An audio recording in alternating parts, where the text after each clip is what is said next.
I'm not sure the BB. I wonder what the BBT could do. Well, that's what I don't understand. You've never tried. What would do more, BBT or the hog? Oh, the BBT. Battle of the BBT versus the hog. Yeah. I don't know. The difference between a few miles per hour and how people care astounds me. Literal seconds and minutes. People should chill. Zach from Clarkston. I've got the cruise on my Harley at 110 from Clarkston to Clawson because I wanted to get home. Nerds. Okay, thank you, nerds. Let's go to Mark. You're on 97, won the ticket. Mark? Goodbye, Mark. Oh. Zach in Bloomfield Hills, what's going on? Hi, how's it going? Good. Good to hear from you guys. Fastest I've ever gone is 123. I was on Woodward during the lockdown. My buddy, he picked me up, and he's like, I'm going to go as fast as I can. And I told him to stop at 123 because I got a little bit too spooked. But yeah, I'm actually speeding on my way to work right now as we're talking. So, right. How fast are you going? Yeah. I'm going 81 and a 70, so right. 11 over. All right, well, what kind of vehicle are you driving there, Zach? Ford Focus. So I typically don't like to take it above 90 or else it gets a bit shaky. But yeah. The wheels are going to fall off. Way to go, Zach. So the first time I ever went 90, my parents had a Honda Prelude, and I was coming back from East Lansing. Yeah. And I had the sunroof open. I actually thought the thing was going to go airborne. Could it take off? Because it was shaking. Put the wings out. Air. Yeah. Let's go to Randy in Temperance here on 97 on the ticket. Good morning, Stoney. Good morning, John. Good morning. Hey, I'm a police officer. I wanted to give you a funny story about someone who was speeding and had a really good excuse, stopping for going like 72 and a 45. Oh. And when I pulled up, he looked kind of visibly upset. And I said, anything wrong? And he had his hand clenched, and he said, my eye came out, and he had a glass eye. And I said, you know what? That's one of the best excuses I've ever heard.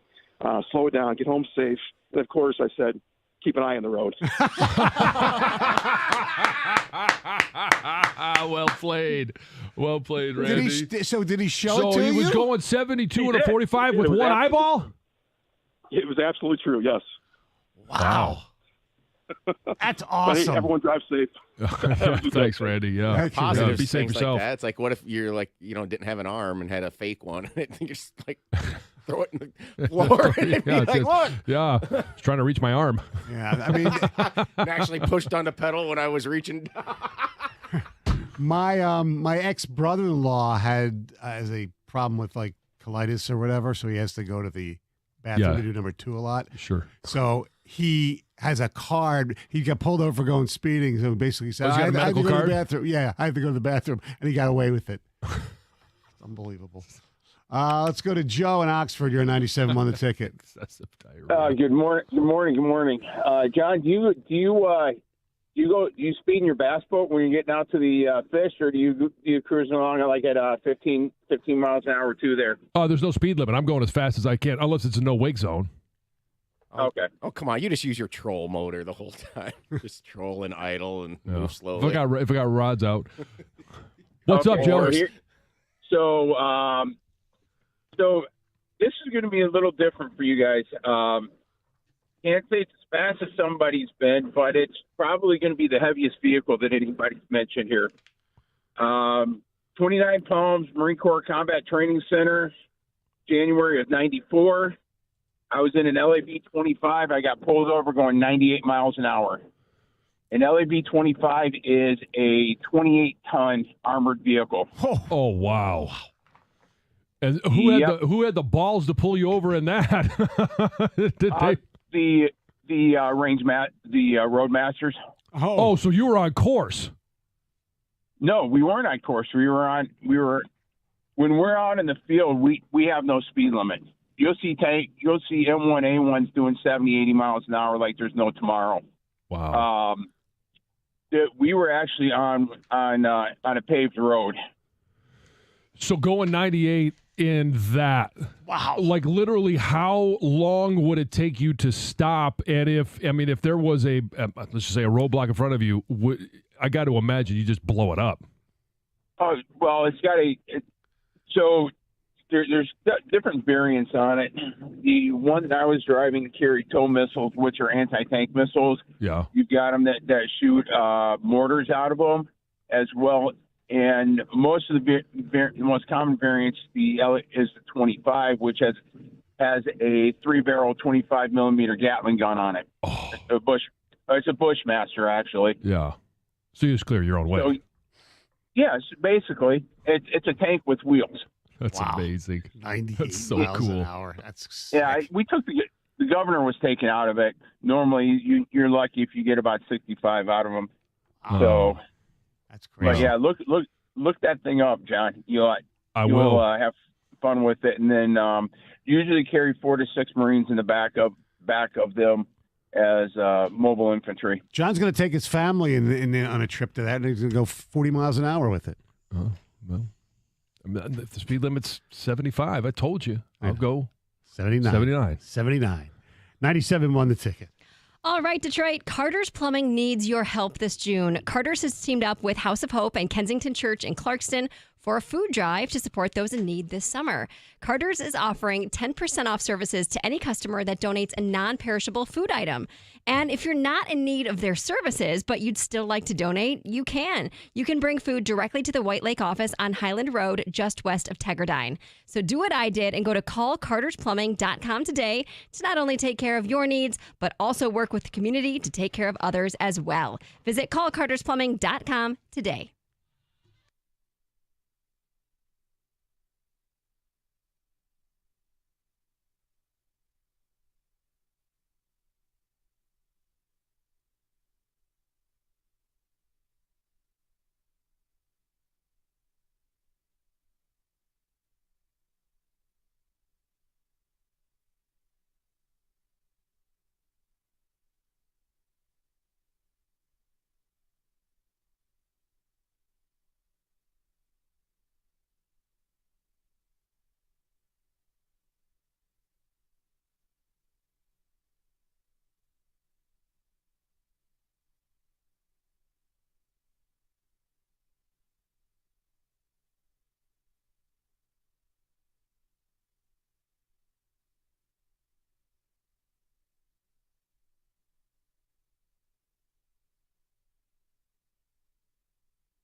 248-539-9797 is the telephone number.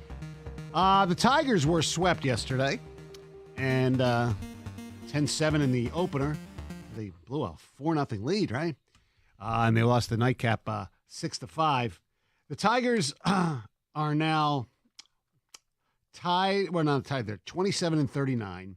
They're 7 out of first place and fourth place in the 5-team division.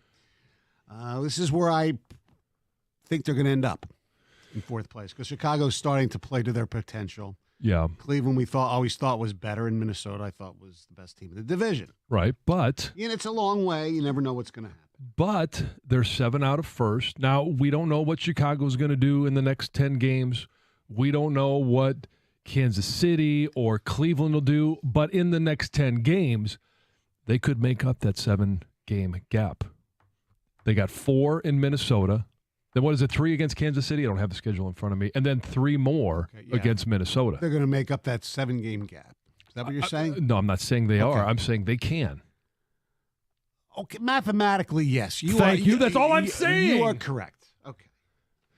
I also said it just to annoy the hell out of you. I know, because I don't want you to be, 7 out of the next 10 games are against the division leader. Okay, let's go Tigers. Matthew Boyd will go up against Sonny Gray today. Look, all right, you ready? They will not even come close. They have 7 games against the Twins. Yeah. They'll win 2. Oh, you see, you're more optimistic than I am. Oh. I think they go over. Oh, okay. Well, I was trying to jinx them the other way. Maybe they can go 5. I'm doing the reverse jinx. Uh-huh. No, I don't think they're. I mean, I don't think they have much chance. I think we've seen the best of them. Yes. But yesterday, there was a cool moment in the game, even though they blew the game, and it was a Miggy moment, ladies and gentlemen. Yes, for the first time this season, Miguel Cabrera did something amazing.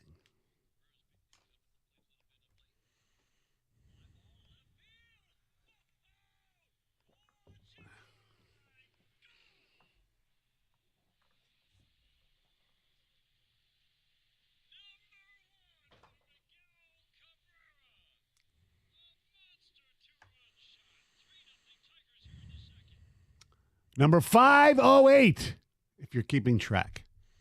Good job. Nice to see. He's actually hit the ball better this month, batting about 400 in June. I mean, we talked about it with A.J. Hinch yesterday about moving Baez down the lineup. Should they move Miggy up a little bit? Forgetting about, I'm not even talking about padding stats, get him more bats, get him more milestones, further up lists. No, does it give him a better chance to win the games if he gets maybe a bat or two more? I don't think it makes a difference, but yeah, what the hell? You got nobody else. Well, what difference does it make? Well, he has 4 extra base hits now, the last 4 games he has played. I know. His OPS is 37 points higher than Javi Baez's. Yeah. Well, John's speed limit is higher than how Javi Baez's OPS, I think. Here's what I think should have been. And obviously, you and I are not managing the Tigers. We asked AJ Thankfully. yesterday about Javi Baez. Does he need another reset? Like we saw earlier in the year, and we saw him, production go up for a little while. Is this lineup should be as fluid as we've ever seen? Yes. Miguel Cabrera right now, if he's hitting above 400 in the month of June, then you move him up until he's not. Right. Javi Baez, you move him down in the lineup until he proves otherwise. So instead of like a matchups against pitchers and who has good trends against people, you strictly just like, all right, you had a good game yesterday. You get to hit first. Whoever had the first, they should do that. Whoever had the best game should hit first. No, they should have a promotion. First, you get to pick the lineup, the batting order. Oh, Miggy, Yeah. Today's your day. Yeah, exactly. I wonder if he's ever let off. You could probably find that out. BaseballReference.com. Probably not. I would say maybe Early in his career. Yeah. When he was faster than Jansen. Why's everything got to come back to me today? Well, because you're the speed man. Yes. You're the yes, anti-speed yes, man. Yes, I am. All right, Okay. here's Heather. There it is. Can't start without the music. Trevor Bauer, he is facing some new sexual assault claims. A 4th woman has accused Bauer of sexual assault in a lawsuit that was filed in Arizona. Now, of course, he is denying the accusation, and his reps say that the woman's claims are nothing more than unhinged allegations. And he has since actually filed a countersuit against the woman for fraud, and he says that she is attempting to harass and extort money from him in the wake of similar allegations made by 3 other women. And you can go and you can read all the accusations because they're intense, and we don't need to get into all of them. But he was found not guilty of the main one. Remember that? Yeah, the first one. Yeah, yeah. I don't know that I followed the other ones, and this obviously is a new one. This is a new one. There is a trend in his let's just say propensity or his style. Yes. You might say. Yeah.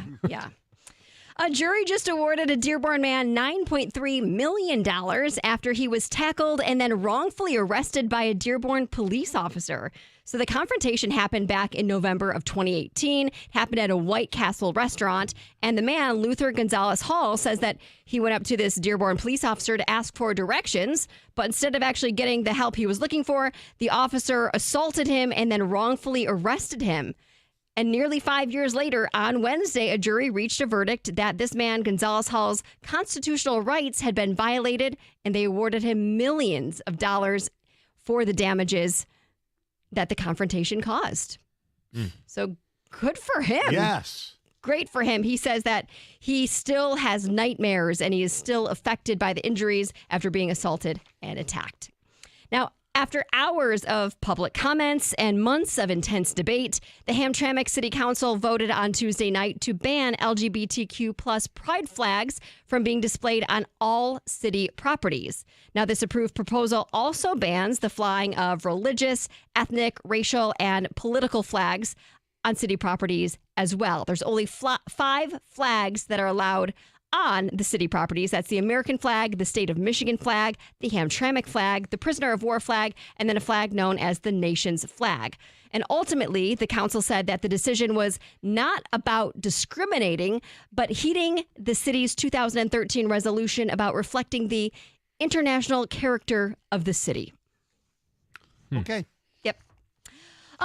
This is wild. There's an Illinois man that actually shot himself in the leg while he was dreaming. And now he's facing charges. Oh, wow. Yes. So this guy, he is 62 years old. He was sleeping recently like we all do, and he was dreaming that somebody was breaking into his house. wasn't actually happening, but in real life, he grabbed his gun, which was at his bedside, and he shot at the intruder, except that there really wasn't an intruder, and the only person he shot was himself in the leg. So the police were called. He had to be taken to the hospital. He was treated and released. His leg is going to be A-okay. But it turns out that this guy had a revoked FOID card, which is firearm owner's identification card, which allows gun owners to have firearms in Illinois. His was revoked, so he was charged with possession of a firearm without a valid license and reckless discharge of a firearm. Those are both felonies. Wow. Well, you know All what? because of a dream. All because of a dream. And you can't control your dreams. But, if you have sexual dreams, that's the worst. You're not going to go shoot yourself. Where are we going with this? Well, I was like, wait, that's not what's necessarily happening? true. Oh, jeez. Wow. It's taking a different turn than I was expecting. I'm just kind of Wow. stating the. I You know. went there. I know it's my fault. I'm guilty, yes. Finally, remember that woman who's accused of a fatal hit and run involving a 22-year-old Michigan State student? It happened back on New Year's Day last year. Well, she has accepted a plea deal. You might remember her because she not only fled the scene, but she also fled the country. Right. She Yeah. went off to Thailand. Well, now instead of going to trial, she's going to be sentenced on July 26th, and she faces 5 years in prison. Well, I'm glad She should. Yeah, She should but face more than more, that. probably. 5 years to Glad me. she owned up to it and came back. Me too. I just think Killing somebody is worth more than 5 years. And- fleeing the country and Yeah. all that stuff. Yes, I agree. All right. Thank you very much, Heather. 248-539-9797. Hey, summer is finally here. Things are heating up, and the weather isn't the only thing that's on a roll right now. Fox, Chrysler, Dodge, Jeep, Ram of Southfield, they're on a great roll because from now until June the 30th, stop by. It's the season sales event at Fox, Chrysler, Dodge, Jeep, Ram of Southfield, and you can lease. You got a couple options. Lease a 2023 Jeep Compass starting at only $269 a month, or second option, 2023 Ram 1500 Bighorn starting at only $299 a month. With nearly 350 vehicles in stock to choose from, you should have no trouble finding something to make memories in this summer. And if you're searching for a specific fit, try using Fox CDJR of Southfield's convenient ordering process to customize your own vehicle online or in store. It's exactly what I did, and I love the BBT.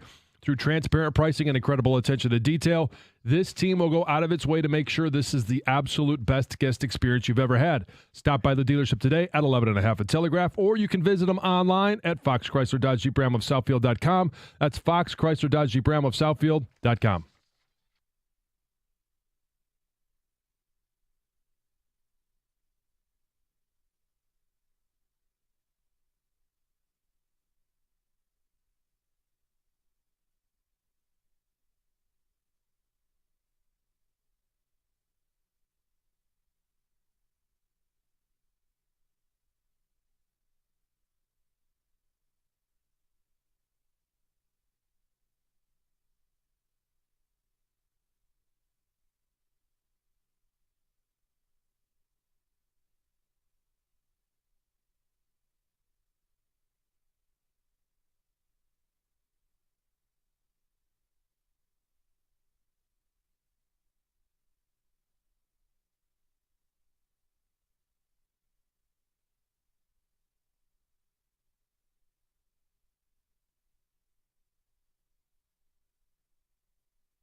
All right, we asked the question earlier we're talking about the lineup with Miguel Cabrera.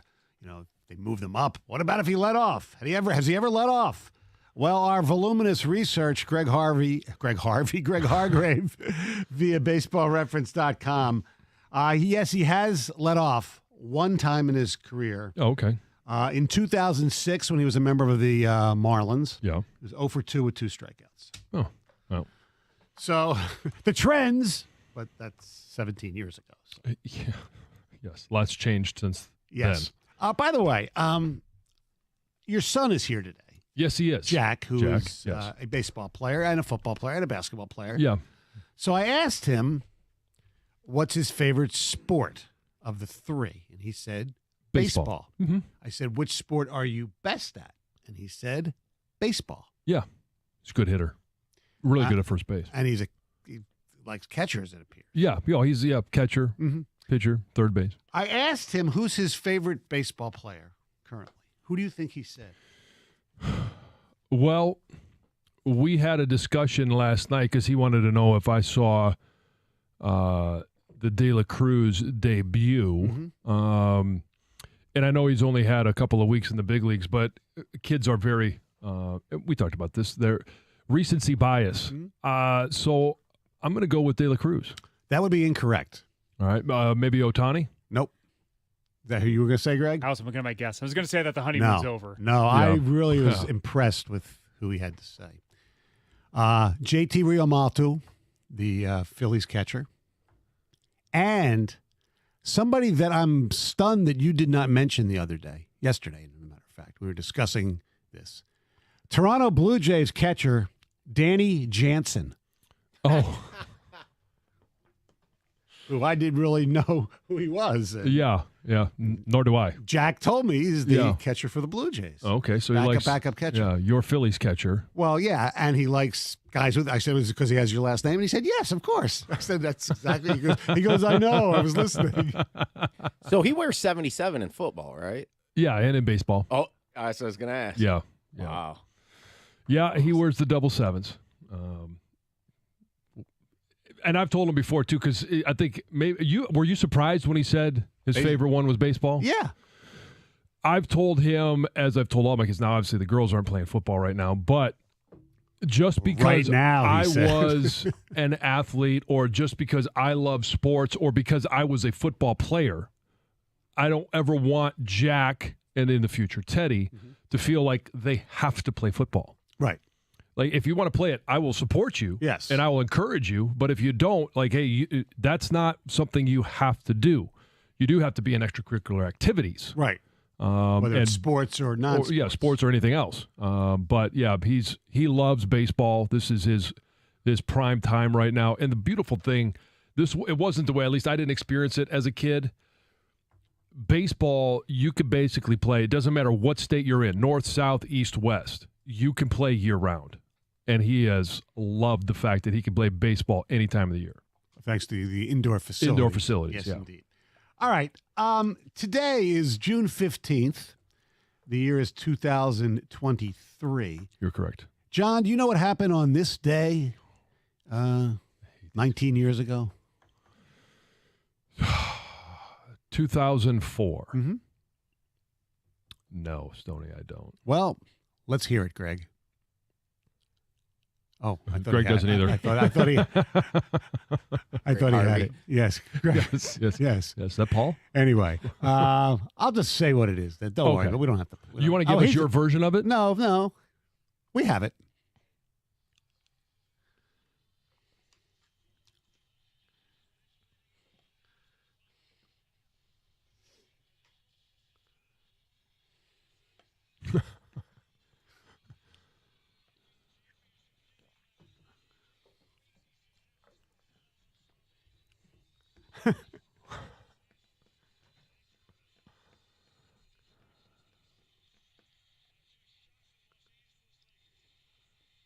There you go. Al Michaels, Doc Rivers doing the color analyst.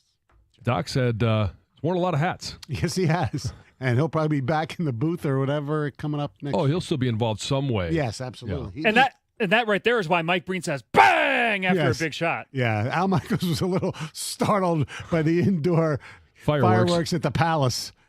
So I have a question for you. First of all, it's hard to believe like next year will be the 20th anniversary. You know, Right. I talked about this with Larry Brown on our, Restore the Floor podcast. By the way, which a new one was dropped yesterday. Evan and I talked about the NBA Finals and Monty Williams. We put our interview from our Yep. show on the podcast. So Why do we call it that? Restore the Floor? No, I dropped. Like whenever we say we just dropped the podcast. We uploaded a podcast. Yeah, but that's the That's terminology the that's used. Yes, I'm like just curious as to why. an artist just dropped it out, and dropped a single or whatever. Yeah, that's what Okay. they do. Anyway, so the question I have for you and our listeners, 248-539-9797. It's maybe too easy in my opinion, but whatever. Which championship team was better? The Bad Boys, and you can pick your year, but I'll say, well, I thought the 90 team was the best, but let's say 89, Yeah. because they both beat the Lakers, or the 2004 champion. Well, Different eras. They were right, 15 different years eras apart, and different styles. different eras of in terms of my fandom. This goes into when we talk about MJ or LeBron. Like 89 to me will always be the greatest Pistons team. Like the 84 Tigers. Like you can't. We can make arguments in terms of stats, but when you start looking at it, and it's really hard for me to take off my kids' fandom glasses. Right. And 89 to me will always be, because of the struggles to get there, the way that they were able to finally get it done. And I mean, some of it's the personalities that were on that team, and because it was so much fun. Yeah, it was. It was and it was a different time. The players And were a it little has more nothing accessible. to do with how good the team was or not. I get that. But to me, I could make a lot of arguments for. You could make a lot of arguments for 04. Yeah, well, you just look at you breaking it down, the backcourt, okay? Chauncey and Rip were really freaking good. But it was Isaiah. and Joe were Yeah. better, okay? And as good as those guys were, could Rip or anybody else on that team defend Jordan the way Dumars did? I mean, Jordan still got his points, obviously. Well, so but the Pistons in the 04, that defense was right. It was a team unbelievable, defense, right? yeah. And so it was more than just, and the 89 team was more than just Dumars on defense as well. Of course, yeah, Rodman and Mahorn, yeah. I mean, whatever. But the 04 team was known for great team defense. Now, if you drop Jordan onto the Bulls in 04, Yeah. are they able to play him like Dumars did? I don't know. Because there wasn't one guy. right. It was That defense, 6 or 7. That defense was holding teams to 75, 75, 80 points a points, game. yeah. I don't know if they could have done that against. If they played, Pistons 04 versus Pistons 89, if they could have the done hard that. thing about this is the styles were so different because of the physicality of the game in 89. And yeah, it was physical. It was physical in 04. It was, but it wasn't. It still wasn't the same. No, I know. Yeah, but it wasn't. The 3-point shot hadn't become what it is today. Right. Yet. Correct. So I don't think the eras are too different, other No. than just the physical. Right. You couldn't get away with as much. You get fouled. Right. on. The I 04 think team that- only had 4 offensive players out of the starting 5. That's a big difference, too. Well, you could argue Rodman when he, But I think the 89 team would destroy him if they played in Yeah. 7 games. I think they'd sweep them. I do. I think the problem for the 04 Pistons would be scoring. yeah. They struggled to score at times, and the Bad Boys' defense was really good. Yeah. I think, and the thing about that Pistons team was that their offense was pretty good. Oh, They yeah, had a number of different ways to attack you, whether it was Isaiah, it was Dumars, it was Lambier. Yeah, look at the bench players. I mean, you had Vinny coming off the bench. Yeah. I mean, the 89 team, they always start the game with, the Buddha train for a while, and it would be interesting to see Rashid and Buddha go at it. But, I mean, there's no doubt to me the Bad Boys were better. Yeah. I mean, they won 2 championships. Yes. The 04 team won 1. Right. They went to 3 finals. Yes. I think they beat better competition along their way. Absolutely. And there's no way. Now, granted, it was 07. There's no way LeBron would have had that kind of night against the Bad Boys. where they just let them go right down the lane like with a matador But defense. that 04 Pistons team by 07, we Right. what they did we say? didn't have Ben. They were flipping the switch, though. That's Yeah. what we always said. They Yes. they Yeah. thought they could turn it on and turn it off. They weren't as committed Right. day in, day out as they were Yeah. in 04. No. LeBron might have got away with one, but it certainly wouldn't have been two. Somebody, Lambeer, Rodman, Mahorn, somebody would have laid him out. Right. Just because. Yes, exactly. Our telephone number is 248-539-9797. For years, you've heard me talk about Capital Mortgage Funding. The home purchase market has changed substantially, and it's going to be crazy again. Multiple offers, overbidding, all that stuff. But what makes Capital Mortgage Funding the best? Very simple. The people you deal with. Harry Glantz, Dan Burke, their staff, they do a great job. And they've been doing it for over 30 years, consistently. You see their ads on television. You see the guys, you say, hey, that's Glantz, that's Burke. You put on some of these other people you see on TV and say, wait a second, that guy, I know him, but did he work for, somebody else or somebody else after that? Or what am I doing here? No. Capital Mortgage Funding, consistent and the best customer service, and they're part of the community. They know what you need here. Call them today. You won't be disappointed. 1-800-LOW-RATE. That's 1-800-LOW-RATE. Capital Mortgage Funding, the best mortgage bank.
248-539-9797. John, we just heard an ad leading into our show. Yeah. So I have to ask you this important question. Okay. Do you respect your pubic region? Very much. Good. I just want to make sure. Yeah. I mean, that one is as awkward as it gets when you're driving along and you've got a 17-year-old daughter in the front seat. You've got a 16-year-old in the back seat, a 13-year-old, and that one comes on. You're like, all right. It's not. It's just an awkward moment. Yeah. And it's kind of one of those moments, too, where it's really hard not to, make it more awkward. It's like I just did, I guess. So the 17 and the 16-year-old might have a chuckle, and then the 11-year-old go, why are they laughing? Yeah. I'd like to think that's the question. But when they go, they kind of give you the look, you're like, jeez, it's way too young. Yeah. Let's go to Jameson and Chesaning here, 97.1 The Ticket. Kids know so much stuff. They do. They know. They know. Unfortunately. What's up, Jameson? How you guys doing? Good morning. What's that? Hey, it's the Stoney and Jensen program. How you doing? I'm good. How about you? Good. What you got? I was talking about the 89 Pistons, 04 Pistons. Yeah. And as somebody who was born in 93, I grew up watching the 04 Pistons, so I was more of that generation. And I just got to go back to that Tayshaun Prince block on Reggie Miller at the end of the game to seal the deal for the Pistons, essentially shut Reggie out of the finals. I think that was like one of the greatest moments watching them. But as far as a talent level, I got to go to the 89 Pistons. I mean, they had Joe Dumars, Isaiah Thomas. They were versing a young Michael Jordan, but I still feel like they kept Jordan in check, and they really kept him out of the finals his first 6 years or 7 years in the league. Yeah, they beat him 3 straight years in the playoffs. Yeah. People forget that. Everybody talks about when Nobody thinks about that either, and the defense that they played. Yeah, they were. Thanks for the call. Everybody knows about the defense they played. It's people when they go look and revisit stats and the box scores. And wow, they scored 110 points a game basically. Because they had guys like Isaiah and Joe and Vinny and Lambeer and James Edwards. I mean, they were a great freaking team. Yeah. And what that team did was just galvanize a city because of the way they played, where everybody hated them except us. Well, and that was awesome. Go through the top 7 players, and I think the only one I'm giving to the 04 on a positional comparison is probably Rasheed. Yeah. Whether you want to compare him to Buddha or Lambeer, depending on, I would compare him to Lambeer. Right. It was the power forward. Right. And Bill Lambeer was a heck of a player and a key component of that team, but Rasheed was a more skilled player. Right. But now, I think the guards, they got him. The backup guard, they got him. Yeah. The center, I think they got him because of the offense. Yeah. I mean, you could argue, Ben over Mahorn, maybe, if they were going to start Mahorn. But, Yeah. Yeah, you definitely. Ben's you in give the Ben. Hall You of Fame. give Ben. Yeah. So 2. Yeah. Yeah. The Wallaces. But then you start going, it's not just the other 3 starters, it's you start going down the bench. Mhm. And with, we're not talking about Hall of Famers, obviously you're talking about bench players, but John Sally, Yeah. and his contributions. Mhm. It just. As much as I didn't love the guy, Mark Aguirre was a pretty damn good basketball player. Aguirre. Depending on what you're picking, too, you can Yes. pick Rodman. Yeah. And Rodman was better than Tayshaun. Rodman was Yes. a better defender than Tayshaun. yeah. Yes, absolutely. There's The rebounding there's no that doubt about it. Rodman Yeah. brought. Coaching, I think it would pretty much a wash, right? I mean, Yeah. Larry's a great coach, but so Yeah, is Chuck it's Daly. Chuck, yeah. Chuck Daly was great. Now, who do you like better, Mason or Ken Calvert? I like Ken Calvert. I know, me Yeah. too. But I thought Mason did a great job. Yes, he It did. does. He still does it, Yeah, right? he still does it. Absolutely. All right. Another question for you, John. Oh, I like these. Mm-hmm. Let's go. Maybe we should do a segment. Questions for John. Questions for John, yes. Ones that he. Yeah. Yes. As a former player in the All right. National Football League, Yes. how do you feel about the New York Jets, who basically canceled mandatory minicamp? I'm not a huge fan of that. I mean, if you're going to cancel one, I think there were some teams I read that canceled like the very last day because they wanted to go and have a team bonding experience. Mm-hmm.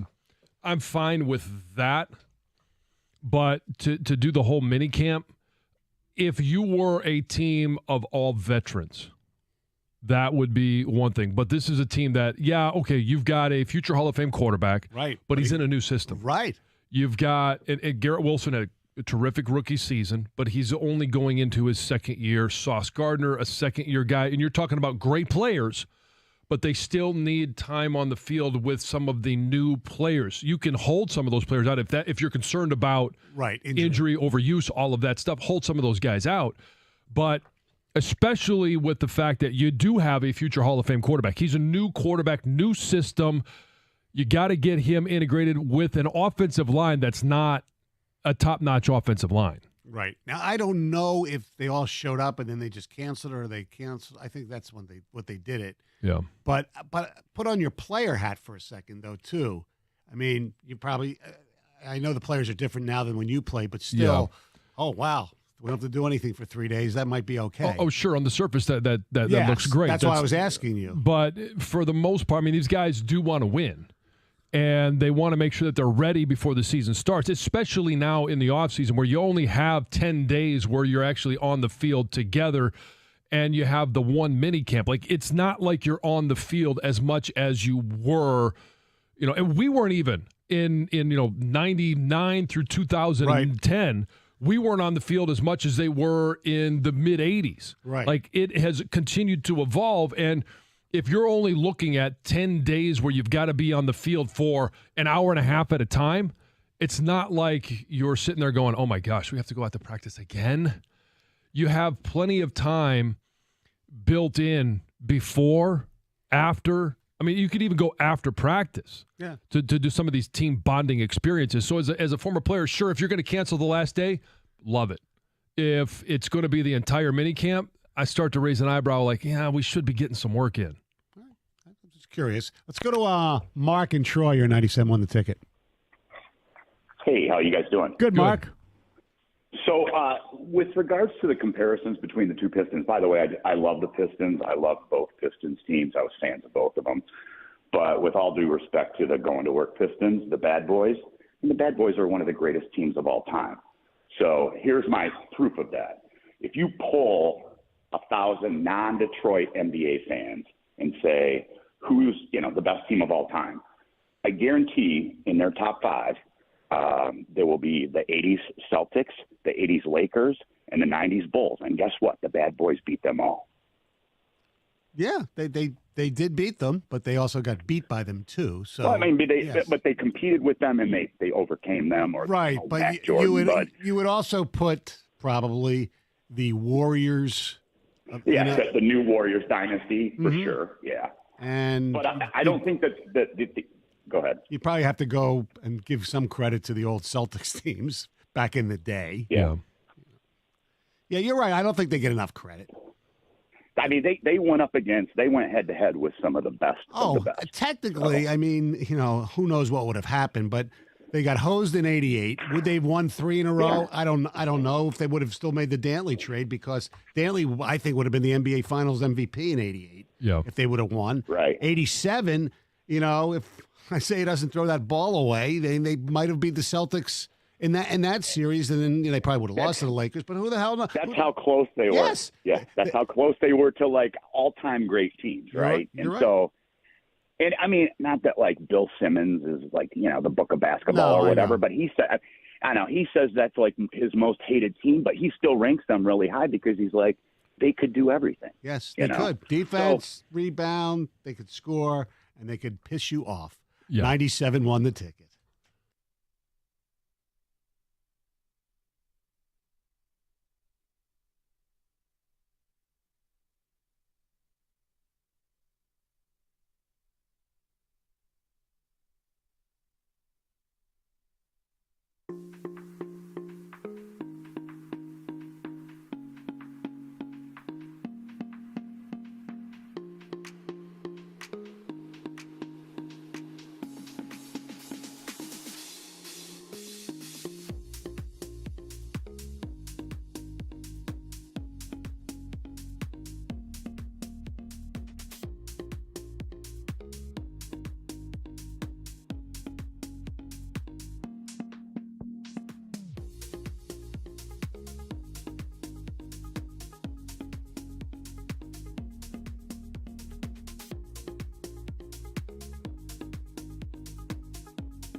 Thank you, Chris. 248-539-9797. Don't forget, we are, I believe, currently on, YouTube TV?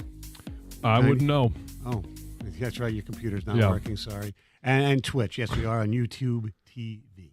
Yeah. So, and if that's working. If you're at work, certainly not in your car, check us out. Yeah. Hi. Hello. Yes. How's everybody doing? We're all here today. It's a wonderful experience. All right.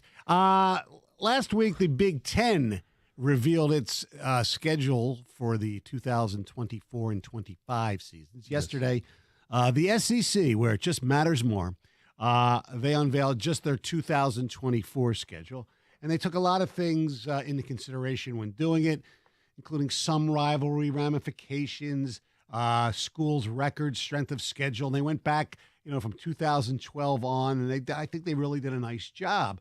And for example, and I'm not going to do every single one of them, but as far as the top schools, Alabama, this is for 2024, Alabama, home schedule, Georgia, Auburn, Missouri, South Carolina, away, Tennessee, LSU, Oklahoma, Vanderbilt. Pretty damn good, right? Yes. Georgia, home, Tennessee, Auburn, Mississippi State. The neutral game is Florida in Jacksonville, away, Tennessee, Texas. Excuse me, I'm reading this wrong.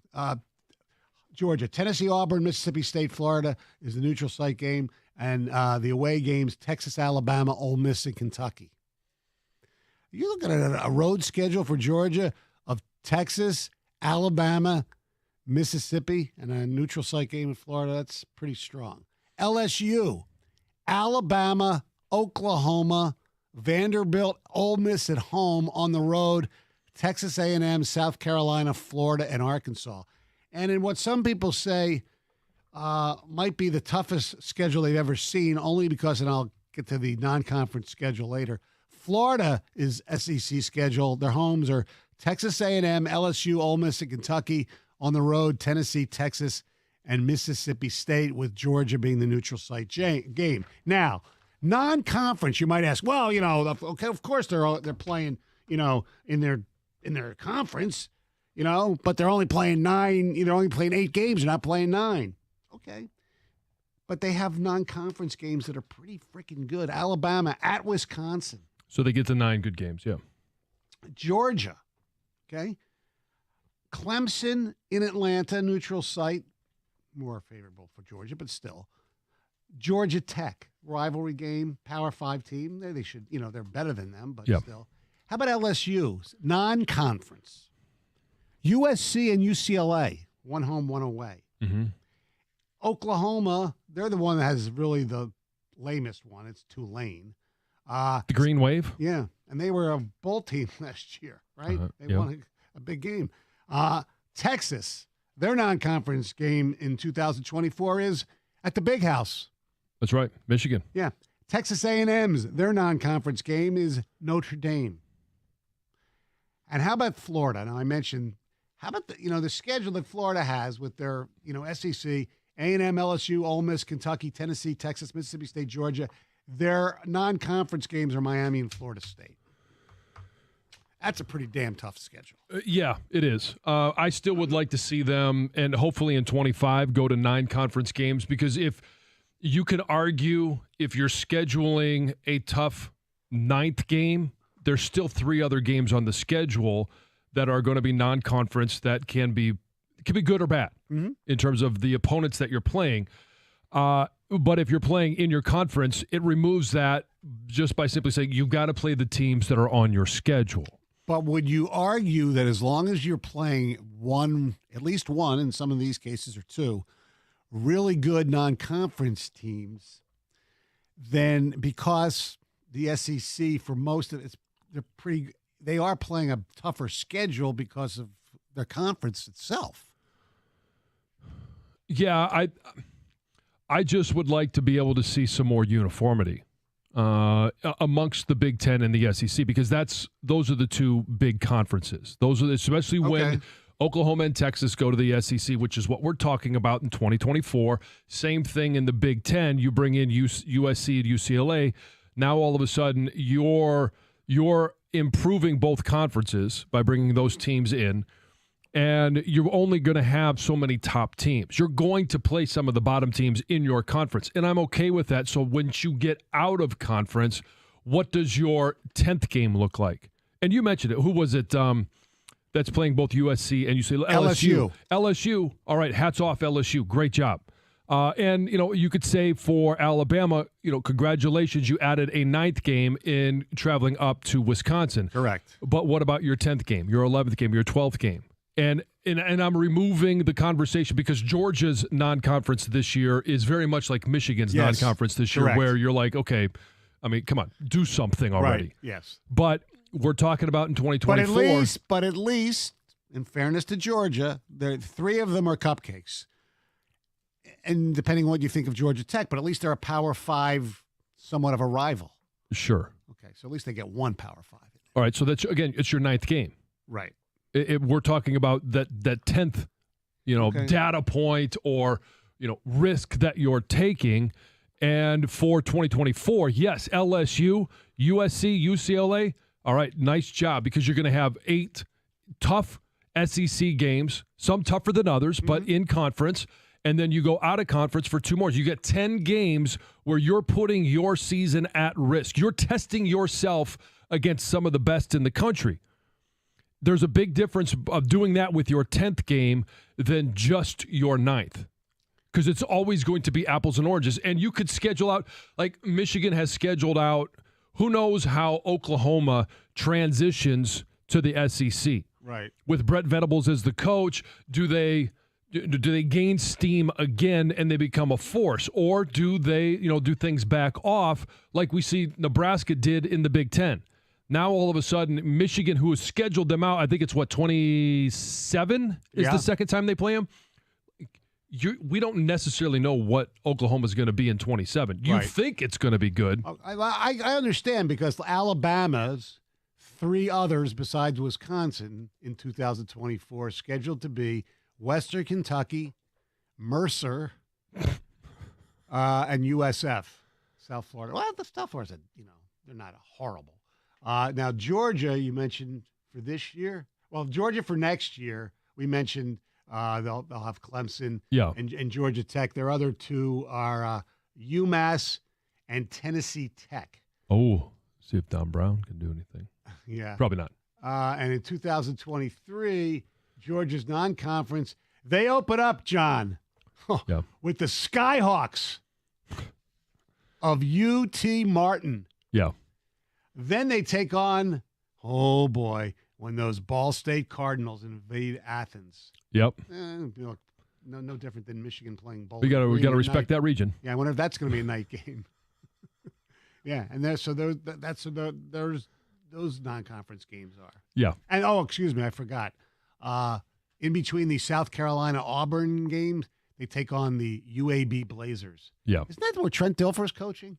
Is it UAB? I think it might be. Yeah. Yeah. But I mean, so that's where we've got to get to. And if you're an LSU program in 2024, and let's just say they lose to USC and they take 2 more losses in conference to big-time programs, they're going to be a 3-loss team, but they may still be ranked 10, 11, 12. Right. That's going to be the difference of actually getting into the playoffs. Now, you're going to go on the road to somebody who is, 8 to 12, or 5 to 8, but you're still going to be in the college football playoffs, and you may be better tested at that point because of your opponents, even though some of them are losses, to make a run in the college football playoffs. Yeah. That was them last year. Yeah. In some ways, remember? Because they didn't really come on until, the 3rd or 4th week of the season. That's when they really started to make some waves. Georgia in 2026, they have UCLA at Louisville and Georgia Tech. Yeah. That's pretty good. Yeah, because LSU right now was the transfer from ASU as their quarterback. Is that Jaden Daniels? Yes. And so it took them about a month before they really hit their stride. And then when they did, they were a really good football team. But they barely lost to Florida State. Isn't that what happened? Was right at the beginning of the year, yeah. Yeah, and then Florida State was good. Yeah. So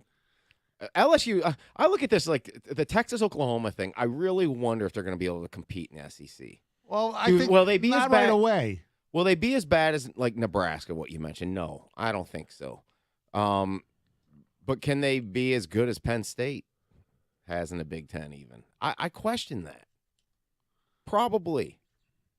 Though it's going to, I think it's going to take them 4 or 5 years. And here, when you Texas will probably get there before Oklahoma does, and it's because of Sark had a couple of years in the Big 12 to recruit, get some things going, and I think they're ahead in the recruiting wars. Now I don't go in depth in anybody's recruiting, but plus certainly I don't with Oklahoma and Texas. Plus, if he's as good as they say, they're going to have a quarterback for the next, Arch Manning. Right. Yes. TBD. Right. But for Oklahoma with Brett Venables, we never knew.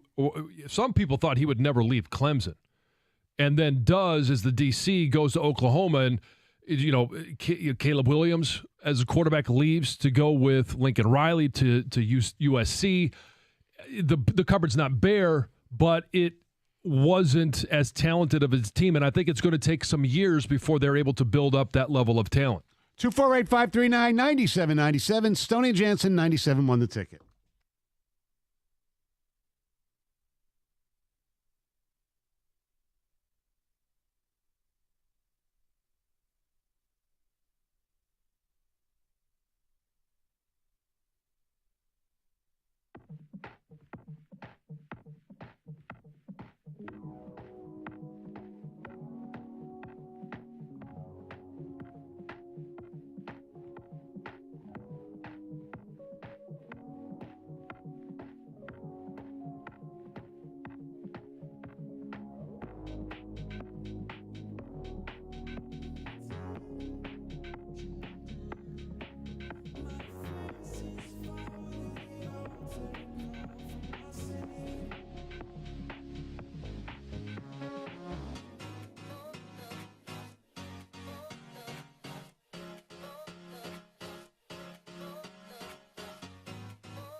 Carson Anderson coming up at 10 o'clock, followed by Mike and Rico. They had a day off yesterday because the Tigers had the doubleheader, which they lost both games, 10-7, but Miggy did hit a home run and win 3 for 5, so that's pretty cool. Move him up in the order. Let's go. Yes, he now has 508 home runs, and they lost the nightcap by the score of 6-5. Lorenzen gave up 3 home runs. They begin a 4-game series with the Minnesota Twins tonight, right here on 97.1 The Ticket. Matthew Boyd on the hill for the Tigers against Sonny Gray, who is a pretty damn good pitcher. All right, as you know, the NBA draft is taking place a week from tonight. The Pistons with the 5th pick. And there are rumblings that some of the big-name stars, at least 2 of them, might be available for trade before or during the draft. Yes. And those 2 are Bradley Beal of the Washington Wizards and Zion Williamson of the New Orleans Pelicans. Uh-huh. You remember a few years ago when the Pelicans won the draft lottery? Oh, yes. And seeing the room, the excitement, the exuberance that they exuded. And we're just, this is going on 4 years later, and they're trying to unload him? Yeah, because he's become a load to deal with. Because he's unhealthy. He's missed more games than he's played in his NBA career. Right. And when he plays, he's outstanding. Yeah, he can be very good. But the problem is if you can't be on the floor, then your value is 0. Correct. And I think that was some of the concern coming out is most people believed he was the best player in that draft. Oh, yeah. And they would have been jumping for joy with Zion, just like they were with Wembanyama this year, and probably more so with Wembanyama. But the concern was, can an athlete of his size, his stature, can he remain healthy throughout the course of an 82-game season, a playoff run? And to this point, the answer has been no. Now, Gov, you brought up an interesting point earlier. I don't know. I mean, I don't know. Don't know Zion Williamson from anybody.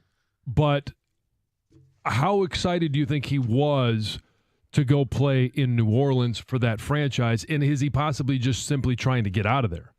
I mean, I said that I've always been a little suspicious of him and sitting out, taking it easy, especially the year he sat out the entire year. Yeah.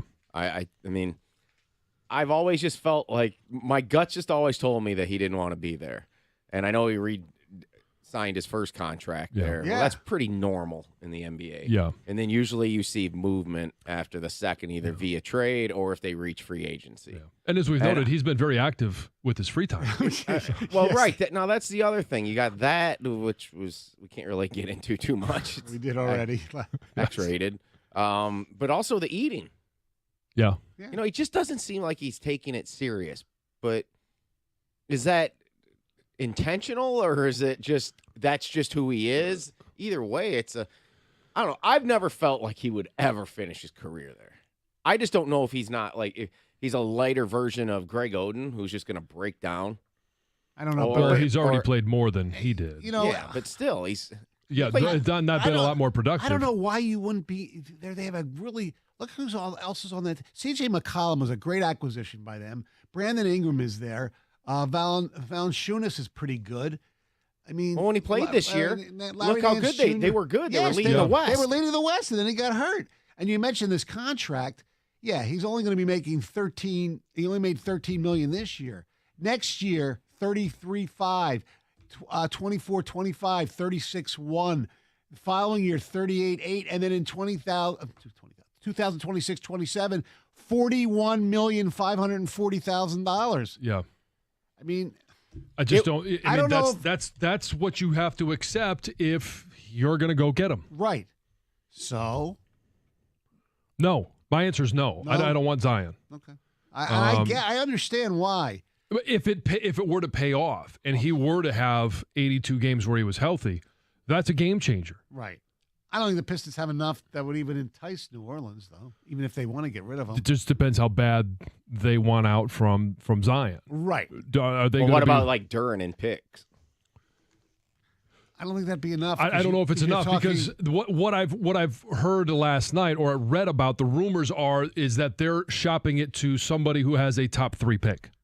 Right, like Portland, probably. Yeah, and obviously it's not going to be San Antonio. San Antonio's not giving up one, Perfect so it's 2 or 3. Yeah, Bowie and Oden. Yeah.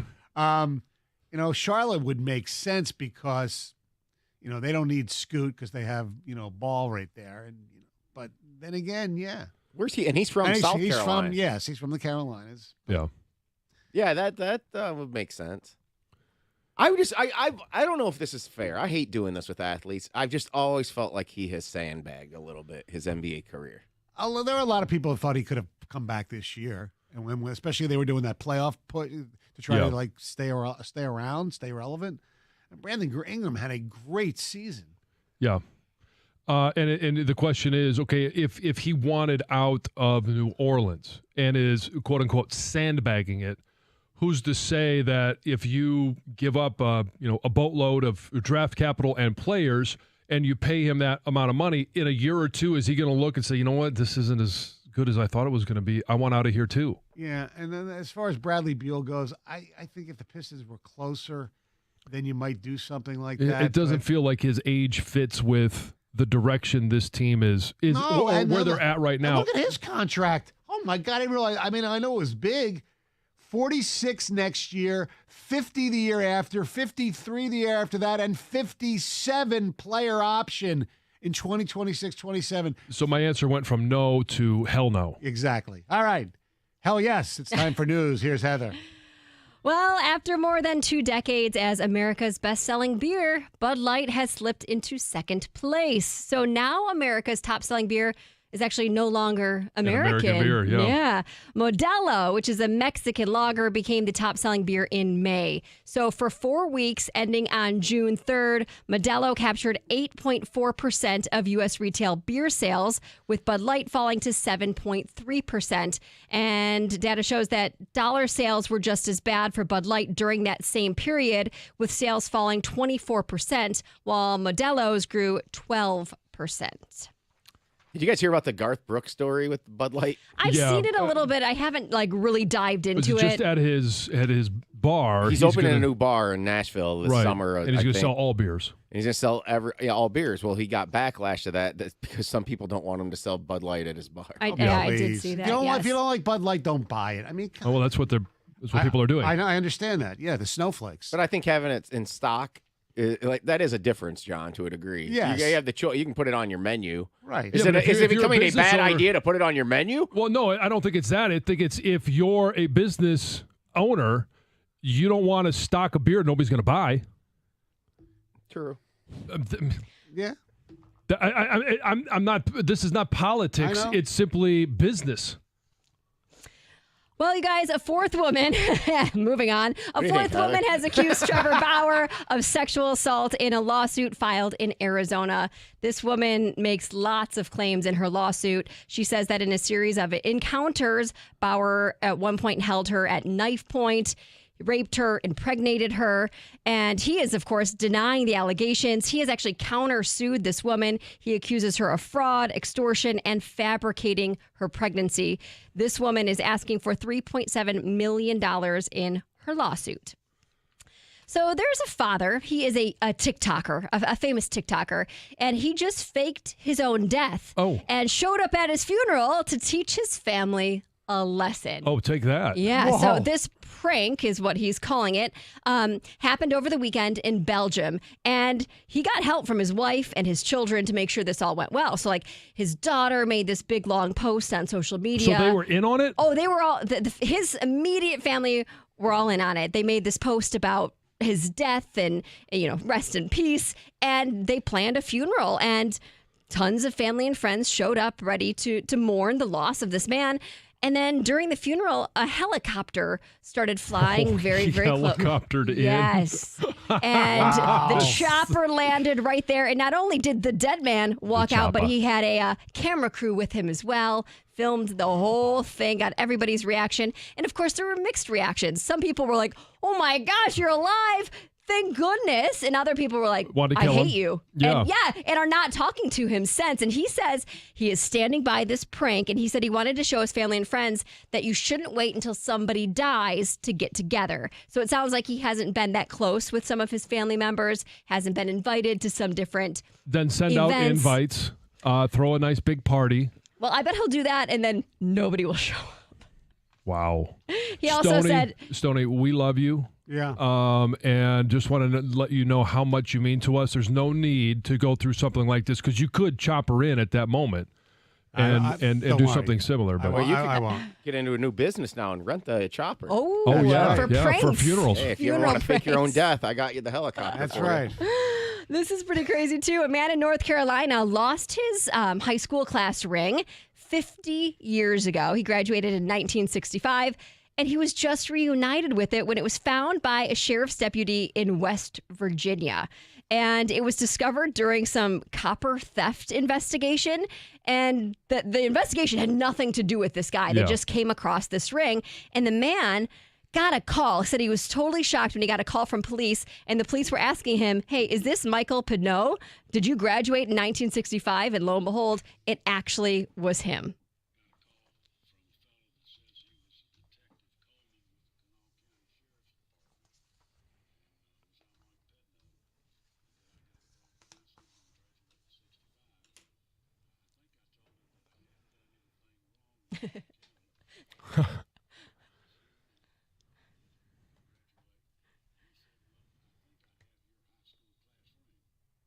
It's pretty That's cool. Yeah. Wow. My mom always tells me the story. She lost her class ring while she was swimming at Stony Creek. Oh. And it'd be so cool. Does she if- know where she was swimming when Yeah, this she happened? said her and hers, whoever she was there with her friends tried to retrieve it too. That she knew it fell off and has never found it. But I think it would be so cool if somehow it just kind of, I don't know, one day kind of came up to shore Stony and somebody Creek found seems it. to be one of those places where if you could go down there and find some stuff, you'd Oh, yeah. probably find some pretty interesting things. I have no idea where my class ring is. I have None. one. I know I got one. But I Yeah. have no idea. Mine's in a jewelry box somewhere that I never really wore it. It was just like you got it to get it, kind of. Yeah. Yeah, pretty much. Yeah. I'm so ignorant on this. Do people still do them? Like I don't mostly? know. Do most people still get them? No, my I kids have no didn't. idea. My kids Yeah, I didn't. don't think Lucy's not mentioned anything about it. No. We do still do senior pictures, but I don't Yeah. think class ring is. Yeah, I They don't. still get yearbooks. And they Soon still they'll- get like soon they'll all be varsity visual- jackets and things like that. Yes. Yeah. But yeah. All right. Thank you very much. I don't Heather. even see varsity jackets No, you as don't. much as I used to. They were really popular when I was in yes. school. Yes. I can't believe how expensive they are, by the way. Oh, yeah. 248-539-9797. Stoney and Jansen on a Thursday, 97.1 The Ticket.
248-539-9797. The Lions, as you know, are the favorites to win North. Do it or not, who the hell knows? And a lot of people in this country have become kind of fans of the Detroit Lions. Yeah, they're kind of the darling. Yes, because I think right people now are starting to realize or even come to grips with the history of this franchise. No one across the country will fully understand our pain. No. Hard Knocks was good for the Lions, because it got people outside of this area to show an interest in the Lions. The way they played the end of the season was very interesting. Their coaches likable, all that kind of stuff. But Lion fans, I've never heard anybody say that. Besides that they fight sometimes at Ford Field or previously the Silverdome. Lion fans, are good. I mean, they do travel a little bit. But let me ask you this: who has the worst fan base in the NFC North? And the reason we bring this up is because Bears defensive tackle Justin Jones went on a podcast, I believe, or no, it was just his press conference, and discussed the fans of said Green Bay Packers.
That's weird because I've never heard anybody question the football IQ? Knowledge of Green Bay fans. No, I would say he's wrong there. There are certain fan bases that are, I don't want to say, more educated in terms of the football IQ than others, but they would be one that they pay closer attention to what's going on, especially with their team. Yes. Around the division. I wouldn't call them a stupid fan base. No. You know what? The lore of the franchise, the trophies named after their coach. Yeah. I went to the Packer game here last year, and they came across to me like a little entitled. Oh, yeah, they're arrogant because, it's Lambeau Field. Yeah, exactly. We wear cheese in our heads. We're better than you. Yep. And you know what? For 3 decades, pretty much, they've always been better than the Lions. I think I'm trying to think from a former player perspective. I hated going to, honestly, Minnesota more. Really? And listening to them. Some of it was the stupid Viking horn. I love the Viking horn. I'm sure you do. Yeah. No, thank you. That was part of it, but the fans were, and maybe it was because of the domed stadium, and it felt like it was just in Metrodome when you played there, yeah. It was just a crappy environment. I loved going to Lambeau, and I never really, whether I was with the Redskins or with Detroit, never felt like they were that antagonistic. Now, I think if you're in the stands, that's a completely different story. Right. So who has the worst fan base in the NFC North? 248-539-9797. And you could, whatever reasons you want. I mean, Bears fans, I don't care. I mean, the Cubs are cute and all that, and then there's a big Cubs town, the White Sox. It's a Bears town. I mean, the Bears. It's a Bears town, right? Sure. And you find that now with but even before the NFL completely took over, it was a Bears because they represented what they thought was the mentality of the city, just like we talked about previously. The Bad Boys represented the mentality of Detroit. the bad, the whole Ditka thing, and even before that, I mean, Brian, Gale Sayers, all that stuff. So I don't know about their fans because I've never been to a game at Soldier Field. The ones who have come here for games, whether it be Thanksgiving or others, they've been pretty cool. At least sitting near me. Yeah. The Packer fans, and I get it, I understand it, but when you're trying to watch a game and the guy's got cheese on his head next to you, it's like, oh, really? Come on, you're a grown man. Don't wear cheese on your head. But I get it. It's okay. It's football. Come on. It's See, my it's answer, about the only place you can wear cheese on you. You could dress up as a pig and go to a game. I know. You know that. Oh, I do know that. Yeah. I went and saw I think it was the 85 Bears. If not, it was the 86 team against the Lions at the Silverdome. And they had half the place. Yeah. And I hated them because of that when I was younger. Because it was the first time I ever experienced a fan base taking over another team's stadium. I'll just say this: when I went to the Raven game 2 years ago at Ford Field, and I compared them to the Niners fans. The Niners have good fans. Yes. Look, they travel, and I found them to be pretty cordial, just like the Ravens fans. I kind of did get the takeaway, almost what Jones said here. The Ravens fans and even the Niners fans seem a little more educated about football than the Packer fans.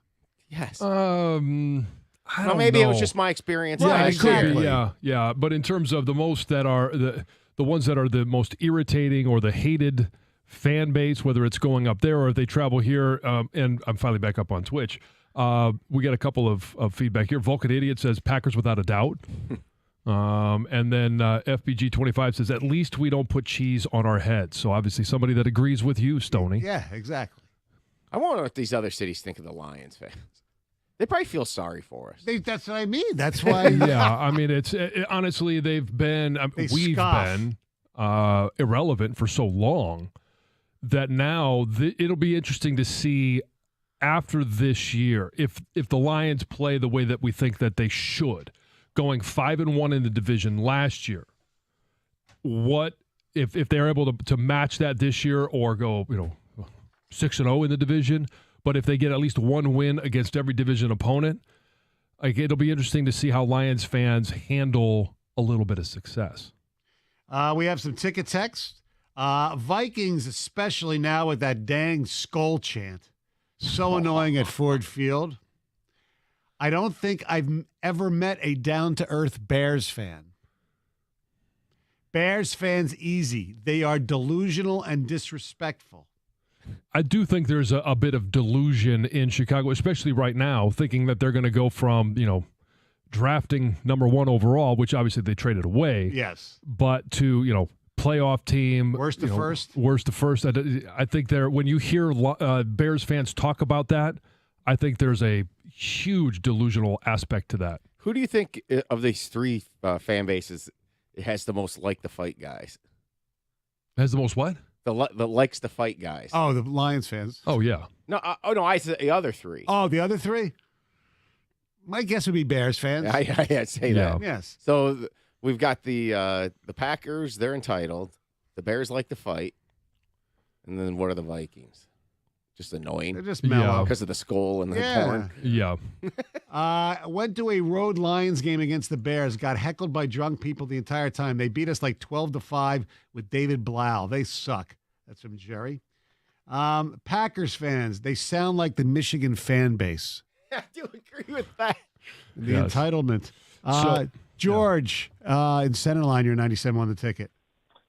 Okay, I've been on a ton of road trips. Buffalo fans are the best by far, but there is no doubt 100% Chicago fans are the worst fans ever. We walked around just before the game, tailgate parties, wanting to kick our, for nothing, just for walking around checking things out. We get in the stadium, mind you, sit down. I get hit with a fully wrapped hamburger.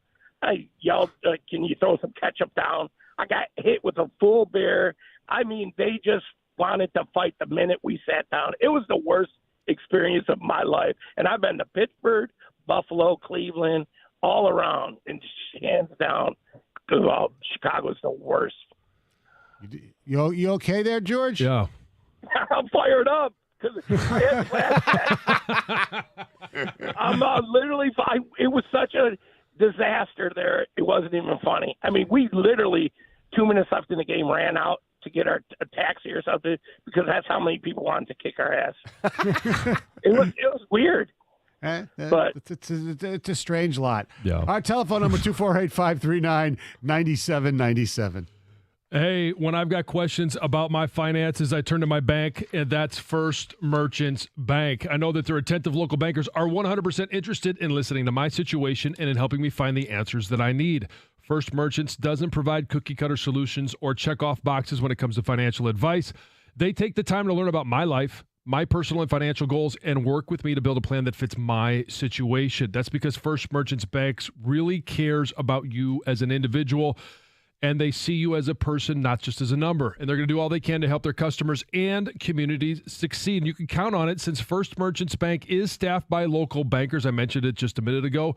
And they know and are passionate about the needs of the local community because we all know it's our community. And we got to do all we can to help it prosper. So to get started on your personalized financial solution today, you could visit them at firstmerchants.com. That's firstmerchants.com, member FDIC.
248-539-9797, talking about the worst fans in the NFC North, because Justin Jones of the Bears said the Packer fans are, I'll politely say, crappy, although he used another word for crap.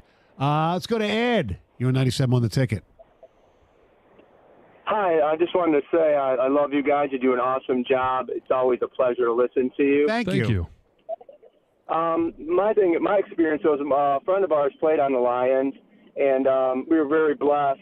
He gave us tickets because we had gotten engaged to get married to come see him play at Soldier Field. And I'm with the last caller. It was one of the worst experiences. I've been to all college games and pro games that I've ever experienced. From the first time we got there, my wife's like maybe 110 pounds. I'm an athletic built guy. I mean, people were just throwing stuff. Merciless, yelling, flipping us off, wanting to fight. I even was down by Corey Schlesinger's parents. We had good seats, and by halftime, I even went up. It sounds crappy, but I bought a couple Chicago Bears shirts and took off my Lions gear just to sit down comfortably for the second half of the game. Wow! It was, it was a little scary. That's awful. It sounds like going to Columbus. I was going to say it sounds like going to my hometown. Yes, Phil. Yes. I was telling you guys in the break too. The other thing about Bears fans is they're, I think living off the glory days, like the '85 team still. Yeah. Like what you said, John. You'd still see Dick Buckhis yeah. jerseys at a tailgate. Like if you walk through a tailgate, you'd be people going, "The Bears," or there'd be Dicka. Dicka. Who wins a hurricane, Dicka or Dicka? Singing the Super Bowl Dicka. Shuffle, wearing Jim McMahon sunglasses and Adidas headbands. It's like, it's over with now. It's been 40 years. Right. You're like, you're right there with the Tigers. Okay, They went to the Super Bowl after that. I mean, Yeah. where's your Rex Grossman jersey? Yeah, exactly. Some ticket text. It's always been the Packers, but lately I find myself hating the Bears more. They're so arrogant right now and think Justin Fields is the second coming of Christ. Bears fans on Twitter are absolutely insufferable. Well, Twitter is a cesspool for all fan bases. Yeah. The absolute worst fans to deal with are not from the NFC North. Well, we're focusing on this, but what the heck? It's Steeler fan. So arrogant, entitled. I hate them. In the North, it's the Bears. They think they're winning the division every year. That's from Jamie. Kevin in Ann Arbor says the Lion fans and Bear fans are very similar. When I moved to Michigan, I only tailgate with Lion fans, and they're just tailgating with Bear fans. Very welcome and open. Great fan base, both of them. Okay. As a huge Dallas Cowboy fan, I can agree that my own fan base is annoying and delusional. All right, honest. Yeah, thank you. Yeah. Viking fans are the most obnoxious when they have slight success. Otherwise, it's the Bears. I was at Lambeau in 2015 when the Lions finally won there, and Green Bay fans were great. Bears fans are complete ass. We go to Green Bay, Minnesota, Chicago every year to watch the Lions play. Chicago's definitely the worst by far. It's almost like Minnesota and Green Bay think we're like cute. Viking fans are the most obnoxious when I repeated this one. I'm a Seahawks fan. Niner fans are trailer park trash. Gov thought they were okay because the Lions are not a rival and not generally a threat. I've been to all NFC North venues for football games. Lions, Packers, and Bear fans are legit. Viking fans struck me as just a bunch of drunk hillbillies. That's from Chris in Clarkston. And finally, I'd rather wear cheese in my head than a brown paper bag. That being said, Chicago fans suck the most. Yeah, we've had our share of paper bags. Yes, we have. Karsh and Anderson are coming up next. What's up, Douglas? How we doing? Good. We were discussing because Justin Jones of the Bears said that he's going to miss going to Green Bay. He's going to wish that Rodgers was still there because he'd love to beat them. He says their fans are the worst in the division. Really? Yes. Who do you think, in your experiences in the NFC North, who has the worst fan base? Probably Chicago fans. Yeah. I don't really know that many. I know one Minnesota guy, and he's fine. Mm-hmm. Packer fans can be really snooty because they've had so much success and they've owned us. Yeah. Yes. Yeah. So. Going from Favre to Rodgers. Yes. Yeah. Well, since I don't see Gator. I already heard it. I actually heard it driving in, so I can't participate. Oh. But I will say. Well, it would be interesting to see if you got 10 out of 10. I wouldn't. I have. If you ask me right now to repeat. Let's do it. Name of the movie. Let's do it. Are you Let's serious? do. He knows Okay. He knows the answers. Here comes Let's Gator. have Gator do it. 'Cause Okay. I'd never heard of that movie either. Okay. Okay, Like, how thank could you. you. Not hear that Thank name? you. I'm like, Right. well, me. I don't Me hear. I don't. too. Yeah, I have no idea. All right. Never heard of it. We're waiting for Gator to slip into the seat and play the 2 Grand Slam. What's up, Gator? All right. I don't know why isn't Doug doing this? Because he heard it He on already the heard Yeah, it. he has the answer How would key. you have done, Doug? Okay. even though he heard Yeah. it already. All right. The clock will begin when I start. You don't even need to hear the clock, Gator, because you're so good. Here we go. This golf major begins today. U.S. Open. Who do the Tigers play tonight? Minnesota Twins. What is the first name of John Jansen's youngest son?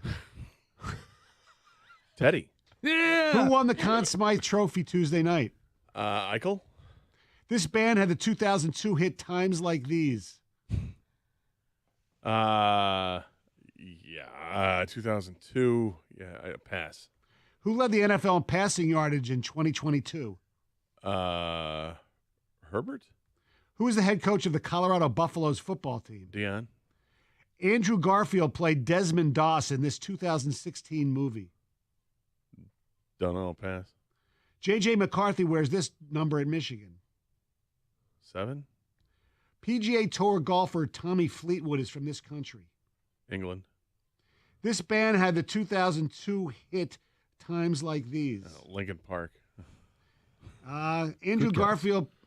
That's a legit guess. Yeah, I don't know. Yep. Okay. Here we go. Marcia So won the Conn Smythe. Oh, Marcia So did that. The Foo Fighters was the band had the All right. 2002 hit Times Like These. Patrick Mahomes led the NFL in Mahomie. passing yardage. Uh-huh. Andrew Garfield played Desmond Doss in this 2016 critically Hacksaw acclaimed movie, as Gov Ridge. says, Hacksaw Ridge. Oh, sure. It was critically acclaimed. Mm-hmm. Mel Gibson project. J.J. done. McCarthy wears jersey number 9. Yeah. Yep. I don't care. Yeah, not a big Michigan quarterback fan, are you? No, not at all. Yes. Not at all. That would have been my second guess, actually. Who wore 7 last? Last? Well, I don't know who wore it last. I know Drew Henson wore it. I know. yeah, it would have Leach been wore who's it. the Viper? No, it would have been he was So tired. defensive guy. Khalil Hudson. Who was the last? No, he said who was the last Michigan quarterback to wear 7. Oh, quarterback? Shane Morris. Right. That's what I was thinking of. The tall guy. Oh, sorry. Yeah. Shane Morris. What do you guys got tall on the guy. show today? Tall? Oh, Who was the tall guy? The really tall guy? John Navarre. All right. Never mind. Stephen Threes? We're going to talk baseball. Miggy's back. Right? Yeah, well, Miggy's back. We talked. Should they move him up in for the June. lineup? Yeah.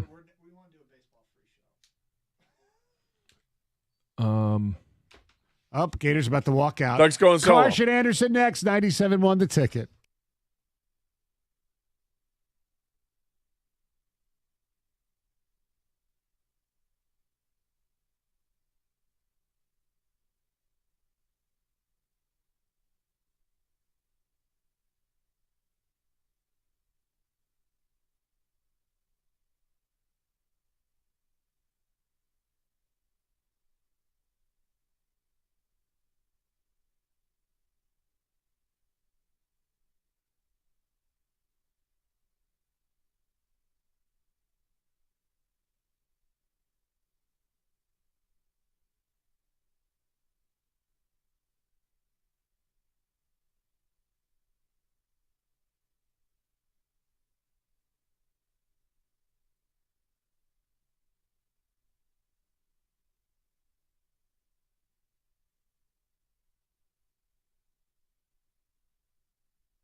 Well, I got to tell you, we're going to start with one thing, but we're going to now change because we just had another Stoney moment.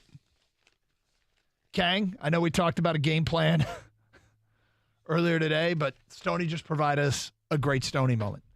Tony Ortiz, our old buddy, used to do updates. Tony Ortiz came over here. And, he's now an anchor at WWJ. yes, he came over to say hello and just check in, which was great. And he bounced in studio, and I'm not sure. I kind of hope we were we had the Twitch feed up at the time so people could see T.O. But he bounced in studio, said hi to everybody, gave fist bumps, and Stoney said to Tony, Kang, you're going to love this. Stoney says, oh, I'm glad you came over because I meant to tell you yesterday, happy birthday. And Tony Ortiz says, well, thank you, Stoney. It's in February. Well, first he looked at him like, what are you talking about? And then said, wait, when's your birthday? It's in February. Okay. All right. And I just turned and looked at Heather and looked at you. You guys both had big smiles on your face. I'm like, yep, that happened. He said happy birthday. Well, he meant to do it yesterday. He meant to do it yesterday, yeah. Which might be the best part of it. Yeah. What I meant to do. So all day. Was there some expiration date yesterday that he couldn't wish Tony a happy birthday from February after June 14th? You know what? I go through my life hoping to avoid doing stuff like that. Stoney, God bless him, does it and laughs. Oh, he's so good at letting, what is this saying, water roll off his back? Yeah. Nothing bothers him. I want more of that. I need to be more like that. But in the case of Mike Stone, he wished Tony Ortiz happy birthday. His birthday was in February. But he got it confused because he thought it was the same date as somebody else, and it was not. Two people that worked at the station. So he got confused. That's what led to it, his explanation. Well, it was fun. Yep. I'm terrible about birthday dates. Absolutely awful. Are you? Oh, I'm the worst. Well, no, I'm the worst about names. I'm not very good at anything. I'm terrible with names. Yeah. I'm terrible. I used to be okay with it, and then just as you get older, it gets worse, and then I blame COVID. There's really no There's really no excuse for being bad at birthdays anymore because you just put it in your phone and you get a reminder every year. You should. And then people have Facebook. Facebook, that's another way. Yeah, and I don't do Facebook, so. Facebook used to give me reminders. Now it doesn't. So I have to go in and search every once in a while and just search birthdays, and then they all come up. I'm like, oh. Is that what it is? Go 3 days late. Hey, happy birthday. Yep. Well, it's better than 5 months late, but. This is true. So, hey, guys, I meant to tell you guys Happy New Year. Thank you. By the way. Thank you. Same to you, buddy. Yeah, I was going to say something yesterday, but you guys were at the Comerica Park. How was your New Year's Eve? Was it good? Yeah. Okay. Still recovering. Mm-hmm. So yesterday when we were at Comerica Park, we were talking about the difference between a strawberry, how it came up. Like I like strawberries. Right. But I don't like stuff that is strawberry flavored. Mm-hmm. That makes sense. If there's a strawberry flavored drink or anything like that. Like I was thinking about candies. You probably don't like strawberry ice cream. Nope.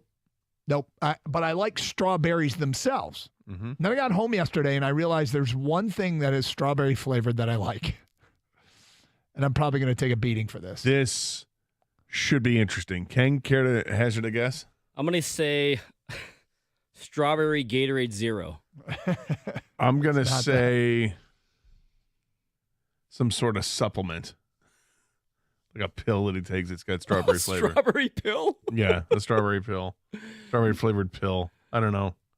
No, you're going to laugh. Of course we are. Yep. Natter Days. Sorry, what? The Natural Light Summer Strawberry Lemonade. The Natter Days. Have you never had it? The what? Natter Days. Never heard of it. You've never heard of it? No. Have you ever seen it? No. Google search the can.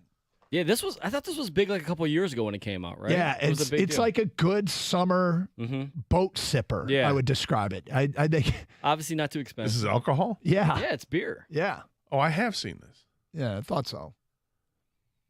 Never had it. Never had it? No. It's not for everybody. I'm not claiming it's for everybody. But I got home. I could totally see you liking this. I opened up the garage fridge, and I was like, ooh, this might be something. So I grabbed one. I'm like, yep, I liked it. I mean, I knew I did, but. In fairness, I might like this too. I'll be honest with you. Yeah. But I'm surprised you like it, Doug, because it's not like they use real strawberries. Do they? No, Or it's real not. strawberry No, I mean, flavor. it's- You hate the fake stuff. No, here we come with the, oh my God, Doug, that stuff's crap. Got it. Yeah. But yeah, it's the Natter Days. I like the that is a strawberry. That is as far as I can think of, the only thing that is strawberry flavored that I like is the Natter Days. So I thought I'd share that information with you. Well, that's nice to hear. Yep. That's nice to hear. Did you, I recommend it for the next time you go out on your boat, get some Natter Days. Okay. Yep. If I can does it come in anything other than a 30-pack? That's a problem. I'm not sure that it does. It probably does. I think it does. Let's split one 3 ways. 10 each. All right. Yeah, The math that's is fine. right on that, Gator. I think I had to go back and Yep. take off my shoes, but I think you're right. Yep. So there you go. The Natter Day. I will. That's the one thing. And you say you've never had it, correct? No, I've never had it. But you think you might like it? Yeah, I think I would like this. Yeah. Well, I like the summer shandy, which is, in all iterations. I think Leinenkugel's is the best. And that's just lemonade and beer. Mm-hmm. So making strawberry lemonade and beer, I'm down with that. I'd give that a shot. All right, good. Glad to hear it. Kang, and you like these? I'll like a couple of them. Yeah. But yeah, after that, I got to switch. Yeah, to you can something only else. have. go back. You can only have like 7 or 8. A couple of cases. Yeah. After that, Ken goes back to Guinness. Yeah. Or some kind of oatmeal sheaf stout. 248-539-9797. All right, so there is things afoot in the NBA that could directly impact us. The draft is a week from tonight. Wow. Yep. And things are afoot, Gator. Detroit's involved directly and indirectly. We'll get to that today at 10:18. It's Carson Anderson, 97.1 The Ticket.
Doug Harris, Scott Anderson, I sent one to ticket. Open lines, 248-539-9797. So yesterday, we kind of every topic that comes up that makes headlines, we always ask the question, does it impact us? And if so, how? Does it impact us directly? Does it impact us tangentially? And yesterday the topic was, all right, so New Orleans is allegedly shopping Zion Williamson for a top 3 pick. Allegedly, they are, I shouldn't say allegedly, reportedly they are after Scoot Henderson. And, would you want Zion? It seems like a huge injury risk. That this is a player that we like to call our shots, speak first, and forever hold your peace. And Zion Williamson, when he was in college, you and I both said this guy's an injury waiting to happen. And that's what his pro time has been. I mean, only because the first time we saw him on the court, he blew out his shoe. Yeah, that was a kind of a funny story, but it was part of a bigger picture. Yeah. Of a guy that you had to wonder if that at his size and the way he played the game, was it going to take its toll on his body? He was just too big. Yep. And was he going to change his body? Was he going to be as effective as he did? Was he going to be more effective he did? But whatever. The point is, so why would we want him now that he's out in the league? And we really don't. Although, sometimes when you're a team looking to take that next step, you sometimes take chances, calculated risks on players with red flags and kind of, hope and pray that it works out. You and I were both against it. B, the truth is they probably want a top 3 pick, not a top 5 pick. And so there wasn't really much there in theory. Then Bradley Beal, by the time we got home from the Tiger game, the reports out there that Bradley Beal could be made available. Now, he has the full no trade clause. He can kind of pick his spot. It seems like he's ticketed for a contender, a Boston, a Milwaukee, or a Miami. On top of that, Kang, did you say you saw that Washington wants a top 3 pick? Yeah, they want something big in return. Yep. But, I mean, they might not get it, but, everyone's shooting for the stars right now. Sure. So if he wants to play for a contender at this point in his career, I mean, I'm going to assume here Detroit's not on his list. Pretty safe assumption. But this is where you get to the tangential impact. Does it bump another veteran that's available down the totem pole? Does a player that and it's not going to be the top free agent, but that's okay. If Milwaukee tries to get Bradley Beal and doesn't, do they go get Fred VanVleet instead? And do you get to the point where, a player like a Cam Johnson from the Nets gets bumped down far enough that Detroit becomes a destination? That's one way it could tangentially impact the Pistons. Another is in Washington, you got Kristaps Porzingis, who has a player option to become an unrestricted free agent. With Bradley Beal leaving, does Porzingis go, I don't want to be here either. I don't want to be a part of a rebuild. And I think Kyle Kuzma is as well. That's great. Let's get another big man here. So that's what the Pistons need. Well, maybe a better one. I mean, I'm joking. But, right. I mean, he would be great, right? But you would have to start subtracting some people on this roster. Of course. But if he exercises his option to become a free agent, that could be, it could impact Detroit. It could get involved. They've got cap space, okay? Now, will any of these guys decide to come here? Well, that's the big question. You've got these, and with Porzingis, he's already played with 3 teams in his career to this point, with the Knicks, Dallas, and Washington, and he's entering the prime years of his career at the age of like 27, 28. So does he just want to go to a contender at this point? Probably does. I looked at a couple other names that I saw that I'd actually put in my show sheet that I don't think they're free agents, but they're players that you got to start thinking about. And when it comes to veteran presence, would you start to think about someone like Russell Westbrook? Now, before everybody says, no, Russ is awful, he's this, he's that, would he be a better fit with the Pistons? because they don't have that superstar guy that, that's there like LeBron was. Maybe it's just a bad fit, or wherever else he was playing with Durant and Harden and all this. Feels like one of those calculated risks I just talked about. It would be a very calculated risk. I'm just wondering if that would make sense, or Draymond Green is another one. Draymond's best years are behind him, but there's no question he's got some leadership abilities, and you're not asking him to score a ton of points a game. You're asking him to play defense, which he can play, and you're asking him to rebound and lead.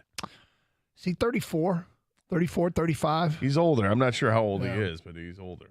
Yeah, that would be the concern. But look, so much. There's so much flexibility for the Pistons. The fifth pick. He's 33, by the way. 33. Okay, thank you. The fifth pick, which there seems to be a market for, cap space, and I feel like the owner made a financial commitment to the coach that stands to reason that he makes the financial commitment to the roster.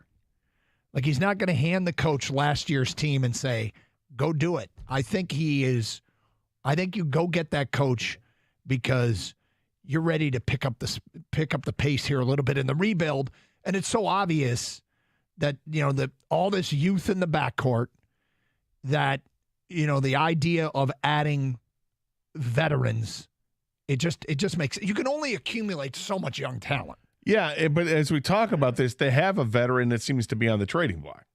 I know, and I'm not crazy about it. I none of the trades, and there's another rumor out there about him that we will get to, but if they trade Bojan, I don't feel like it's going to be for what they need, because what they need, unfortunately, is a player like him.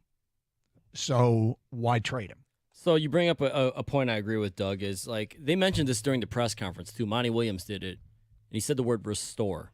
Now, they're not. I don't care what the fans think or whatever. Inside that building, the organization, they're not talking rebuild. They're talking restore. They're talking moving forward, winning games, fighting for the playoffs. Okay, and I think when you pay a coach $12 million, when you make him the highest paid coach in the NBA, yes, he's good at developing young players, but you also do have to give him a roster to work with to try to win games. So that's where you go in and you grab a veteran in this league who's a good player.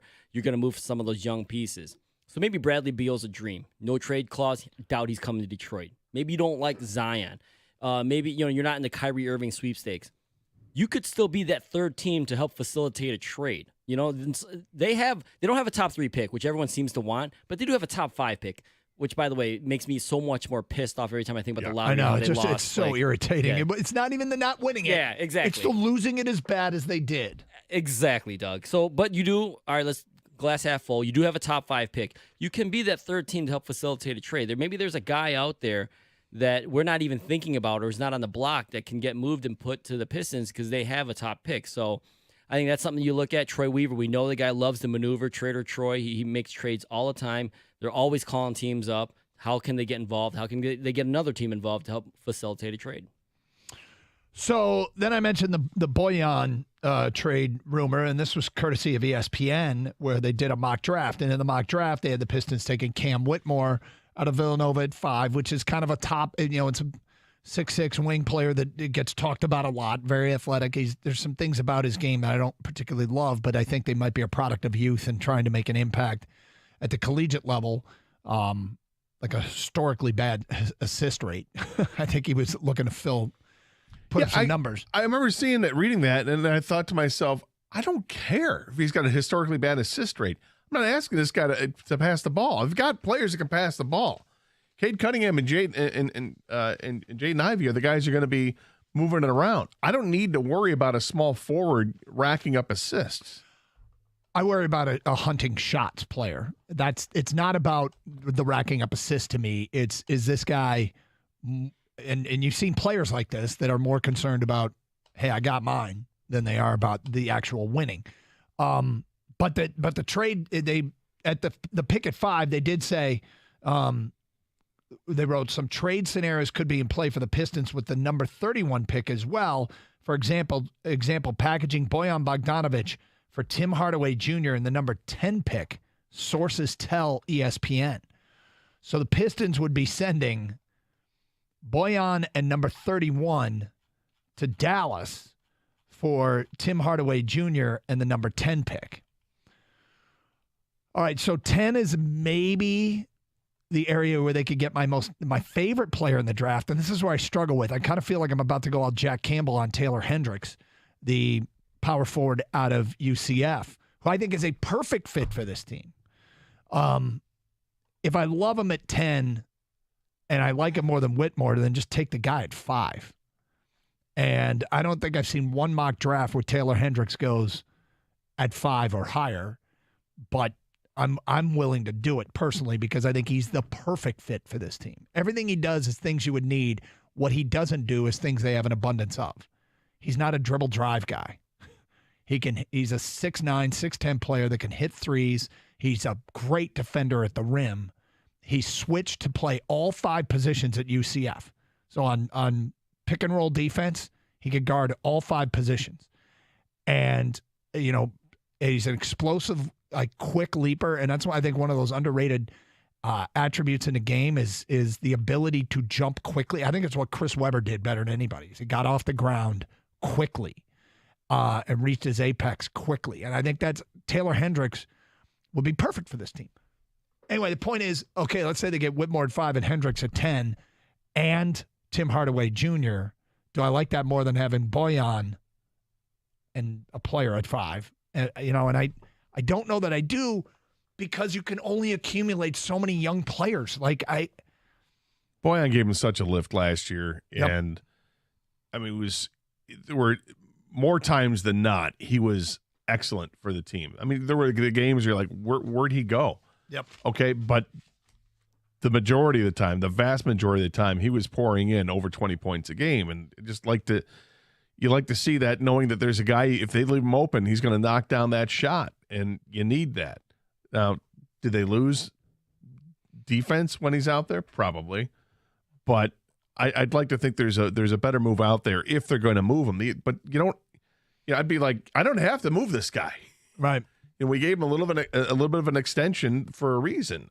But if there's a trade to be had, I don't know if it happens before the draft or it happens at the trade deadline when you start to look down the road, and let's see how the season goes. You can play the game. Let's see how the season goes before you do it. Or do you think you get the most value now? All right, 248-539-9797. There's a lot to chew on there. Things afoot in the NBA a week from the draft. We'll get to your phone calls and feedback coming up. It's Carson Anderson, 97.1 The Ticket. Hey, it's the summer mocktail party going on right now at Tropical Smoothie Cafe. If you're headed to the pool, you're headed to the beach, or you're just looking to hang outside on a beautiful day and have a great lunch, let me suggest the mocktail party at Tropical Smoothie Cafe. They got the strawberry margarita, the island punch, or the fan favorite watermelon mojito smoothie. You can order it online at tropicalsmoothiecafe.com or via the app. I use the app because it saves me a ton of time. Plus, you can customize your smoothie, put whatever you want in it. More on that later. But you can also earn rewards points. A couple weeks ago, I had enough rewards points. I got a free smoothie. Plus, they have sandwiches and wraps. It's a great thing to have for lunch, which is right around the corner. Make every day a getaway with the bold flavors and better for you pairings. Only at Tropical Smoothie Cafe. It's fresh made to order. Smoothies and food. Tastes great and is good for you. All right, so you customize it. You put in the fresh add-ins like almond, spinach, kale, chia seeds, and ginger, or supplements like protein, fat burner, or Energizer. Like I said, use that app, get rewards points, save yourself a bunch of time. Visit tropicalsmoothiecafe.com to find a cafe near you. Tropical Smoothie Cafe, you're on Tropic Time now.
So I think one thing, Gator, you and I have built a reputation around is trying to find a path to things getting better.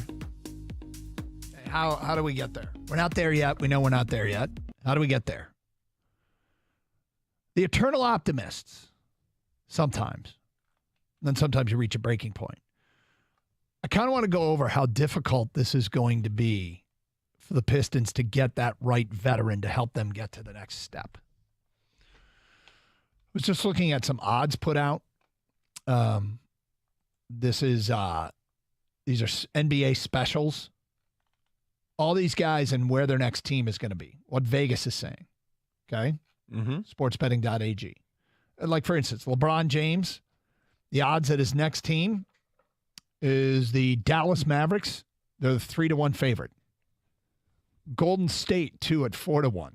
Phoenix is 5-1. Working our way down the list. Detroit, not listed. Correct. Yeah. Trae Young, next team. You hate Trae Young. I do. Well, you dislike Trae Young intensely. I don't like his game. Trae Young to the Lakers, the favorite, 1-1. The Bulls are 5-1. Miami's 11-2. Detroit, not listed. DeAndre Ayton's next team. Monty Williams. Better been in there, right? Yeah, well, he's a big man, though. Dallas Mavericks, 3-1.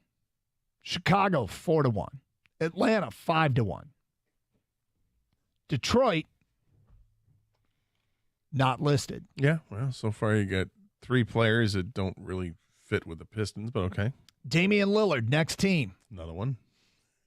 Miami, 2-1. Brooklyn, 3-1. The Knicks, 3-1. Detroit, not listed. No? Chris Paul, next team. Another one that doesn't fit, yeah. But they got the in. San Antonio, 2-1. The Lakers, 3-1. Boston, 5-1. Detroit, not listed. Karl Anthony Towns, next team. The Knicks, 3-1. The Wizards, 4-1. Chicago, 5-1. Detroit, not listed. Bradley Beal came on the market yesterday, apparently. Next team. Miami, 3-1. Celtics, 7-2. Philadelphia, 4-1. Detroit, not listed. This isn't a huge shocker. And like you said, not all these players make sense. Yeah. But we are trying to make a move. Oh, I know. When it feels like Detroit is not even an afterthought. I've done the same thing. When these odds come out, my first look is to see where the Pistons show up, and they don't show up in any of them. And I'm like, well, that's disappointing. But then I realize these are players at positions that don't necessarily fit with the Pistons. Have such a young team, and they're counting on these young players at those positions. So it doesn't really fit. It would be exciting if you saw LeBron's name there, because LeBron would be a guy that totally fits. Yeah. Yeah. But his name is nowhere near there, and you just I don't see. Of course, if you're LeBron, you're hunting championships at this point in your career. You're not hunting to be with an up and coming team. You're hunting to be on the team that's already there. Yep. So I get it, but it is nonetheless disappointing. That's why I offered up the other names. Well, those other names, because those were updated odds. Yes. Those other names, let's here's my favorite one. D'Angelo Russell, next team. Phoenix, 3-1. Charlotte, 5-1. Atlanta, 5-1. Detroit, not listed, but the Guangdong Tigers of these of the Chinese Basketball Association are listed at 18-1. CBA is back. Yep. All right, so here are the players where Detroit's name shows up. You mentioned Russell Westbrook. Mm-hmm. Knicks are 2-1. Chicago 3-1. San Antonio 4-1. Detroit is 30-1. But at least they're on there. At least they're on there. Where are the Tigers at? Guangdong, not listed. Take that. Mm-hmm. For data. You ready for the next name that Detroit is on? Am I? Dylan Brooks. Oh, boy. Heat 5-1. Phoenix 5-1. Dallas and Utah 7-1. Detroit 11-1. If he wouldn't talk, Like if he weren't so abrasive, Mm-hmm. he's precisely what the Pistons could use, right? A guy who can D up. Well, there's decent there's size. things about his game to like, yes. Yeah, but there's everything else. Mm-hmm. Unfortunately. I don't think the Pistons are ready for the NWO. I'm sorry for Dylan Brooks. And, I mean, the way he comes in and dresses, he wants the attention. He wants all the smoke. He's a good defender. I give him crap. I don't think he's definitely not as good as he thinks he is, but you need to have confidence. He'll find a team. I think he'll restore. I think he knew where he messed up. He's going to have a hard time finding. I mean, his first choice and second choice and third choice may not be there for him. No, he finds a good veteran team that needs a defensive player. Like he can serve a purpose. He's not done. I don't think the Tigers, the Guangdong Tigers, are on that list, right? They are not. No, he'll be in the league next year. But he's not Dennis Rodman either. No, yeah, he's not an elite defender. Yeah, he's not an elite defender and also an elite scorer or any. Off the court, or even on the court, you don't know what you're getting. He's an agitator. He knows what he does. Yeah. Draymond Green, next team, if not Golden State. Utah 3-1. Sacramento 4-1. Clippers 5-1. Phoenix 6-1. Dallas and Detroit 8-1. That one's on the radar. Yeah. If he opts out, guys, we're going to be hearing about Draymond Green, right? We're going to hear a ton about it. Yep. But how much is he going to get? How much you can't pay him that much anymore because he's not the player he was. You're paying him for his experience and you're paying him for leadership, but you're not paying him because he fills up a stat sheet. Well, I'll tell you, he didn't have Steph Curry and Klay Thompson here. Yeah. So it's going to be a different when you're setting screens and throwing these passes to guys that aren't hitting three-pointers. The game looks a little different. He's really good at what Golden State does. Could they use toughness and leadership on the Pistons? Yep. But how much you willing to pay for that? Because he's opting out. I think it's at $25 million left, Doug. I'd have to go look, but it's something we're north of $20 million right now. So if he opts out, I'm sure he's not opting out for like $5 million a year. Right. He's going to want to get some money. The only other name that Detroit shows up, and they're the 18th favorite at 25-1, is Chris Middleton. So these are all if these players leave their teams. I got to tell you, I am looking for the trickle-down effect. When the top guys go somewhere, who does it push towards Detroit? I mentioned earlier Cam Johnson as a player that I would be targeting. I guess my pipe dream is Porzingis, but at the end of the day, is Monty Williams helping get guys? I thought his answer yesterday when the morning show asked him about recruiting, and he's like, I'm not really a talker. I'm not a great recruiter. I'm like, you better be. I didn't love that answer. No. Maybe he's just downplaying, because I saw another story. It said he'd be a fine recruiter. Players don't want to play for him, so we'll see. But we're a week from the draft. Anything there that you loved, Kang? Anything that you said that makes the most sense to me? I would love Bradley Beal, to be honest with you, and that's probably the biggest pipe dream out of all of them. Yep. I mean, he's an instant scorer right away. Talk about shooting the three. There you have it, Bradley Beal. Veteran, the whole nine. Problem is the Pistons are nowhere in contention, and the guy, you mentioned some teams earlier. It's the Heat, the Bucks, teams that are close, the Sixers, whoever. Other than the pipe dream of Bradley Beal, I'd probably go.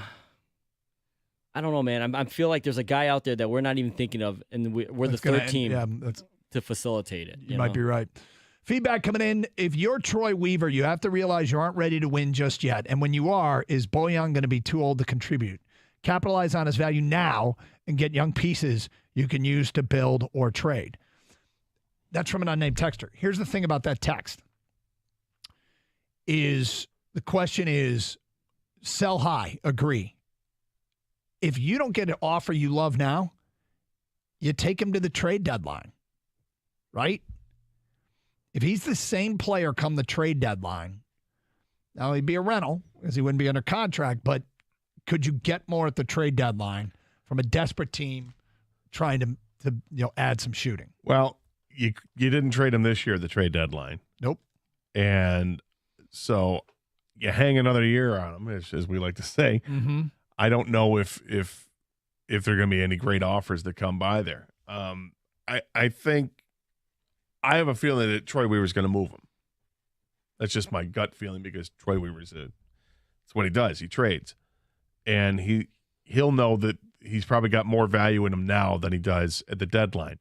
The deadline comes so far away, so many things can happen. Injuries can happen. The player regresses, whatever it is. If you can trade him now, there's absolutely a risk. So if you can trade him now and get an asset, it may not be a great asset, but he is a player that has value. And it feels like the Pistons have had this player for the last, I don't know, every couple of years to have that guy show up, whether it was Christian Wood or Grant, Jeremy Grant, or now you got Bojan Bogdanović. Did you mention Jaylen Brown, by the way? Did not.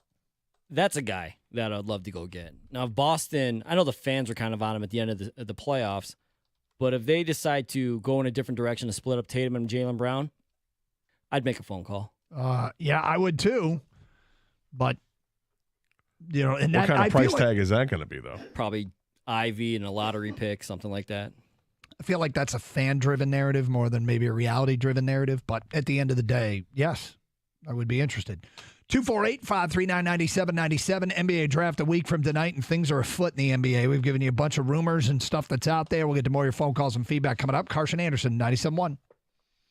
Hey, CGC Water reminds you, whether it's leaky faucets and fixtures, clogged drains, or old water heaters that need replacing, CGC Water Treatment and Plumbing got you covered. Now's the time to replace your old sump pump. CGC Water, they can handle all your plumbing and water needs. Convenient scheduling and guaranteed work. Call 855-339-4242. Let CGC handle your plumbing needs. Call CGC Water Treatment and Plumbing, 855-339-4242, or visit cgcwater.com, your local independent Connecticut dealer.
Tuck Harsh, Scott Anderson, 97.1 The Ticket. Give you a lot to chew on with NBA rumors, scuttlebutt, things afoot in the league. Bradley Beal probably not coming to Detroit, but who does he knock down a peg that could be on Detroit's radar?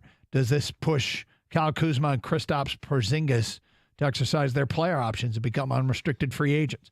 Meanwhile, rumors out there that Bojan and the number 31 pick could be going to Dallas for Tim Hardaway and the number 10 pick. Zion is available. Gator mentioned Draymond Green or Westbrook. I'm in the Cam Johnson camp. Kang brought up Jaylen Brown as just some guys that you at least do your homework on. Feedback coming in because the draft's a week from tonight, and there'll be some movement coming up. Feedback coming in from an unnamed texter. No way. Zion is worth a first-round pick. He's not a bust, but he isn't what he was hyped up to be. Well, we brought it up yesterday. He's probably the most hyped prospect prior to Victor Wembanyama. Like, he was the last guy that created this kind of buzz prior to a draft lottery. And it's pretty remarkable if you picture Wembanyama 4 years from now being available and talked about the way Zion's being talked about. Like, if you say that, would you go after Wembanyama for the number 5 pick 4 years from now? You'd say, yes, of course. But, I mean, hey, there's obviously circumstance. How bad it's gone for Zion is really why I'm making that point. Yeah, I mean, it's injuries because when he plays, he's averaging 25, 26, 27 points a game. He's very productive when he's on the floor. He's just not on the floor enough. You know, we joke all the time and have for years about Greg Oden. Yep. All right. And Greg Oden looked like he was a grandfather. And hey, no kidding. He didn't work out in the NBA. He had all these injuries, horrible knee injuries. Greg Oden played 105 games in his first 4 years. Zion Williamson's played 114 games in his first 4 years. Wow. You know, Greg Oden was done after that. I'm not saying Zion's done because he's not done. Zion's still, he's got a chance to get healthy, but I think maybe you understand what you have with him going into it, which is it's the ultimate load management player that you have to deal with. Is he only going to play 40, 50 games a year? Is that the best you can get out of him if he's healthy? Yeah, because Oden was a combination of injury and he just wasn't that good. Zion is often injured, but he is really good when he plays. Really He, like I mentioned yesterday, he was an all-star starter this year. Voted. I know it's voted by the fans, but you read the numbers off. He's a really good player when he's on the court. My biggest concern, other than injury, is his work ethic. Because how bad do you want to stay in shape and be injury-free? You know, how you can't let your weight balloon up and things like that. The thing that Monty Williams mentioned in his press conference about the current Pistons team, these guys work, man. You know, they're young and they're not ready yet. They haven't peaked yet, but they work at it. They're in the gym every day. They hang out together. Even Sadiq Bey, who they traded, was like, apparently they had to tell him to stop playing basketball for a little bit. Like, you were too much into it. Like, the core and the culture that Troy Weaver has set is work ethic. And I don't know if Zion is there yet. That would be one of my main concerns. Next text, trade Bogdanovich immediately. They never, ever should have brought him here. He can't defend at all. He's 34. His best years are behind him. He can shoot, and that is perhaps the most coveted skill in the league at this point. I mean, look, the question is, you sell high, right? You sell high. Yeah. Is now the time, or is the trade deadline the time? I would have to think that if you couple the 5th pick overall and Bojan Bogdanović, that you can get something pretty good. I like that because I'm assuming the something pretty good you're talking about is a veteran player, not more draft capital. Correct. Yeah. Because there's only so much young talent that you need. Exactly. And, I mean, the Pistons, they have a plethora of players on this roster that could be moved. They got a bunch of big men. Only so many guys can play on the floor. You've got to figure out who your guys are. You're gonna run through this with Wiseman. Is it Bagley? You've got Jalen Duren. You know, where's Isaiah Stewart fitting all this? And Monty Williams very effusive in praise of Isaiah Stewart. Yep. So I don't imagine he's going anywhere. But you've got all these guys that, and then if you start thinking about adding another one, okay, well, someone's got to go. Well, be interested to see what goes down here. Just one more name before we move on to keep an eye on, maybe Fred VanVleet, who Yeah. opted out in Toronto. He's a little older than Jalen Brunson, but maybe this is the Pistons' Jalen Brunson. A veteran guy that can. It's an all-star that can play. Brunson didn't make the all-star team, but he's still very young. Probably should have this past year. Van Fleet could be that kind of calming influence, another ball handler, so Cade doesn't have to bring it up all the time. And if you hold on to Ivy, I wouldn't mind a Van Fleet-Ivy backcourt. He's not that old. He's 29. Yeah, he's only 29, so he's not even in his 30s. He'll Yeah. turn 30 during the year, right? In the last 3 years, he's averaged roughly 20 points a game over the last 3 years. So, and you know what you're getting. You know you're getting a guy who can shoot a three-point shot pretty well, 37% over his career, and he's got experience. Okay, so again, if you want to continue talking Pistons, 248-539-9797. I need some advice on something. It's not really advice, but I guess I'm wondering how many people are as desperate as I am regarding something we talk about all the time here on the show. And Kang, I'm looking at you. Oh. Given the weather recently, have you skipped any Thursday mows? I skipped last week's. Okay. Because I was looking at the lawn yesterday. I'm like, I don't know if I can wait one more day. And now it might rain. So you did skip yesterday. I did skip yesterday. Or not skip, but you last week. I skipped last week because it was too dry. Then we got rain. Now the grass has really grown, which is great. Mm-hmm. Yesterday, I almost mowed, but I said, no, I'm going to respect the Thursday mow rules. So we're a big believer here in Thursday mows. And now today it might rain. I might have to take my Thursday mow into Friday. The forecast, what's it say for your area? Are you looking at can you squeeze this in right after the show? I might be able to squeeze it in right after the show, yeah.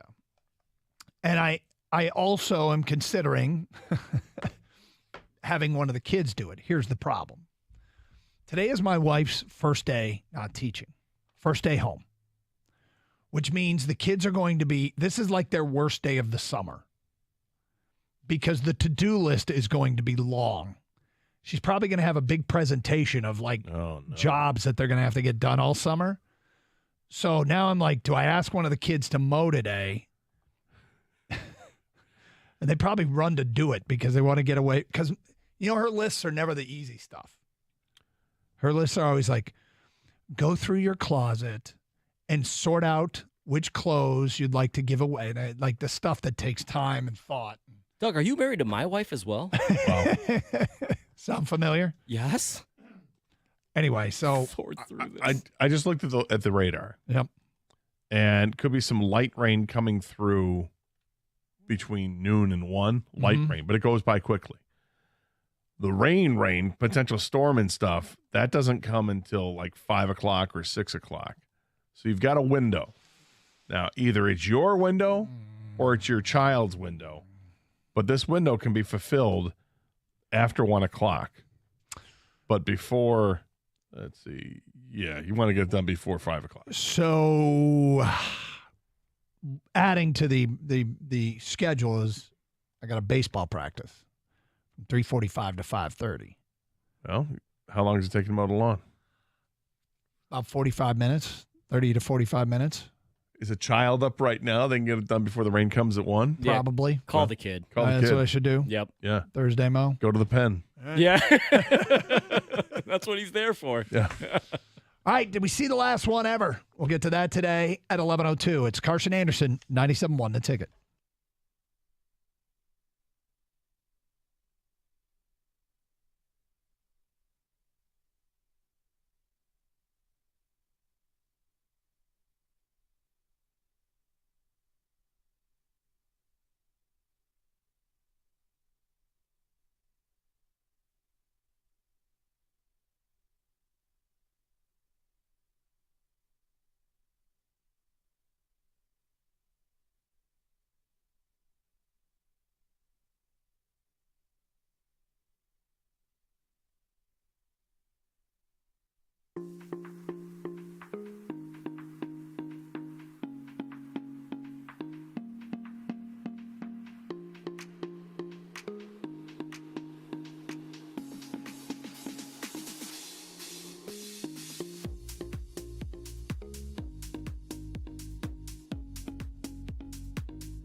Okay. So I think we're an okay follow on Twitter at DunGator971.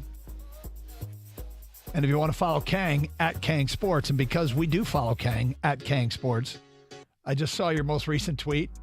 This might be the craziest stat in all of sports. So I saw that before I saw what the stat was. And I thought, well, Kang is overstating something. Then I saw the stat, and I'm like, maybe not. Right? This It's might like be the craziest stat in all That of is sports. a crazy stat. How is that? Is that? That's crazy, nuts. right? That's nuts. Or as ESPN said, this Messi stat is wild. Yes.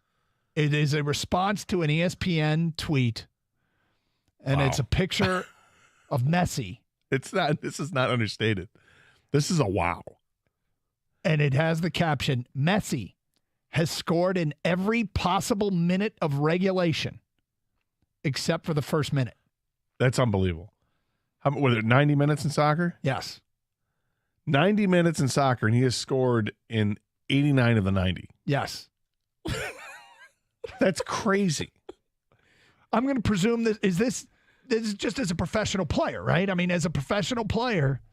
Yeah, I don't think they're counting like Right, but I mean, I don't think they're counting when he was a kid, and he probably scored 50 goals in 2 weeks. If you're an announcer for one of his games, you do this once you get into the second minute.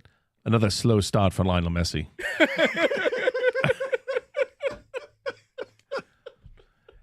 He's notorious for slow starts. Yeah. Once again, he forgoes scoring in the first minute. Oh, there's a goal by Messi. Yeah. Little late. It comes in minute 2. That's wild, isn't it? It is unbelievably wild and crazy. Yes. I really, I'm blown away by it. Well, the funny thing is, I wouldn't think I would be blown away by a soccer stat. This, I mean, given it's like, it's a 90-minute game. So you got first of all, you got to score at least 90 goals, right? Right. To do, Which or you got to score obviously he 89 has. goals to get where he has. And obviously he has. He's a tremendous goal scorer, but that's a lot of goals.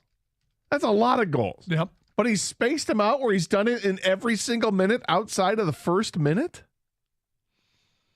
I mean, LeBron James has scored a basket in every, okay, great. That's a, 48-minute game. That's great. Double that every single minute, except for the first one. if you're Messi, by the way, are you like, man, I gotta check that box? He may not have known. Now that it's exposed, he's got to check that box now.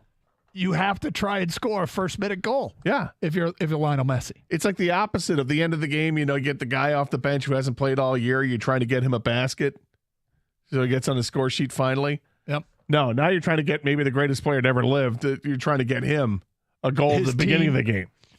Listen, let's get Messi the goal. Let's do what we can. Is it? You know what this feels like? This feels like some sort of soccer cycle.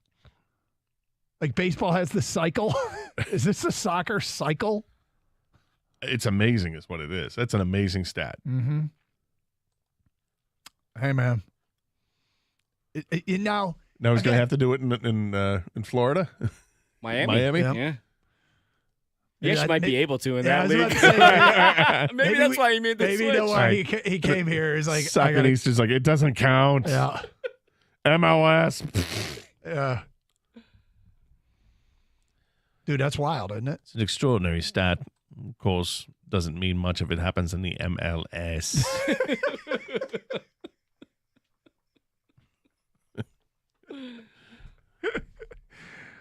Oh, well, that's wild. I wonder what minute he scored the most in.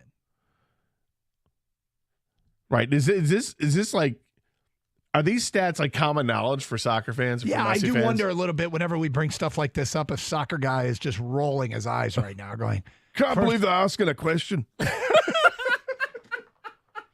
Come on, man. Don't you know, lads? It happened in the 36th minute. He's got 74 goals in the 36th minute. You don't know this? Oh, good heaven.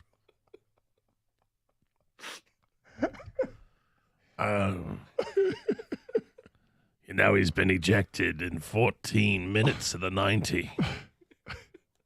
He He was last ejected in the 49th minute. And maybe others have done it too. Like maybe this is Sorry, again, is it Lionel or is it Lionel? Sorry, I don't want to mispronounce it and upset anybody. Lionel. Is it? Yeah, like Richie? Yeah. Is it? Oh. So no, but maybe more players have done this. Maybe we're in awe of something that happens all the time. No, although it because- doesn't seem possible. No, I don't think so. I think this is. It's already hard enough to score goals, let alone one in every single minute of regulation of games. Well, you got to figure in literally every single minute, the ball doesn't start in the middle of the field, right? So every other minute. Well, I guess he scored in the first minute of the second half too. Yes. So he's done it to start the second half. He's just never done it to start the game. Because I'm ignorant with a lot of stuff that comes with professional soccer. Yep. Does the extended time only happen after 90 minutes, or does it happen after 45 minutes? They do it in Happens the first after half. 45 too. Okay, so they do Yep. that. Yep. But here's my question. Let's say the first half goes, as a 46th, 47th, and 48th minute, and then the whistle blows. When the second half starts, is it start at the 45th, 46th minute? Well, that was going to be my question to you. You're supposed to have that answer. I don't know. Because that would change the idea that, because the 46th minute, in theory, would be the first minute of the second half, right? Oh, great. They're talking soccer again. They don't know what they're talking about. He's at 45. He's at 49. Come on. Great. These are the worst show ever. Well, you know what happened? The Edinburgh Rules. You don't know Edinburgh Rules. Have a nookie brew and figure it out. Come on. Great. Hey, my goodness. Do you even know what you just said? I mentioned Edinburgh. Yeah. Nookie Brune, that's Newcastle Brown Ale. Right. Those are Nookie Bruins. That's all I got for Scotland. Maybe somebody can help us out. Yeah, we got those two guys. There are two guys to call the show when we talk soccer. Yeah, where are they? One guy's got the most amazing Scottish accent, and then there's the other guy who I think is English. And we've got a couple other people to call in the show that are soccer fans that know their stuff. Because Gator's about to go to Ozzy Osbourne any moment now. Sharon! Ozzy, did you know Messi has not scored in the first minute? I don't know that. It was crazy. And the geezer and I were talking about last week, and didn't know that. He'll get one soon. I can't believe that stat. I really can't believe that stat. Yeah. I mean, what compares to that? I don't know. I have no idea. Hockey. Is it hockey? All right, Gretzky, has he scored in every minute? Every minute. Okay, you got six of regulation. Yeah. I'd have to think yes. I mean, think so? It's only. Well, you can talk at 60 minutes. Yes. So yeah, I bet he hasn't. I don't know. What do you have? 800 and something goals? Yeah, I bet he has. McDavid did it, but no one knew and no one cared. Yeah. Like what? McDavid does it every year. Yeah. Well, anyway, just interesting stat. Maybe the greatest stat in the history of the sport, and maybe not. Could be one, could be the other. 248-539-9797. We got open lines. We'll get to your phone calls in a minute. All right. I mentioned before the break. Gator, did we see the last one of them? Yesterday at the Tiger game, did we see Miggy's last home run? And I'm going to bet you're going to say no. Did we see Miggy's last home run yesterday? No. No, we did not. We saw his first home run of this season. So his first home run of the season, it was a no-doubter. Yep. Great smack. I'm going to set the over-under for Miggy home runs this year Okay. at 2.5. And look, I'm not. It was the best. Probably the best moment of the day yesterday. I mean, it might have been a catch, but Miggy's. There are a lot of good moments yesterday. some good Unfortunately, moments. they lost both games. They but lost both games, It's 6 home runs in both games. Torkelson's bomb was a bomb. which was nice. Acuna's bomb, jeez. Yeah. 461 feet, they say. I think it was further than that. You go dead center field and you go another 50-plus feet is where that ball was headed. That ball hit higher up at the ivy wall than the top of the camera well. That's where that ball hit. I think that ball went further than 461, but they've got the ticketed for the trajectory. Detroit Athletic Club. 248-539-9797. If we set the over, let's take 10 texts right now. 2.5. Just say over or under and sign your name. Biggie home runs this year. It's Carson Anderson, 97.1, The Ticket. Look around in your house right now. Look, weather's changed. It gets hot, it gets cold. Well, how's your thermostat doing? Is it working right? Is the air conditioning coming on when you want to? If it was cold these past few days, was your heat working? Do you have a flooded basement? If you got any problems like this, call the great folks over at Birmingham Plumbing, Heating, and Cooling today, because they're going to help you out. They are the experts. They dropped a special offer. It's just in time to beat the heat. Birmingham Plumbing is now including a free ultraviolet light air purifier or a high-efficiency air filter when you have both your furnace and air conditioning systems replaced. Now, in addition, they include up to a full 5-year parts and labor warranty with annual maintenance. And you don't have to worry about the cost up front because Birmingham has got you covered there, too. They offer different financing options for your new furnace or AC system for as low as $70 a month. So whether it's your air conditioning, your furnace, a pool heater, a boiler, a water filtration, maybe you got a flood in the basement, a clogged drain, a cold pool, a bad sump pump, whatever the problem is, call the folks at Birmingham Plumbing, Heating, and Cooling today at 248-282-3971, or you can schedule an appointment online at birminghamplumbingco.com. Birmingham Plumbing, Heating, and Cooling, your Metro Detroit boiler experts.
Here's the feedback coming in. 2.5 home runs for Miggy. Did you bet the over, the under? He hit his first yesterday, which was awesome. It was the best, for me, the best moment of the day.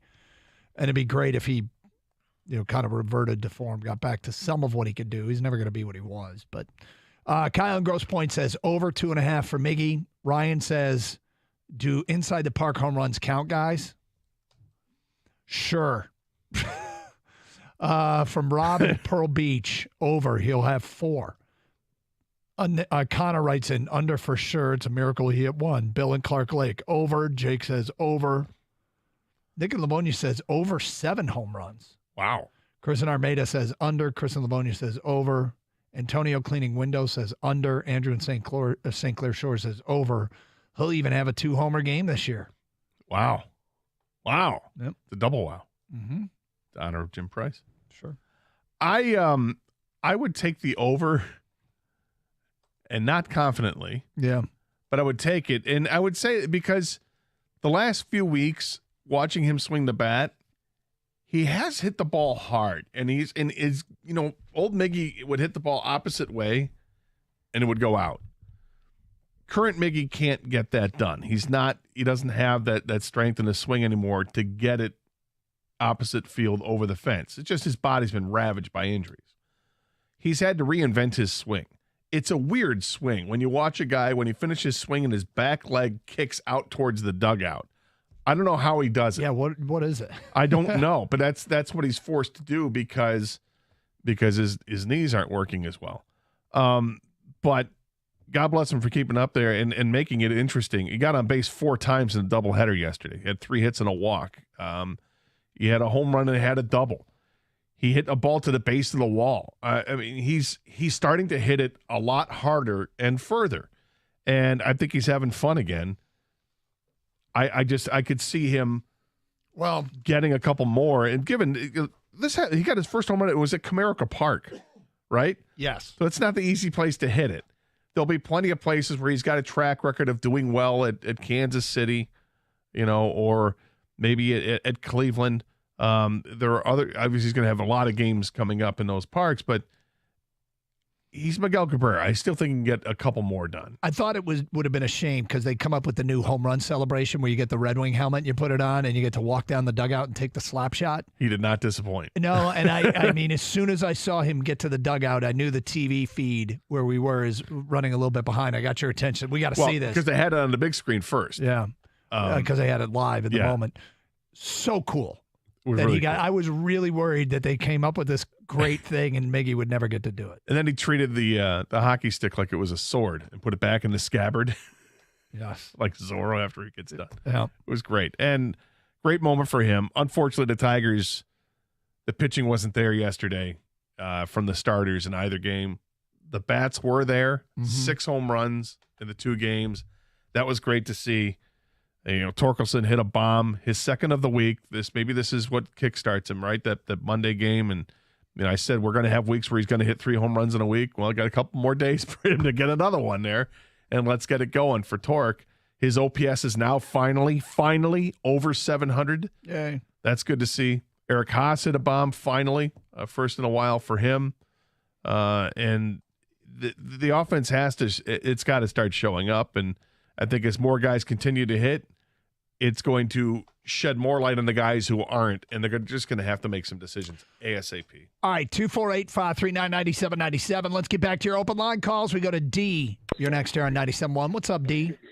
Hey, DK, Gator, what's going on, fellas? How you doing, D?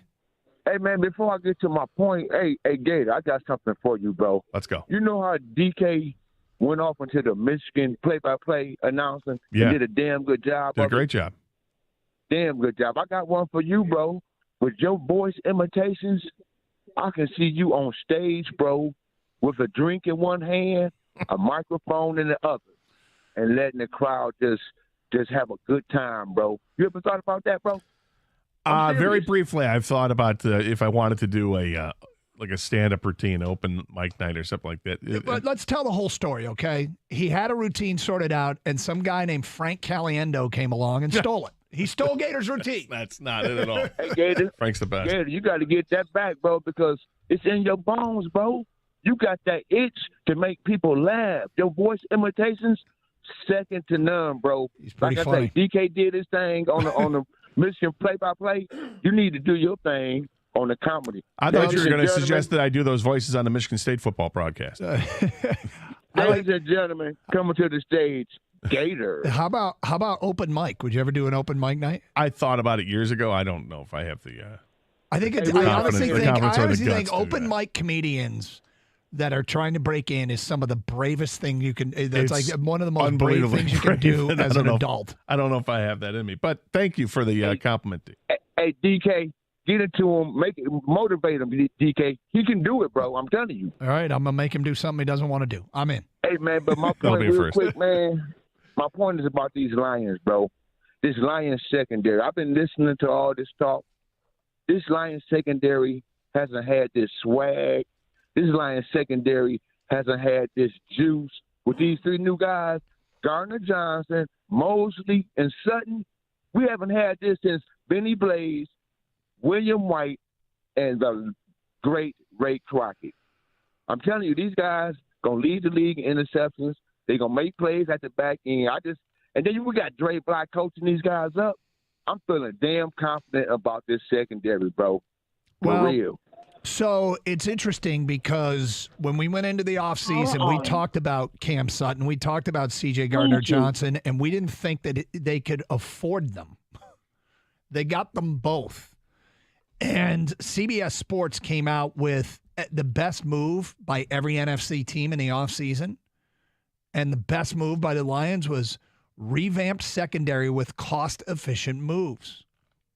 And they wrote the Lions' pass defense was not good in 2022. They certainly took measures towards improving that unit. Signing Emmanuel Mosley and C.J. Gardner-Johnson to one-year deals. They also signed Cam Sutton to a 3-year deal, paying him $11 million a year. Mosley and Gardner-Johnson were strong upgrades for one-year prove-it deals, while Sutton was already a good cornerback. With Tracy Walker already in the fold, the Lions secondary went from a major weakness to a strength on that side of the ball. All that without mentioning Kirby Joseph's emergence last year, and I think that's legit. That is legit. This secondary might be the key to taking this team. If you, like you set the bar high, what'd you say? You lead the league in interceptions? Is that what D said? He said lead the league in interceptions. It's a lot. That is. But they literally added the guy who led the league in interceptions last year. Yep, and that's a bold-ass prediction. It is a bold-ass prediction, and it's my sneaky kind of keep it to myself, but I can't help myself. I still talk about it. Kind of stat to talk about is how good the defense is going to be. Mm-hmm. I think the defense is going to surprise a ton of people, given how they played last year in the second half, given the additions they've made to whatever you would consider the weakness, and everybody would have said at the time, the secondary, and they totally revamped it with legitimate players. Yep. Whew. And the guys that got all that experience last year, the Jerry Jacobs of the world, they're going to contribute in roles as well. I really think the defense is going to be improved. I mean, in some of the secondary numbers, and I don't mean the second, but they started to make it tougher on quarterbacks as that year went on. It was mostly because of the pass rush getting better. If that pass rush takes a natural step forward with so many young players, and by the way, the return of some guys, right? Mm-hmm. And you couple that with an improved secondary, it doesn't take a massive leap in logic to think that the defense could be actually decent. Well, I'll give you a couple other things. One is the offense helping the defense. I think the running game is going to be better than it was last year, and they're going to be able to grind out some more drives. And by grinding it out, it keeps the defense off, keeps them fresh. The other thing that's going to keep the defense fresh, and I think it's maybe this is just me reaching a little bit, but run with me on this a little bit. Mm-hmm. There was an article in today's Free Press about James Houston and how much he wants to be an every down player on this team. And you look at all the depth that the Lions have at defensive end or outside linebacker, however you want to look at it, the pass rushes, right? They've got a ton of them. You got the Aquaris, you got Hutchinson, you've got Harris, you've got Houston. You can move Kaminsky around, you can move Pascal around. They've got a ton of these guys, right? Yep. Because they have a ton of them, I don't know. Maybe the Lions could be ahead of the curve on this when it comes to the defensive side. We saw what the NFL has done with running backs. It's no longer one bell cow. They do it by committee. They bring in a couple of running backs and use fresh legs. Is that what we're going to see from the Lions defense? Because they have such depth at that position that you're going to be rotating guys in and out of. So you're not having to have the guy who's out on the field every play of every game on the defense, that you can afford to split time with these guys and get fresh legs out on there every play. Well, and how much of a difference can that make? And is that going to be the new hotness in the NFL? It's not about finding the one guy. It's about finding several so that you can spread it out and keep everybody fresh. Let's not bury the lead here. Gator will be appearing at an open mic night at the Funny Bone next Tuesday. Funny. At the Ha-Ha Hole. Well, he's gonna at least open mic, right? Yeah. You're gonna be the host, right? Of open mic. I've got East Coast and West Coast representation. Both? Yeah. Oh, you know about that? Sure. It's Carson Anderson, 97.1 The Ticket.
Should we tell that on the air? I think so. I think it's funny.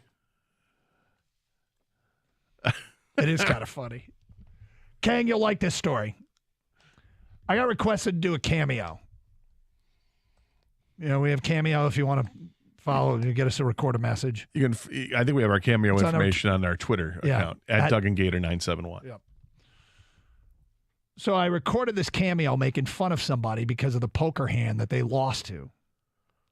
They lost to a 2 and a 7. Lost to a 2 and a 7. Nice. And We're starting poker hand, and you can have it. Yeah, he said, you got to make fun of my friend. So I recorded it and sent it off. I just got a call from my son. Said, so I just got a cameo. It's you making fun of me because I lost to a 2 and a 7, And the guy that beat me took the money he took from me and bought a cameo from my dad making fun of me. Wow, that is awesome. The Savage. ultimate. That's savage. It is kind of savage. Wow. And not only just everything about it. He wins. He uses the money to make fun of him again. Yes. With his own dad. He said, so my son tells me, he goes, God, he just was chirping me. I mean, just chirping me. And then he took the money and has my dad chirping me. It's so great. This is the best. So Doug's reading this to me during the break before he records it, and he's saying the names, and I'm like thinking to myself, those names sound familiar. Yeah. But I just thought nothing much of it after I thought that to myself. I didn't say it out loud. And then you come back in and you're laughing and tell me what happened with your son. That is awesome. Such a great troll job, isn't it? Yeah. I mean, that is. And you know what? No, don't give the kid back his money. No, I'm going to give the kid back his money. Why? Because it's funny. It's my friend. It's not funny if you give him the money back. All right, I'll keep it. Oh, you got to keep it. And by the way, your son, I believe, if he wasn't the victim, would tell you, Dad, that was GOAT. No, he liked it.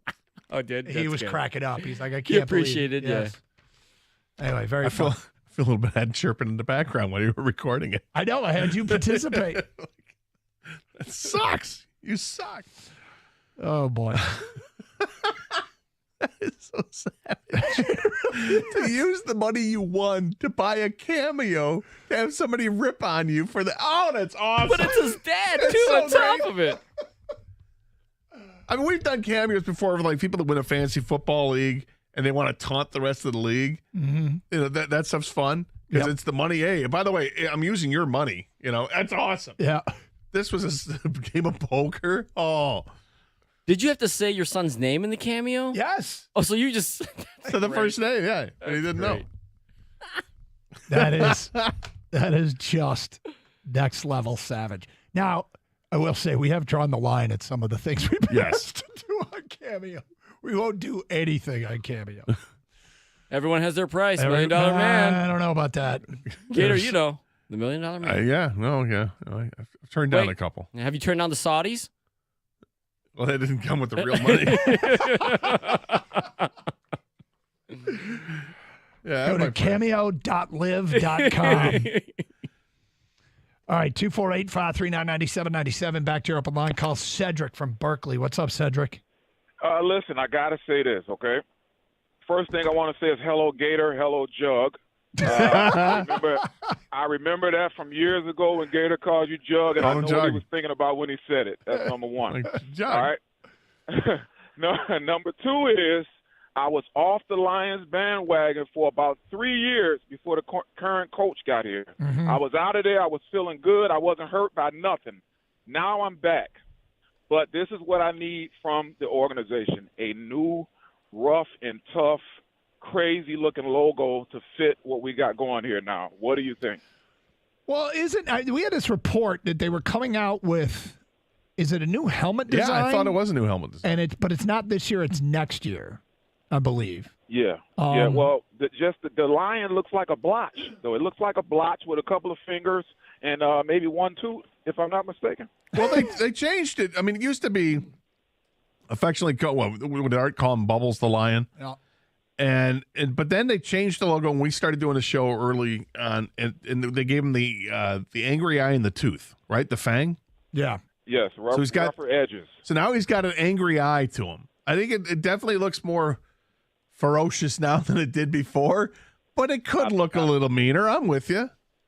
Let's go with a saber-toothed lion, something with big teeth, something that looks crazy and raw, and let's go for it this year. That's where I stand, guys, and that's all I got for you. Well, welcome back to the bandwagon, and you're not the only one. Maybe with part of a wildebeest in its mouth. Like actual prey? Yeah, like just a little piece of something, a little blood dangling. I was about to say, do we Let's go with get it? it Do we gross. introduce Yeah. a color and Yeah. put a little blood in there? Yeah. I like it. With the lions, man. Yeah, I like it. Yeah, Also, that's if I'd Honolulu blue. Don't worry about it. Yeah. There's blood, and it's yours. Yeah. I like them apples. Torn flesh. Yes. Yeah. Yep. Lion attack. Or a disinterested lion. I'm telling you, it is the funniest.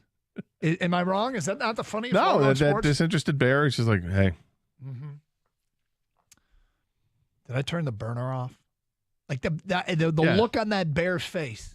If you haven't seen the logo for the Redwoods of the Premier Lacrosse League, I described it as a disinterested bear, but it looks like the bear that is pondering, for the most part, not critical life questions. No, like, not the serious deep questions in life, but just the menial questions. Yeah, like what's a tip on a $23 bill? Yeah. That's the look of the Bears face. I mean, it just, you got to check it out. All right, Gator. So did you see the story about the Michael Jordan flu game, the sneakers? Yeah. Okay. I saw what they went for at auction. I don't know anything else about the story. I just saw the price. So this is the 25th anniversary of the flu game, and the sneakers sold for $1.38 million. Now, if you don't know what the flu game is, Michael Jordan had the flu. Allegedly. Yep. And he scored 38 points, had 7 rebounds and 5 assists in 44 minutes as the Bulls beat the Jazz in Game 5 of the 1997 NBA Finals. It's known as the flu game. There's a lot of mystery about whether Michael was partying in Vegas all night. Mm-hmm. And I don't really remember how they attacked that. Didn't they say food poisoning in The Last Dance? Yeah, it was like they blamed it on a pizza. Right. Late night pizza. Okay, so Michael Jordan, Gator's shaking his head. You're not buying it. Don't blame it on pizza. You come up with something, blame it on shellfish. Don't blame it on pizza. Bad cheese? Well, that's part of pizza. I mean, bad cheese is the root of all evil, but I mean, I don't think that's what happened in this case. So the actual shoes that he wore, he gave away to a ball boy. And I guess it was a Utah kid, right? Because the game was in Utah, and this kid always, took care of Michael when he was there. And so he gave the kid the shoes. The shoes have been sold a couple of times, and they just went for $1.38 million. So there's a couple questions that come out of this. I actually, as a collector, and Kang, you are a collector of sports, mostly cards, but you have other things, right? Yeah, I have some memorabilia. Not much. Not as much as Evan, but mostly cards. But yeah, the whole thing. Where would this rank? I think Jordan's flu shoes are the number one basketball shoes of all time to own. So the only thing I could, what is there any other? Not Michael Jordan? Like, I don't know, Jerry West's, I don't know, Naismith's first shoe? I have no idea, right? Yeah, I don't know. I don't know. I'm trying to go back. Is there a George Mikan retainer? Bob Pettit jockstrap. I have no idea. Right. Okay, you think it's the most coveted shoe in basketball? Yeah. And Pettit has the most coveted jockstrap in basketball? No, Will Chamberlain would. Yeah. Would it be the most coveted shoe in sports? So here's the thing you're battling against, right? Michael Jordan, arguably the greatest basketball player of all time. Mm-hmm. Humongous pop culture icon. Mm-hmm. I mean, the sneaker brand itself, it made kids nowadays know who Michael Jordan is who never even saw him play. The fact that this was a finals game, the fact that there was a story behind the game, the flu, and if you believe it's a flu or not, and he still had a great game and they won. Those are the things that you're up against if you want to compare another shoe to this. So let's spitball here. What else would even have these type of? First of all, you got to go to an icon, right? Yep. Yeah. And look, like I'm trying to think of any shoe that ever played a role, and we already mentioned the Zion shoe today, but that would only be important if Zion became like the greatest player in the history of the game. I mean, but because I know very little about soccer. What if it were somebody's shoe that kicked the penalty kick to win the World Cup or something like that? Maybe like a Pele shoe or something like that. Or I don't know. Could be good if it's ever come down to. Mm-hmm. But yeah, I mean, it's got to have a story. It's got to be iconic. Yeah. Like Brandy Chastain. Yeah, would like you want her sports shoe bra, or would you want her bra? I don't know. It sounds. Well, I mean, sounds she took off her jersey to reveal the bra, and then everything went nuts, and that's what she's known for. Right. But she did kick the goal. I mean, that's not the shoe. The second question, maybe the obvious question, is: would you put the shoe on? You are the owner of the Jordan flu shoes. I want you to think about it. We'll get to your answer. There's only one person whose answer I want on this. It's Carson Anderson, 97.1 The Ticket.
We were talking earlier about whether or not Monty Williams can attract free agents. I found the story that said that the answer is yes. We'll get to that today at 12:20 here on 97.1 The Ticket. Currently discussing the Jordan Flu Game sneaker that the Air Jordan shoe that sold for $1.38 million from the Flu Game 25 years ago. Whether or not that's the most coveted shoe in basketball or sports, even when it comes to collectibles. In the meantime, we asked the question: if you got that shoe, would you put it on? And you want my answer? Yeah, because, I mean, my answer doesn't matter. Kang, look, I'd be curious with Kang. Kang, would you want to put it on? My first thought was always no. You leave them untouched. That's memorabilia. You don't mess with that. But then when I spoke to Evan about it, he was like, you absolutely try him on. And he's a huge memorabilia guy, too. Yeah.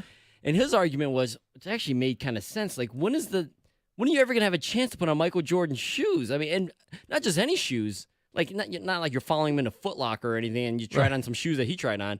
Shoes that he played basketball in an actual NBA final. And I thought, there is some enticement in that, I guess, just for a second. I'm not going to go around and walk around the house with him or anything. What would you do, Gator? I'd probably walk around the house for a day. Would you? Yeah, and that's it. I mean, I'd take pictures of it, and just for myself. I wouldn't post it because, it would take away it probably would take away the value. But the question to ask is to Doug, because Doug is notorious for not wanting to put on other people's shoes, meaning he doesn't shop for shoes at a shoe store because he's afraid other people have used them. He only buys his shoes online. And if it's out of sight, it's out of mind. He doesn't know what happened with those shoes prior. So, Doug, we ask you, if you had Michael Jordan's shoe from the Flu Game, would you try it on? Would you try him on? Nope. I would not. Disgusting. I don't want to put my feet where anybody else's feet have been, let alone somebody who sweated, seeped through their socks, embedded in the innards of the shoe. Not a chance. So you wouldn't shoot the boot with that shoe? No. I don't even like shooting the boot out of my own shoes. Not even with Natter Day. Oh, what about a nice Natter Day? I do like the Natter Days, but no, I'm not. I'm passing. As tempting as you've made that, the natural light out of Jordan's shoe, I'll pass. 248-539-9797. Gator, you're a big guitar collector. Would you play a guitar that was like, let's say it was a Jimi Hendrix guitar or Eric Clapton? I'd have to, yeah. Is that frowned upon in the guitar? I don't know. You know what? Because I think of like car collectors, and they'll buy some car that had like 40 miles on it, right? And it's a 50-year-old Ferrari or something like that. And I always thought, what a waste to buy a car or to own a car like that and to never take it out. It'd be such a waste. So to use that same logic, if I were to get, a David Gilmour guitar that he played the solo of Comfortably Numb on, would I want to play that guitar? Absolutely. Even I'd want to play that guitar. Yeah. Well, no, you wouldn't. Stop it. Comfortably Numb? You kidding me? And Gilmour played it? Sorry, it's one of the most iconic guitar solos of all time by one of the greatest guitar players of all time, but it's okay, Doug. Is it? Don't worry about it. Yeah, that's fine. But yes, I would want to play. Would you wear Gilmour's shoes? Probably not. No. Right. No.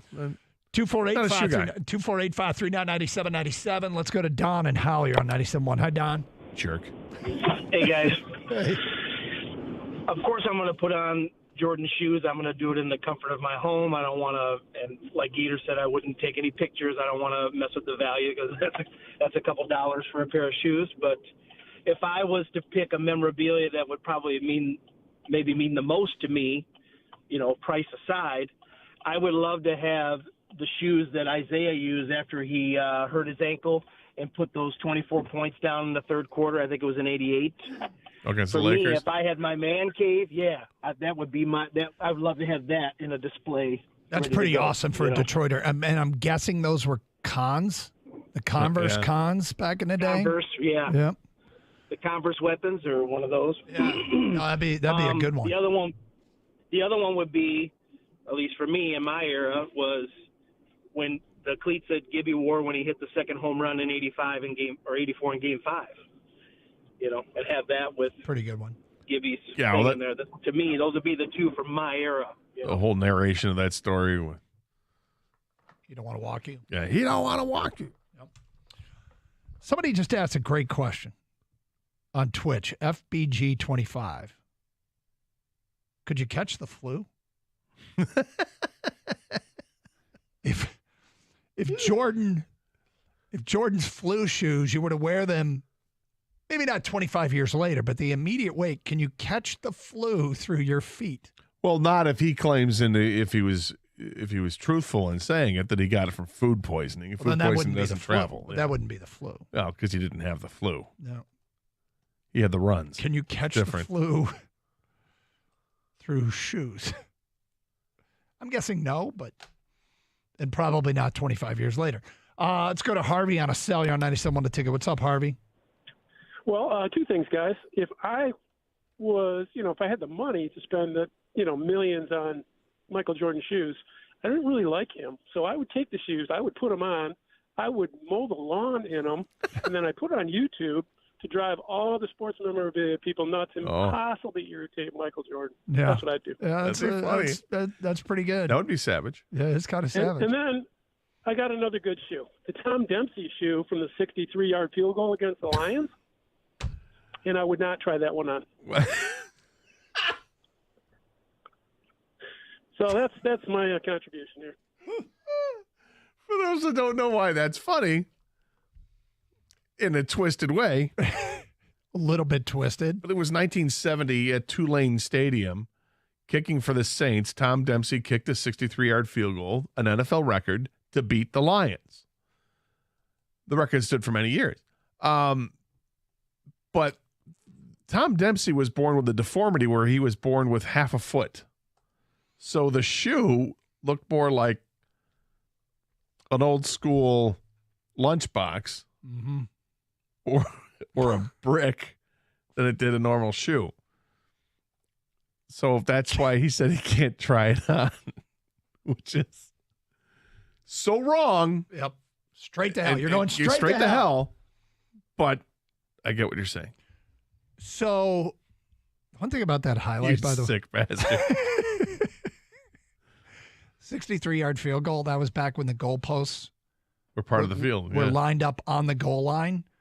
So where he kicked the ball was spotted at his own 37-yard line. Additionally, when he ran up to kick the ball, he was standing on like the 34. His own, that's like touchback to the 20, 1 first down, send out the field goal unit, right? It's just insane. But yes, he had half a foot. We go to Will, who's next on 97.1 The Ticket. Hi, Will. How you guys doing? Good, Will. If I had to pick a shoe, it would be Kobe's last game, the Mamba Day shoe, where he dropped 60 against Utah. So we were talking about, we saw your call on hold, and Gator said this might be the shoe that could challenge the Jordan flu shoe. Jordan flu shoe versus Kobe's last game shoe. I'm not sure Kobe's last game shoe doesn't out. I think it might get a higher price than the Jordan flu shoe. What do you think, Kang? Probably. I don't think so, but that's a good suggestion because people have texted in as well. You have on top of his last game, historic 61 or 60 points, whatever it is, in Lakers and the whole nine. The untimely death of Kobe Bryant. Yep. That actually caused a lot of his memorabilia, and it was during the pandemic as well, where there was this huge peak and spike in his cards, jerseys, and whatnot. So it's unfortunate, but that's how we are as pop culture. When things happen like that, it makes you more remembered, I guess, right? What about, would that should be more valuable than, was it 81 that he scored? He scored 81 against the Raptors. It was against the Raptors. Yeah, I think that would be more. That'd go for more at that auction. His last game. Let's go to Kathy next here on 97.1 The Ticket. Hello, Kathy. Hi, how are you today? We're good, Kathy. Well, I have a story. I love my children. I'm a crazy mom, Bloomfield Hills. Okay. And my oldest son, Mark, was on the state-winning soccer team from Losser High School his junior year, and I bronzed his soccer shoe. Oh, did you? If you don't play soccer, you don't realize the shoes don't even last a season.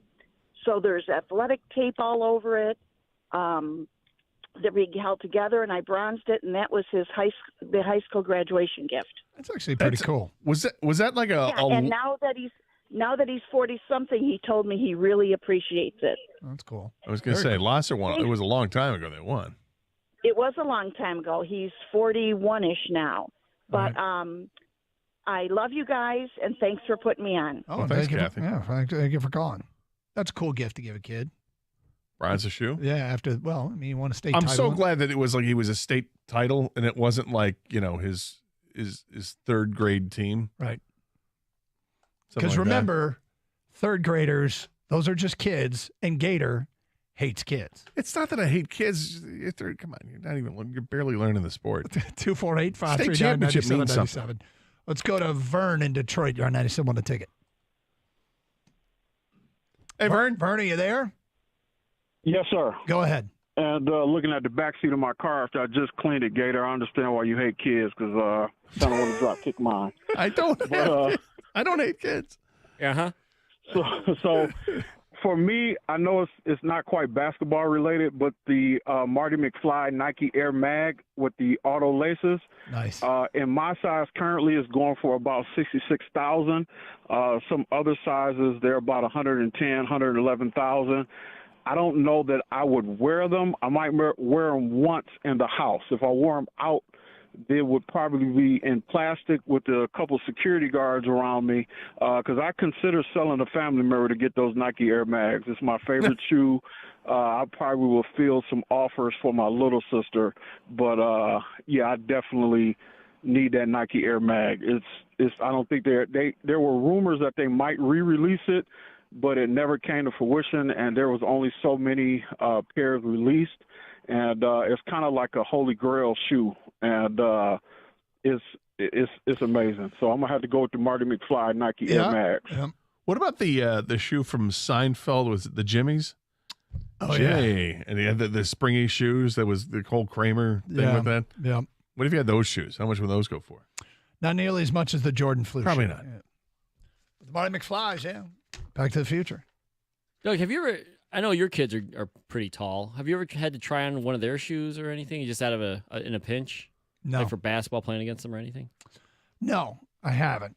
I think this phobia and this perhaps, unnecessary phobia started before I had kids, but no, I've never, But the kids, like, my little dude had his soccer cleats. He needed new soccer cleats. He grabbed his brother's old ones and just took them to the field. Like, they don't care at all. He's smart. All right, coming up, we kind of called our shot on this one. It's happening, and it sucks. We'll get to that at 12:05 on 97.1 The Ticket.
All right, Doug Carr, Scott Anderson, 97 won a ticket. Tigers get swept yesterday. We talked about it prior to the doubleheader that it kind of needed to sweep Atlanta. It seemed unlikely that they would to build up some anticipation for this Minnesota series. Gator, we had some meager goals for this Tiger team. Some meager goals. And one of them was that the Tigers be within striking distance of Minnesota going into this 7 games in 10-day stretch against the Twins. Even though it'll only be the middle of June, we will get to be able to treat it like a big series. Then Eduardo Rodriguez got hurt. Then Riley Green got hurt. And then Vierling and Akil Baddoo suffered various degrees of injury. And I went back and looked. The day I said on the air, and we talked about it, felt like the fairy tale was over. They're 1-8 since then. It's unfortunate, but that was right when they had all those injuries, and you could kind of sense this is the exact opposite of what the team needed. Nobody goes through the entire season unscathed when it comes to injuries. But when you're not a great team and you actually have more than most, when you start listing off all the guys that should be here that aren't here, which include Mize and Skubal, for instance, you really, the fairy tale was over and you could see it coming.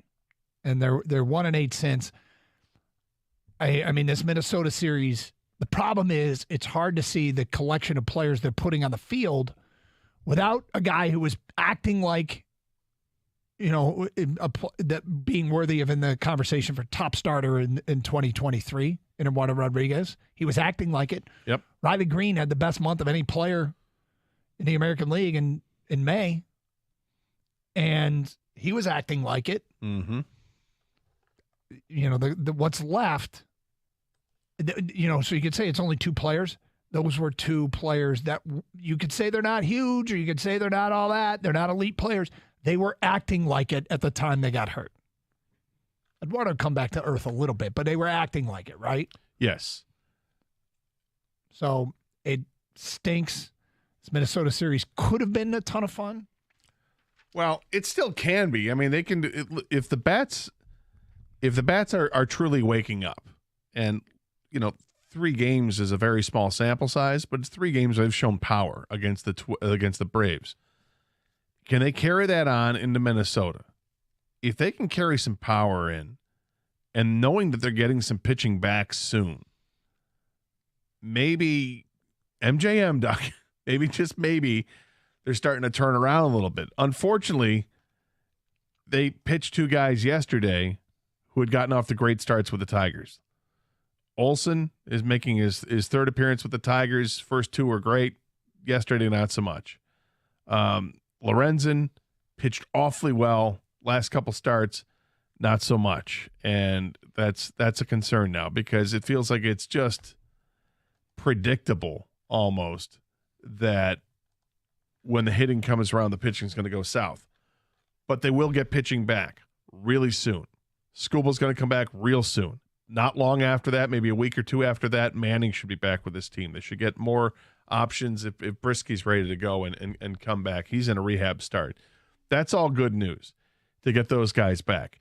It would be better news if those guys come back, pitch reasonably well, and then we're seeing Spencer Torkelson the way he's meant to be. The way that we're seeing some of these other players, that McKinstry might be a real deal with hitting the way he has hit so far this year.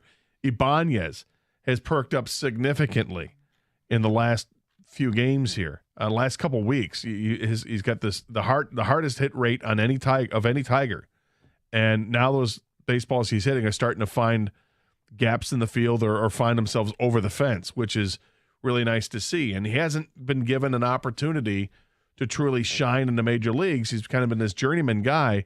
And A.J. Hinch talked about that, how, he's proven everything he can prove in the minors, but, now he's getting a chance to do it at the major league level, and now he is. He had that horrible stint where he was like over 32 or something, and now he's hitting. So I don't know if it's real or not. We'll watch it. We'll monitor it.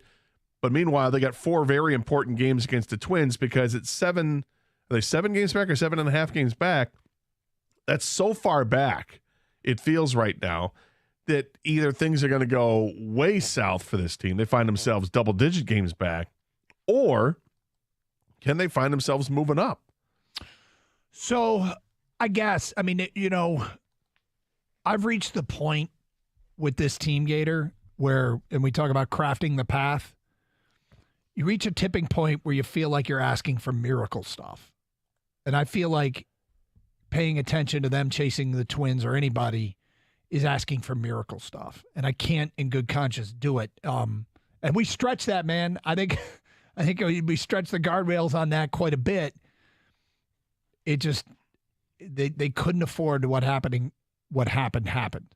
And so then the other issue is because they've dropped so far back, I mean, contention's not the kind of thing that is you get to the end of July and they're almost assured to be sellers now. Yeah, I mean, look, I just want to be happy as a Tiger fan this year. I want something to root for. I know that this isn't a team that should be competing for a World Series championship. Yep. But if I were to condense it and just look at it and say, can this team compete and be competitive within their own division for the rest of the season?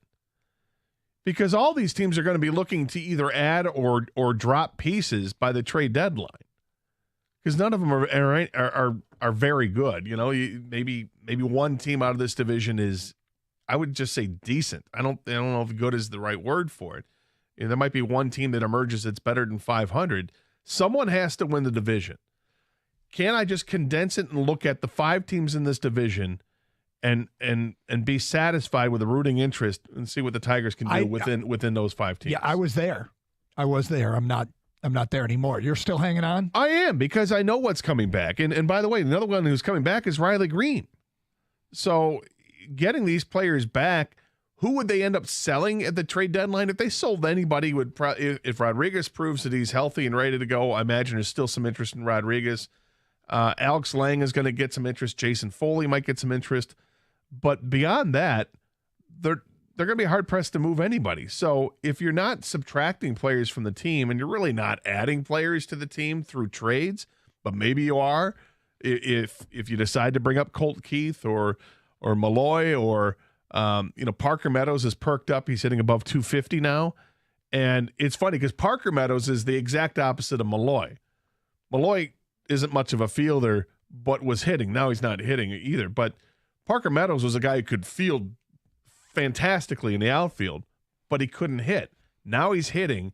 Is that average going to come up enough where they decide we're going to bring him on because he's going to save some runs? We talked earlier about whether or not the Pistons could attract anybody to choose to come here, and the options are going to be many.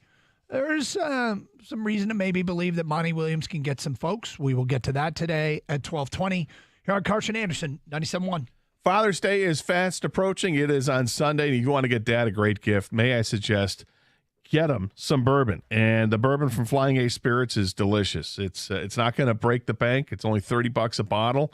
It's a versatile spirit. You can drink it any way you want. You're not going to get any funny looks. You mix that with some ginger ale, mix it with a cola, however you want to do it. It's delicious. You want to have it on the rocks or neat as an everyday sipper, it works that way. You want to do shots with your friends after celebrating a big golf win or whatever, do it. It's delicious. What it is a small batch American-made bourbon. It's blended in Holland, Michigan, and it's part of the Coppercraft family, artfully crafted for the brave of heart. It's a blend of aged whiskeys. It's got notes of caramel, toasted rye, vanilla, and ripe stone fruit.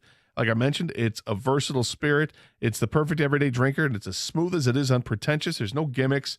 It's just great, approachable American whiskey, again, for the maverick at heart.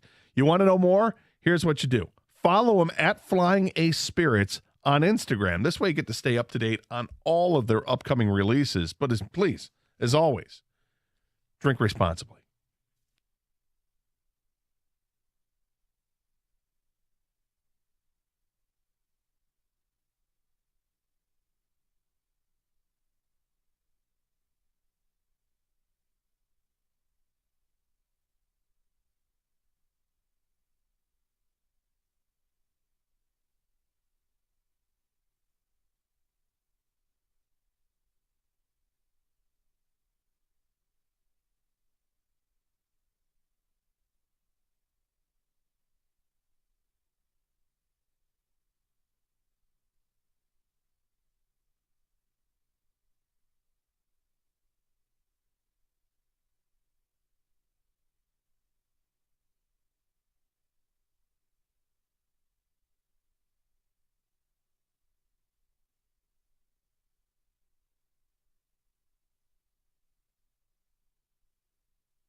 Doug Carson, Scott Anderson, Kang behind the glass.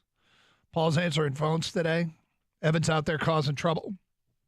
Let's get to your phone calls. Joe is next here on 97.1. Hi, Joe. Hey, guys.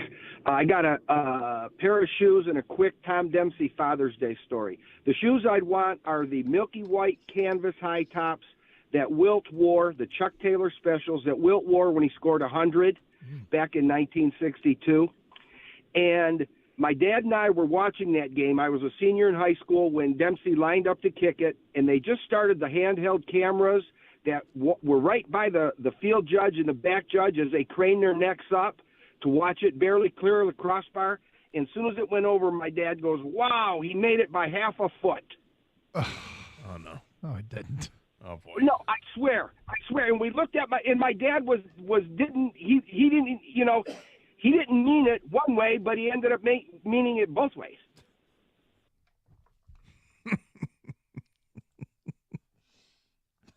I mean, straight to hell, right? Straight to hell. But you'll go laughing. It's an innocent little joke. I hope it's innocent. I hope it. I think I hope it actually happened. That he's not making it up. Oh boy! All right. So remember, we were discussing earlier all the veterans that appear to be on the market in the NBA. This is with the Bradley Beal news yesterday that he was going to be shopped around the league. That might lead to a domino effect. Maybe Kristaps Porzingis opts out in Washington. He's got a player option where he could become an unrestricted free agent. Same thing for Kyle Kuzma. He could be available out there. We talked about how Zion is getting shopped for a high draft pick. Not to mention, they could have James Harden on the market. Feels like there's a lot of potential movement out there. We read all those odds, all those players earlier. On our website, 971aticket.com, the Birchie Kid did a story about Monty Williams and how players like him. And Chris Paul came in part to Phoenix because he wanted to play for Monty Williams. And he had a quote from Mikal Bridges regarding Monty Williams being, quote, just one of the greatest dudes on earth. Now, he also made a tie between a player that I like, the Birch Kid, a free agent, and Monty Williams. He writes, one name to watch is Cam Johnson, who was molded by Williams in Phoenix before being dealt this season to the Nets as part of the Kevin Durant trade. A strong wing defender who can shoot the three, 42% over the last two seasons, Johnson fits the Pistons' need to a T. 27-year-old restricted free agent. Williams will at least get them a seat at the table, Birchie writes. Honestly, seems to be Williams' guiding principle. When asked Wednesday of his recruiting skill, he said, quote, I generally don't pitch. I just share the vision. Williams is a coach, not a car salesman, Birchie writes. And ideally, a roster full of young talent Detroit will start to sell itself. I want Monty Williams to be, obviously we all want him to be successful. I think he checks a lot of the boxes in terms of player development, what he had in Phoenix matching with what he has with this team. And I think he's a fine game coach. I mean, some of the knocks against him is maybe his message were a little bit thin. There was new ownership there, which is always a dicey place for an incumbent coach. But and there were a couple other things about maybe not using the regular season enough to prepare for the postseason. Ultimately, Gator, a lot of people that have bet on injured players being healthy in the postseason. It can burn you, and it burned Monty Williams a little bit in Phoenix. I just hope that it's true that his good dude, one of the best dudes, whatever it is Mikal Bridges said about him, I hope that does help bring the veterans in. At least get Detroit a seat at the table. Well, I think if anything, he's got a reputation around the league. It's a very good reputation. Now, he may not sell himself with what he has to, in a deliberate pitch, but if you bring a free agent in for an interview and they interview with the coach, is it just his personality that sells him rather than him deliberately doing it? maybe that's the case with Monty Williams. But ultimately, the best way to lure free agents or anybody here is going to be through winning. And I wouldn't be surprised if free agents are reluctant right now. Pistons were the worst team in the league by a lot, by at least 5 games. And, it hasn't been a good franchise for the last few years. They picked at the top of the draft. So some people might feel like they're getting in the ground floor, but they don't want to get in the ground floor. They want to get in on a team that's already established so they can be the piece that takes them over the top and puts them in a run. So it's just something to keep an eye on. And, the top available players, there's a direct impact if you can get them to take your phone call and talk to you, a team with cap space and a young core that 1 year ago it felt like Cade Cunningham was a player that people around the league would want to play with. 1 year later, after being injured, I don't think nobody's given up on Cade Cunningham, but he feels like he's just kind of forgotten. He is forgotten. Lost in the wash. I mean, I've got high expectations for the team this upcoming season. Yes. Because all the experience that those rookies got last year, those are 2 prized rookies. They really started to flourish towards the end of the season, started to feel it a little bit. And knowing that Cade Cunningham is going to be such a great influence on those players, I'm dying to see those guys play again together because we saw just a glimpse, and we saw some real flashes there last year when they were all healthy. Well, the expectations are high because now those guys are experienced. They got a full season under the belt, just like Cunningham's got at least 1 season under his belt. Let's hit the ground running. So, and the expectation for me would exceed what the Vegas total on wins is, which I think last we saw was somewhere around 28 or something. Mm-hmm. I would hope that this team is one that will, win in the 30s and perhaps more, depending on what they can add. And, that expectation could grow depending on what you're seeing initially. Are they actually gelling together? I mean, we're hearing that Jaden Ivey's already there before 8 o'clock in the morning for a workout on the day that the coach is announced as being the head coach, or the day after. That's awesome. Yep. And I'm sure he's not the only one. These guys are going to be working out together and playing together, and it's going to benefit. There's something about the makeup of this team and this roster and these young players, Gator, where I feel like if they're not successful, it feels like it's going to be because they're not very good at basketball. It's not going to be because they're distracted, and it's not going to be because, off the court stuff gets in the way. They're putting everything into it right now. I mean, that'll change over time. But right now, they seem like guys that really want to win and do everything they can to get there. And if they don't, it'll be because their skills don't translate. Their skills they're just not good enough. Yeah, the one thing that has me hesitating on being all in on this is that, these were guys I thought were talented last year, and they were so bad last year. Yep. And that they had a coach that we thought was going to be somebody that could help mold these players and turn it into something. And there was no overachieving going on with the Pistons last year or even the year before. We just didn't see it. We would see a team that played hard for a half at a time or maybe 2 or 3 quarters at a time. But in the end, they were just going to deflate, and they just didn't have it. And defensively, they were horrific defensively. And is that a reflection of the coaching that they got? Is that a reflection on their attitude as players? Is that a reflection on their talent level as players? I don't know. And that's still lurking in the back of my mind. I'm 90% buying in on this, but there's going to be a percentage of me that's still hesitant. All right, Gator, do you hear who HBO called? For Hard Knocks? Yeah. No.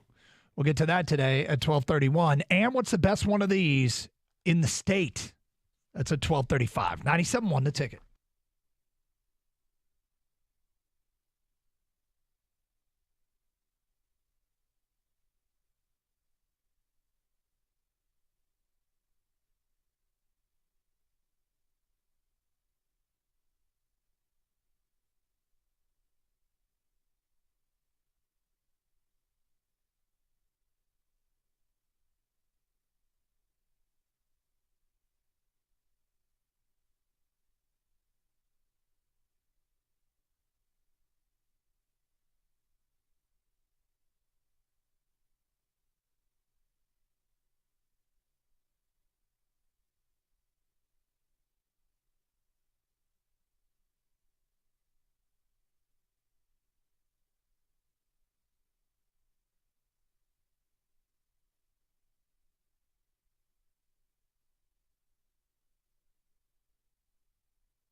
Doug Carr, Scott Anderson, 97.1 The Ticket.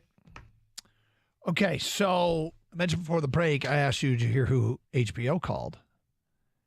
According to John Neo of the Detroit News, HBO called the Lions. Would you be interested in part 2? Well, I mean, it's entertaining for us. I'd like to see it. My question is, for the Lions, is it a distraction? Yeah, it's for the most part harmless, right? There's not a lot of negative that comes out of it from the outside. Right. But when you're in the middle of it, is it a distraction? Is it difficult? Are you working under conditions that you wouldn't otherwise work? Does it then impact your real world, having them around? Given the fact that the Hard Knocks has been around for so many seasons, it strikes me that the answer has to be no, right? The NFL wouldn't keep doing it if there was if the teams were complaining too much. What's weird is, no, they still don't have a team. They've announced teams as early as March and as late as June. Now we're in mid-June. The 4 teams that are eligible, given their restrictions, are New Orleans, Chicago, the New York Jets, and Washington.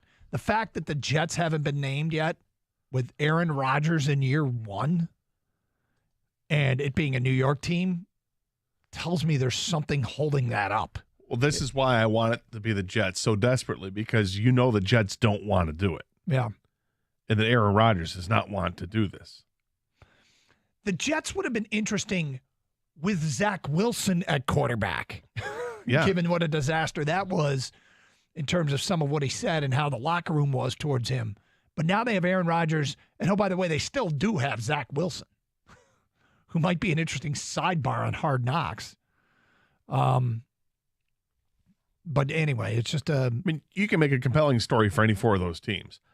As much as I'd love to see the Lions get it again, because it just for us as fans of the Lions, it's great. I'm thinking bigger picture and wanting to disrupt somebody else. I think it would be disruptive to have them back for a second time. Let them go to New York. Let them disrupt Aaron Rodgers. Yep. And maybe if you really want to believe in my disruption theory, let them go to Chicago and disrupt the Bears. So would Chicago be, the emergence of Justin Fields kind of feels like a big year for him, and all the new players, like they could be the turnaround team in the NFL because they had like $100 million in cap space and they spent it. They did. Getting Tremaine Edmonds and TJ Edwards on the defense, and they really could be something else. DJ Moore offensively. All right, so there's that. And then the other thing is that I was up north this past weekend, Gator, and had a chance. We had people staying at the house. We had our golf weekend, and we went to our place, and the property we're on had a no fire rule in place. There's restrictions on fire. That was their policy because it was so dry. Mm-hmm. And we have had some fires in the state. Some areas are of extreme risk of fires, although the rain the last few days and maybe even today will help. But I just thought of those people that are going out there camping, right? Just be, this is one of those, hey, be really, really careful. Right. This is the first week that many people are out of school. So maybe some families are trying to get away and go camping, or maybe got a place up north and you might be grilling, or you got a bonfire or something planned. Just be super careful because the conditions are ripe for there to be fire problems, right? Yes, 100%. But while I was doing my research on this and kind of reading about it, and they'll do a public service announcement today about people being careful, I did find that a campground in Michigan got named the number 1 campground in America. Number 1. But with it being the beginning of summer, and our state being such a great place for people to travel and for people to, take advantage of in the summertime, you don't have to leave our state to go on a summer vacation. What is your favorite campground in the state of Michigan? Now, Gator, I will tell you, I haven't camped in a long time. My dad and I did a canoe trip back in the 90s where we had a tent with us, and I remember us camping on that trip. Do you remember what river you canoed? I don't. I do remember, what's the one up? I think we did the another one where we did maybe the Pine. Okay, yep. And we camped, and I remember it was a day we listened to a Michigan football game. They tied Iowa at 17. Tracy Williams fumbled on the one late. Very frustrating. But anyway, that so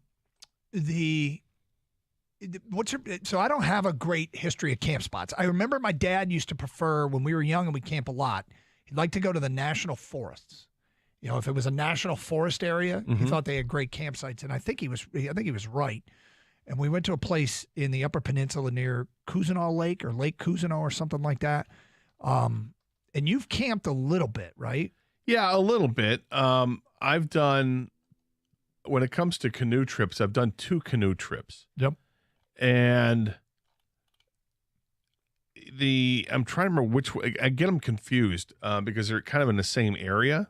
Mm-hmm. One time I went on a canoe trip. We were on the Little Manistee River, and the other one was on the Pine. And I think it was the Little Manistee that I was at with my brother and some of his friends. And we had tents, camped out for one night. We did like half the canoe trip one day, camped out, and then did the rest of the canoe trip the next day. And it was on a campground somewhere, had to be, obviously. And it was a good time. It was a lot of fun. And the other one I did on the other river, we stayed at somebody's cabin, so it was different. The other camping that I've done, camping, if you will, just spending time in a tent, has been on a beach where we camp out literally on the beach of Lake Michigan. Was it hard to put a tent up on the beach? No, not at all. Okay. Not at all. Yeah, no, I mean, I know because of sand or whatever, you're worried about that. It actually, with the stakes that go in, it's not hard at all. Is that right? Yeah. The sand might be actually kind of comfortable.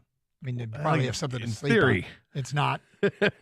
I didn't find it as nice. And the first time I went, I did it without an air mattress. Just went in a camp with it and I thought, okay, when you first get into it, it's nice, and then you realize, well, now you're not sinking in, now you're just stuck on hard sand, right? Because that's what your body has left that imprint in there. But getting the air mattress, I think, is key when you go on a camping trip. All right, so as I mentioned, there's a campground in our state that was named the #1 campground in America. Now, we can talk about the criteria and all that and debate whether or not it is even the best campground in Michigan. But 248-539-9797.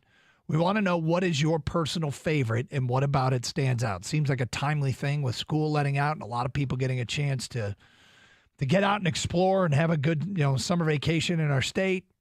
What would it be for you? 248-539-9797. If you want to continue the Pistons talk, we've had a lot of that today. And we will tell you in the 1 o'clock hour what campground in our state was named the #1 campground in America. It's Carson Anderson, 97.1 The Ticket.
Saw a list of the best campgrounds in America, and the state of Michigan had the #1 campground in America. And Gator, I thought it was interesting, and we can kind of talk about that. We'll get to it in the 1 o'clock hour, what it was named, but we were wondering what people's favorite campgrounds were in our state. Seems like this time of year, people are making summer plans, and we don't have to leave a state for your summer vacation. So what is your favorite, or in your opinion, the best campground in the state of Michigan? Now, it's not something that's particularly in your wheelhouse nor mine, but it doesn't mean that it isn't a lot of people that love to do it. So what do you got? It's funny because my daughter's actually been asking for like the last month to go camping. I think it's because she watches a lot of Bluey, which is a great television show, by the way. But they have a camping episode, and she's like, I want to go camping. She has a little Bluey camper toy and all that stuff. She's like, I want to go camping. And I'm like, I think the idea of camping is great. The actual doing it kind of sucks. It does, because the sleep sucks. The brushing of the teeth, the hygiene, in the morning, things like that, that sucks. Bugs, terrible. Bugs are probably the worst. The worst, right? But if the canoeing during the day, that's fun if you do that. I mean, just the campfire, having drinks, that's cool. But like I said, I think once you get down to it, I'd rather go to a hotel room. To me, I like to camp at a Hampton. Right. You want to go maybe glamping is up here. Yes, that's it. For me, there are two factors about it. Well, three factors that play a huge role in it. One, the bugs are bad. Two, I guess with the bugs thing, so it stays with that. Something is always going to get inside your tent, and generally there's a spider that gets in there, and when you see it, you freak out. You're like, what the hell? Well, just burn the tent down. Yeah, you got to burn the tent. The other thing is when you close that tent up for the night, because you're out in the middle of nowhere, you hear everything. Everything. Every little stirring of a creature that's out there, you hear it. These nocturnal animals come out, and you're like, oh, my God, what is going on? I remember one time we were camping out at the Allegheny Reservoir out in Pennsylvania, and we camped out there for, I think, 3 nights. And, the first night, there were 4 of us that were there, and I'm like, this is kind of nice. And then all of a sudden, I hear some scratching going on in the woods. I'm like, wait, whoa. Because back then, my whole fear was bears. There's going to be a bear. And they warn you about, there can be some bears. Make sure you keep your food away. And like, what bears? Turns out it was just raccoons were the biggest problem. The raccoons got onto our pontoon boat that we had rented. And I can't tell you how, because raccoons are brilliant, but they did. They were able to lift up the bench seats on the pontoon boat and pull out all the food that we had. And we woke up the next morning because we knew we heard something. Yeah, you heard. You're just getting ravaged from that. The other thing, the third thing, is the issue I have with camping, the bathroom situation. All right? It sucks. You don't want to be a bear in the woods. Honestly, any campground that has that bathroom in quotation marks, the toilet situation, that is the worst smell. It is the community. The Porta-John is like luxury compared to the campground. Well, I will say this. The Allegheny National Reservoir that we went to, they had we happened to camp near where there was a bathroom. It was 50 feet away. Yeah. It was awesome. It was maybe the only awesome bathroom you will find. But because there were so few people camping in our area, there was nobody really other than us. Nobody was using it except for us. And they get cleaned out every week. And they cleaned it out just before we got there, so we knew it was just us. Now, after a couple of days, it is a little rank. I knew some people that went camping once, and they actually took some video cameras with them, and they were out in the woods, and they found these stick figures. Mm-hmm. They'd hear these noises at night, and they'd wake up, and there'd be stick figures hanging outside. Oh, did they? Yeah. Were they there for any particular reason? No. Exploring any kind of... They were just, checking out a myth. Yeah, a myth. Yeah. Okay. Well, they never came back. Yeah. 248-539-9797. Let's go to Tommy on a cell. Hi, Tommy. Hey, Doug, Gator. Tommy, what's going on? Oh, another day in the life, my man. Yeah. My favorite place, my girlfriend at the time, was a little place southeast of Grand Rapids in a town called Alto, Michigan, and the campground was called Tyler Creek, and it was awesome. You had places where the big RVs came in, guys that had the RVs. They had their own little spot. and then you had what was called their primitive section. That's where we went. Primitive. We tent camped, and we were way away from them, and we were kind of like out on our own, and it was like cool as hell. And they also had, which Doug, you would love this. Oh, Gator, you too, maybe. They had an 18-hole golf course right there. Wow. You could golf and camp, and we found this place to buy wood. Oh, we had fires like you wouldn't believe. And what was the name of the place? Tyler Creek. It was called Tyler Creek in Alto, A-L-T-O, Michigan. I see where Alto is. I'm looking at Alto now. I've got it up here. Tyler Creek Golf Course and Campground. I can imagine. Yeah. I would be fascinated what the dress code was at the golf course at a campground. There is no dress code. No way. Right. No shorts. If you wore anything other than like shorts and a T-shirt, you were overdressed. Yeah. Did you go to the Alto bar? They did not. Well, they had a little store, but they didn't have a bar. Gator, damn it! We had to go into town. We had to go to this place called Jack's Place, which was a little drive. Look that up, Jack's Place. In Alto, amazing. Yeah. Yeah. Well, we got one vote down for best campground in Michigan. Tyler Creek Golf Course and Campground. 248-539-9797. Let's go to Kim in Linden. Hi, Kim. Hello. Hey, what's How are up? you? It's always a pleasure. We had to go to this place. I got to keep your radio down.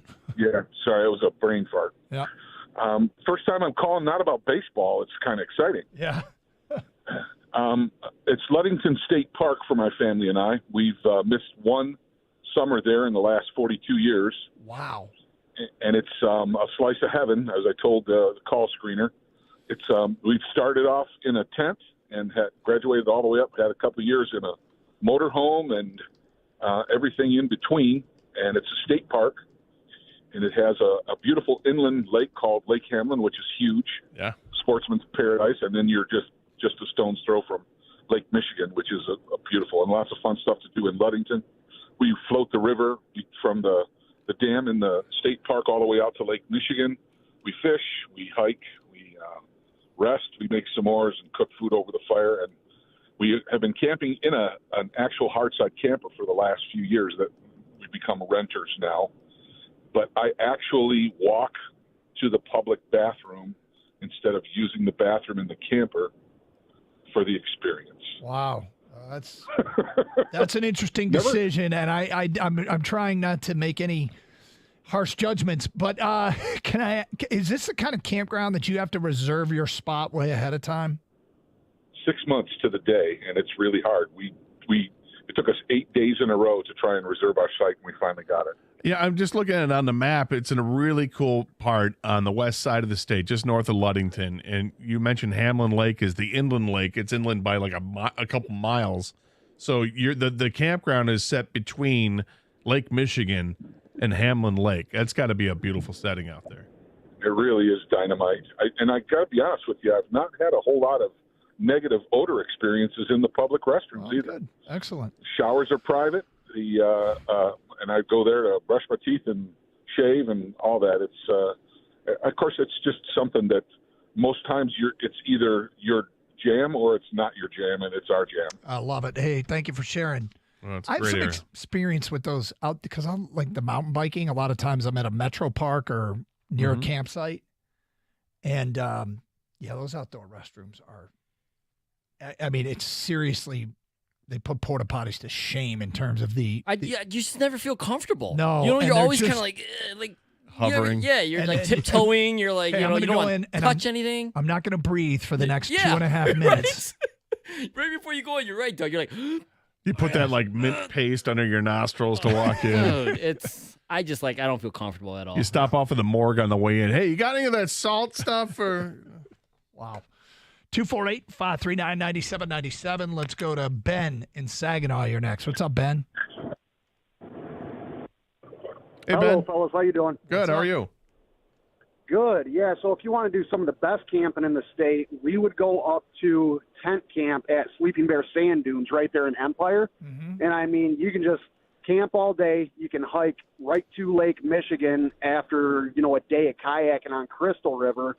And I mean, Doug, that'd be right up your alley. Crystal River, I mean, truly is crystal clear. You can see 12 to 16 feet at any given point straight to the bottom as you're watching, large schools of trout swimming upstream right underneath you. And it was, I want to say 6 years ago now, we were there and we got back to our campground. Half of our group of 12 or so, they were sleeping or, call it taking a nap after having a half a dozen drinks kayaking before noon. But the other half of us are grilling out, and we literally saw with the naked eye a bear walking straight across the dunes. So, we call it into the DNR just to make them aware. And they said that was the first one spotted of the year. So, yeah, it can definitely get interesting, the further north you get up there. I mean, all sorts of critters and wildlife running around. But, and don't worry about those outhouses either. Just bring a shovel and a roll of toilet paper, dig a hole, man up, and pop a squat. Man up. Yep, man. I do need to man up quite a bit more.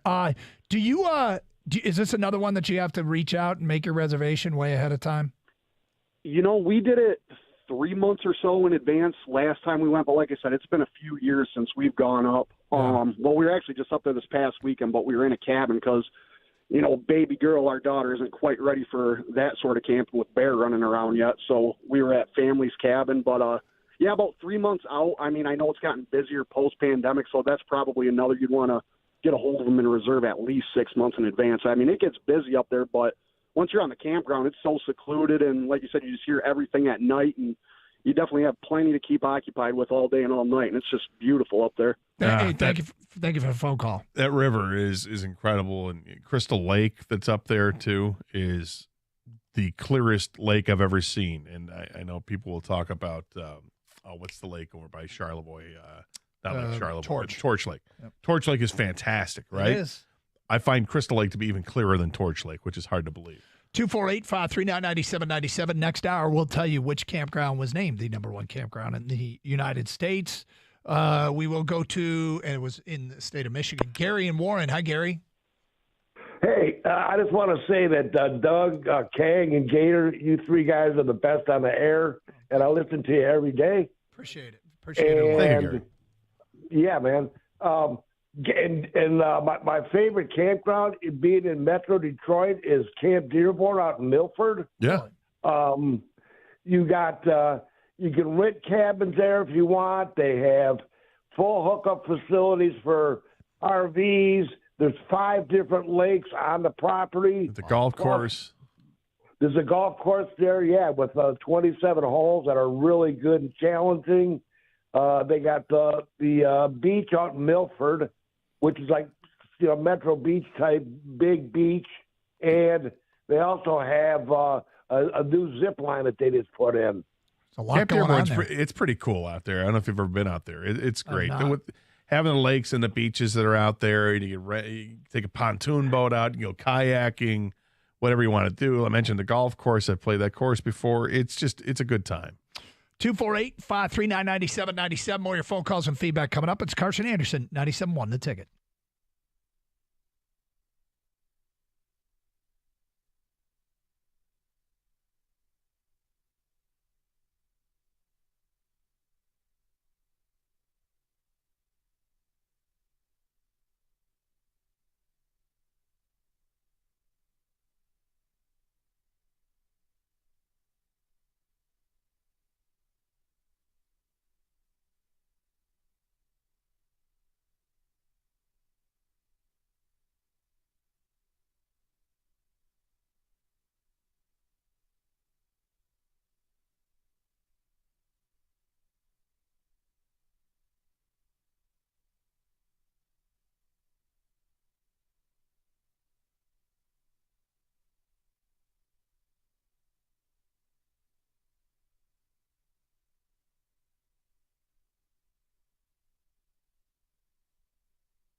Take a few more on this. Hey, it's the beginning of summer. School's out. Teachers are off. Congratulations. We live vicariously through you. We are happy for you. Damn it, I wish I had my summers off. Having the entire summer off, that feeling as a kid, Gator, teachers get to experience it every year. Now, I know it's a tough profession, and I know you're not getting rich doing it, and some of the combat pay people deserve. It's a tough job. It is a tough job. On the upside, summer's off. Yeah, but here's the downside, like your wife is experiencing too. Upside, got the summer off. Downside, so do the kids. Yep. Well, I mean, you do realize that not everybody hates kids. Right, I'm not Gator? saying I hate kids. Some people like I their don't hate kids. kids, but having kids around the house the whole time, I imagine after a while it gets to be a little trying for you. There are challenges. Yes. That's all I'm saying. Did someone tell me? Yes, I was at the doctor's office yesterday, and one of the nurses there was talking with her, and she said that, great, the kids have been home for a couple of days, but it's already been 2 days in a row now. The kids are asking to have, everybody staying overnight and people coming over, or they want to go out and have a party. And no, it's Thursday. No, it's Gator, Wednesday. you're right, man. You got to always come up with some crap for them to do all day long, activities and things like that. Or Well, go we here, had do camp. that. We had Camp Daddy, and I kept them busy. Great. Yep. I'm sure they All right, remember it let's go. fondly. Yeah. 10 o'clock, life lessons. 10:15, I'll tell you more life lessons. Well, he's got to work from 10 to 2, so he's got to get these lessons in when he comes home. What When he comes home, I think they scramble. It's like when the lights come on. It was, cockroaches Yep. run away. All right, Yep. we're getting up. We're going for a run. Nope. Camp Dad. Great. I kept them busy. We're going to the park. Start with dodgeball. Dude, this stuff is way more for Doug, right, than for the kids, I think. Kind of was. It's just like, Doug's like, what do I want to do today? And I'll make the kids come with me. Exactly. That's it. Yep. How That's do where I we're going. benefit me? We're going to the driving range. Then we're going to the hardware store. Ooh, hardware store. You like going to the hardware store? Me? Yeah. I love it. Do you? Oh, I love it. Why? Because I always walk out with more grilling stuff. Okay. Different. I swear I'm going, well, I got to get that dry rub, and I've got to get those wood chips. So you're at the hardware store. Yeah. Okay. Yep. Doug texted me last night. That's right. Picture of the griddle. And then Kang. What? So I sent him a picture. I got red skin potatoes on a griddle, and I think I said something along the lines of, I love you for introducing me to this. Yes. And so I got the griddle going outside. I got the red skin potatoes all seasoned up. Then my son comes outside, and Kang has sent him a picture. This is not safe for work. You can show Gator, but Yep. Gator will like this. I'm looking forward to it. I mean, of this. Come on. I said, tell your dad to sprinkle some of this on the tomato. What's Pinocchio doing there? It's called pork rub. Yeah. And then the picture is not safe for work. No, it's not. And you sent this to one of my kids. Well, the oldest. Yeah, well, that's fair. He can handle it. He's 20. He's probably way worse than us. I'm sure he is. But then, Doug, you also text But me. it's pork rub. Come on, you know this. Doug also texted me some other things, Gator. Yeah? Gotta find it right now. When I text you. Oh, before that, you text me. That was about Bradley Beal. And then you text me, hey, gotta get stuff to hit and for soccer. Oh, that's right. And I trying said, Wrong text? Yeah, trying to send it. I sent back, there's a lot of traffic right now, but screw it, I'm on my way. Should I wear cleats? Should I wear cleats indeed? Sent the wrong text. So You're active, man. Yeah. When did you get the griddle? Probably 3 years ago. You've had it that long. Yeah. I didn't realize. Maybe it's 3 years. I've So had you the got last few it years. obviously after Kang had Yes, discovered Kang. how great this griddle was, and then now everybody in the world has one. Although I don't have one. I have one in the stovetop, but didn't get the outdoor griddle. And so because you don't, do you make turkey burgers on the griddle? I have, yes. Do you find them better on the griddle or better on the grill? Better on the grill, but every vegetable I've ever tried to grill in the green egg or on the grill, I do better on the griddle. Love the grill. Griddle's good stuff. And Doug, since you go to the hardware store so much now, do you see how many different types of griddles and sizes? It's amazing. This thing has blown up. I need to get this kind of cleaning stuff. The day I brought it up to Doug, I remember I came in and I said, I think I'm going to buy a flat top griddle. And Doug was like, why the hell would you do that? I didn't understand. I'm like, anything you could do it inside just as easily. No, you can't. You can't do it inside as easily. I love it. Fast forward. For someone that has the indoor griddle, it's different. There's more maintenance with it. Yep. The outdoor griddle, you're supposed to season it with the oil and do that several times, and then now you got it seasoned. It's ready to go.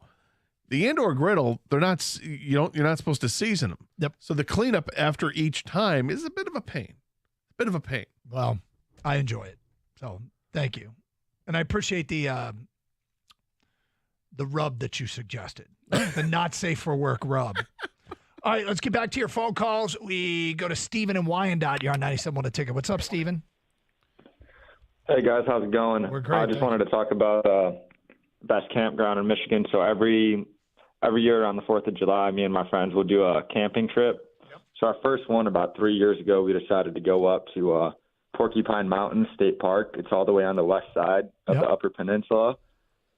We did some backcountry camping. We didn't know this hike in would be 5.2 miles up and down steep cliff and grade. And one of my friends decided to bring a Yeti cooler on the trip that we had to carry in. And it made it about 4 hours later, but it was quite the experience. I'm going to guess that the Yeti cooler was full, and you guys had to hike 5 miles with a full Yeti. Yes. Yeah. Yikes. And basically the 5 other people on the trip just went on, and they're like, yep, screw that. They're not taking that. But we made it with it, so. All right. Well, now let's talk about the valuables. What was in said Yeti cooler?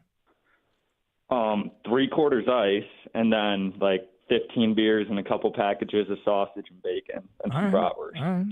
I mean, you had some good stuff in there. That's a long drive to get out there, man. Oh yeah, we did it. We stayed a night at a motel, and then we went in the UP, and then we just did another 3 hours the next day. And the way we like to camp is we set up hammocks with a bug net and a rain fly because it's easier than sleeping on the ground for your back, and it's lighter than packing a tent when you go. Wow, so, that's a brilliant idea. Yeah. So did you did you have a spot picked out, or did you just try to hike and find 2 trees? They have spots reserved, so there'll be signs site 1 when you walk in there, and then you walk a couple more miles, site 2. So you do reserve your spot through the DNR website. All right, gotcha. First of all, it sounds awesome. Secondly, the Yeti, when it was all said and done, was the Yeti worth it? No, we should have just all brought a lunchbox and just put our stuff we needed in there. All right, gotcha. This sounds adventurous and something I probably would have done maybe when I was younger. Not so sure I'm ready to. Well, the 5 mile hike's not the problem. The Yeti. See, the Yeti. Lugging around a cooler is a big pain in the ass. Yep. Filled. 248-539-9797. John is next. Hi, John. Hey, guys. How are you today? Good. Yeah, our go-to is Wilderness State Park. It's up there by Mackinac, about 7 miles west of Mackinac. It's got a dark park up there. It's secluded, and you have the beach to yourself. It's on the Lake Michigan side.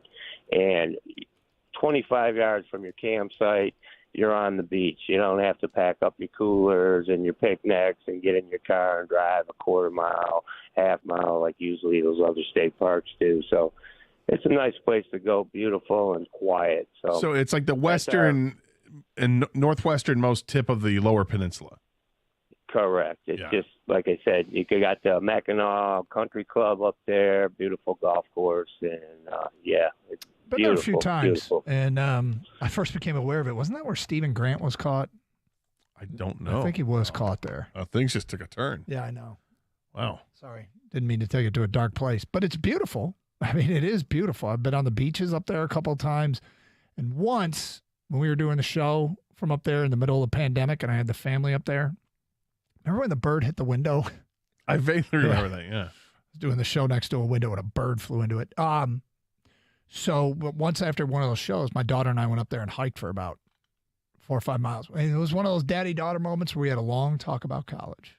Oh. A long talk about setting her goals and what she'd like to study. And I'll never forget, I felt like that was her A lot first. of eye rolling?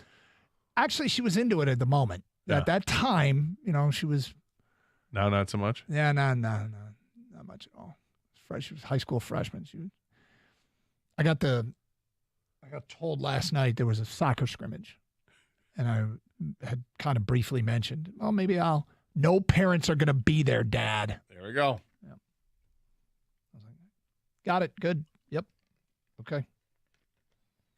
All right. You got shut out, man. Stay away. You got shut out. I was told to stay away. Did you throw on the shades and the hoodie or anything? That's right. The mustache. Mhm. Yeah, go out, show up. No, I did not. Bobby Valentine. Yeah. It's Carson Anderson. We'll tell you what the number one campground in America is chosen by a national website. We'll get to that today at 1:20 here on 97.1 The Ticket.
Got some Lions stuff we'll get to today at 1:30.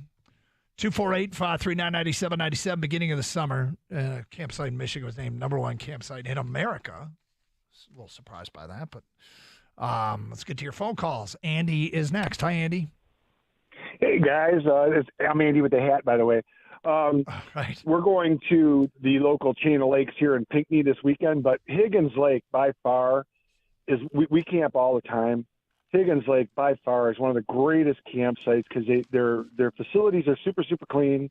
The lake is it's been voted one of the greatest lakes. It's like one of the top 20 lakes in the United States because of the clarity, and you can walk out like 200-300 yards and you're still not even up to your nipples.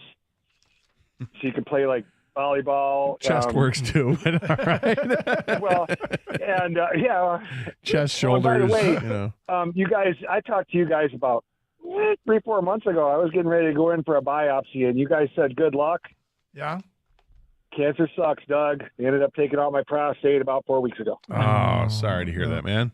Hey, well, you know what happens? They caught it early. Well, that's the good news. And everybody needs to get checked up. Get your yearly physicals, people. Yeah, I just had mine yesterday. Good for you. Blood work does it all. That's how they find all that crap. But yeah, Higgins Lake, we've got second week in July for like 9 days. We've got 30 campsites of people that all went to school together back in Detroit, way back in the day, like I'm talking 70s. And we occupy like half of the campground. It is incredible. We have such a great time. That's awesome. Let me ask you a quick, is there any rivalry between the Higgins Lake people and the Torch Lake people? You know what? Or I heard Higgins the and guy Houghton. talking about Wilderness State Park. I lived in Harbor Springs for a summer way back in the early 80s. And Torch Lake was really, really cool. But there's really no place for like normal people to go on Torch Lake. I mean, you get the one campsite there, unless you know people. Yeah. I mean, you don't get to enjoy it as much, but that's one badass lake for sure. Yeah, it is. No, I would have thought Higgins and Houghton Lake. Maybe. Because those are right next to each other. Well, I mean, Higgins, I feel like Higgins is the lake. I've heard more people go to Higgins and Torch than any other lakes. Like when people just go on, Yeah. those are the two. I hear Burt Lake a lot.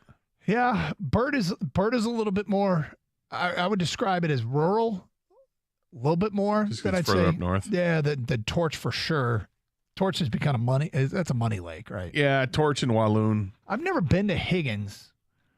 But anyway. All right, so this is according to CampSpot. And the way they rank campsites in the United States was, let me read this criteria here to make sure I've got it right. The way they rank campsites was campsite uses bookings, reviews, and internet data to choose the winners for each category for the 2023 awards. The best campground in America, as chosen by campers, was Northern Michigan's Indian River RV Resort, ranked number one on the list among campgrounds throughout the country. Now, I've never been there, but I just realized that is very close to a place that I have been to a couple times. And let me make sure it's Breakers, like a bar. So if you get to exit 310 Indian River, anyone? No, it's the next one after that. And you head north on 27. I've been to Breakers Bar, which is right on the water there. And apparently this RV resort, which was voted number one. And I was intrigued that an RV resort qualified, but if they have campsites, I guess. Where's Indian River? Indian River's exit 310. That's Off where we 75. get off when we go to our place. Yeah. Okay. Yep. You didn't go. You got off at Grayling, right? Well, at Gaylord, yeah. I'm sorry, Gaylord. I would get off at Gaylord and head out. Oh, Yep. gotcha. Okay, I see it right now. Yep. So it's right at the base of Burt Lake. Yep. So it was named the number one campsite in America, campground in America. Followed by On the Saco Family Campground in Brownsfield, Maine. I guess the Saco is a river. So SACCO? SACO. Okay. Never heard of it. But so there you go. Maybe some people got some ideas for their summer, right? Yeah, definitely. I mean, I was telling you during the break, I'm kind of, thinking in my head, where do I want to go this summer? I kind of want to go someplace. Yep. head up north or head out we've west. primed him, people. He's all fired up to go up north. I am primed to go. I'm a little surprised. I know you did that golf trip where you camp outside every year, but I'm a little surprised you enjoy camping because the thing about camping and sleeping outside is you wake up early because I didn't say I enjoyed it. Oh, okay. The camping part. I've done it. I didn't say I've enjoyed it. Yeah, because the waking up. Yeah, because I don't sleep. You can't. Some people sleep incredibly well. How? I don't know. I did not. I would wake up 6 a.m. Like you can't. Not avoid only 6 it. a.m. King, we hang out at the bonfire that we would have, and eventually people would like wander off to their tents, go to sleep, and there's some people would stay up till 2 a.m. drinking, whatever. And if I did that, let's say I went to bed at 1, I would get up at 2 to pee. I would get up at 3 to pee. And this is not being an old man thing. I think it's because we were camping right by the water and you hear the waves and you just feel like you got to go. To the point where over the years, I would try to limit my consumption of any beverage and like stop at like 11 o'clock at night so that, okay, hopefully I'll get it all out of my system and I won't have to wake up 3 or 4 times during the night. But it didn't matter. And every guy was the same way. So you would hear in the middle of the night, various tents unzipping and zipping back up because guys had to get up and go. And that was a pain. And yes, once you're up, you are up. Well, the morning is all the birds, the noises, the sunrise. It's bright. The sun is through your tent. You don't really know what time it is. No, you don't. You're like, wait, you look over, it's got to be 9, right? Grab my phone, and then you have to make sure whether, because you're on Lake Michigan, is my phone going to be on Eastern time or is it switched to Central because we're closer to the, to that zone? I was not a fan of that part of it. No, I love the camaraderie with the fellas. I love hanging out in the campground or the campfire. He loved the hot rum, the hot Gatorade. Hot rum, hot Gatorade. Love that. Love the guys are great and love the golf. The one thing I did not love, well, there are a couple things, but one thing I did not love was setting up and taking down the tent. Setting up the tent was fine. Taking it down and then having to haul it up the 48 steps, that was no fun. Some feedback coming in here. True campers will never divulge their favorite locations because it usually involves the least amount of people. There are many different campgrounds. Some like the openness. Some prefer the solitude. Take your pick. I think you're probably right. Unnamed texter, the only camping I'm going to do is if I call down to the concierge and have a tent set up in the suite. Stephen Madison Heights says, yeah, camping is great if you want to pretend you're homeless for a weekend. Oh, come on. What is that?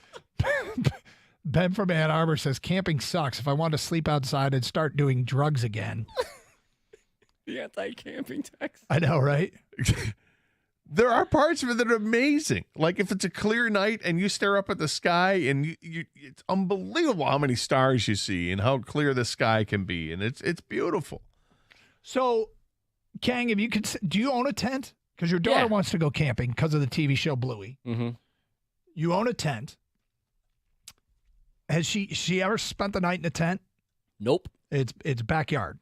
Not even. No, I mean, but you take her to the backyard. You got to see how much before you put make the tent in the backyard. Put the tent in the backyard, and then you go out there some night, and you guys stay in the tent. That's an idea for sure. I think we got a couple texts on that. I might have to try it's like a dry run, right? See if you can survive the backyard first before we go up north. The backyard creatures, and it's totally different now because tents like set up themselves almost. Oh, some of them are just really easy. But the first time I remember getting into a tent, my dad had set up a tent in our backyard. When my brother and I, you guys want to go camp? Oh, we'll set up a tent in the backyard. But it was he had this old tent that he had when he was in the Army Reserves. So it was this heavy ass canvas. You needed all these types of different poles and stuff. Like my brother and I were not going to be any help to him whatsoever when we're like 5 and 8 years old, And I remember my dad not being very happy about setting up that tent. Great idea to start with. And then it ended up just being a pain. And then, of course, it rained, and my brother and I couldn't go inside soon enough. Yeah. It was all for naught. But now, tents set up themselves. Yeah, and as a kid, we had some sleepovers in tents in the backyards. It seemed like an adventure at the time. But we just got this text. Everyone used to love camping. Then houses were invented. Okay, so actually, I want to change gears here a little bit. There was a big story that broke immediately after our show yesterday. And I want to make one comment about this big story and then maybe move on Or maybe people have a lot to say. But it's going to change things in our state. We will get to that at 1:32 here on 97.1 The Ticket.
Okay, so yesterday we got off the air and there was some Twitter activity that the vote of the recent legislation to allow sales, alcohol sales at the Big House in Spartan Stadium passed, and now it's I think it's close. I'm not sure all the protocols here, but it was one of the hurdles and it passed resoundingly. It was like 34-2, 36-2 or something like that. So we are one step closer to allowing alcohol sales at Michigan and Michigan State games, and it's not just football; it's basketball and hockey, with sales being permitted an hour before kick or tip-off and puck drop, and ending by the time the game does. So you might be able to get your beer right into the fourth quarter.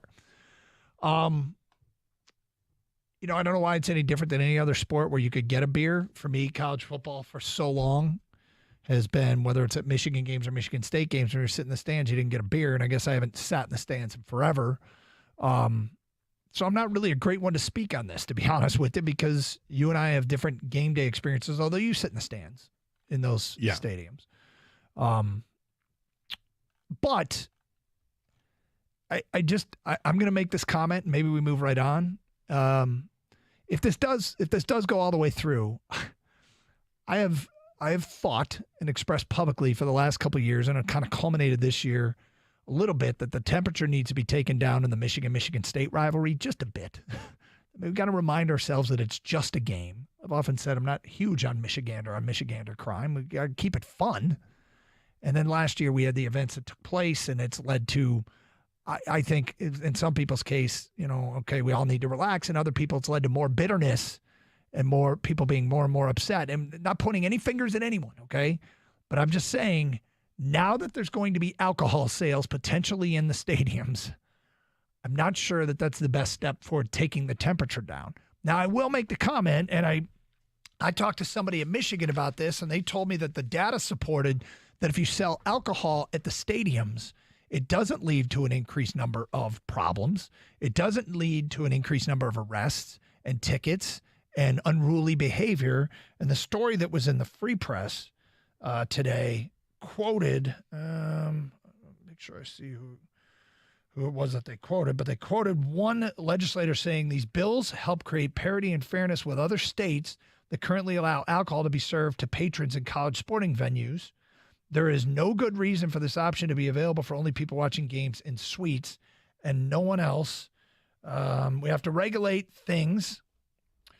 We have seen that when you regulate things in a more controlled way, in this case, alcohol, you have a better public safety outcome. This legislation shows that we can work together in a bipartisan effort to enhance public safety in a more regulated manner while still promoting fairness.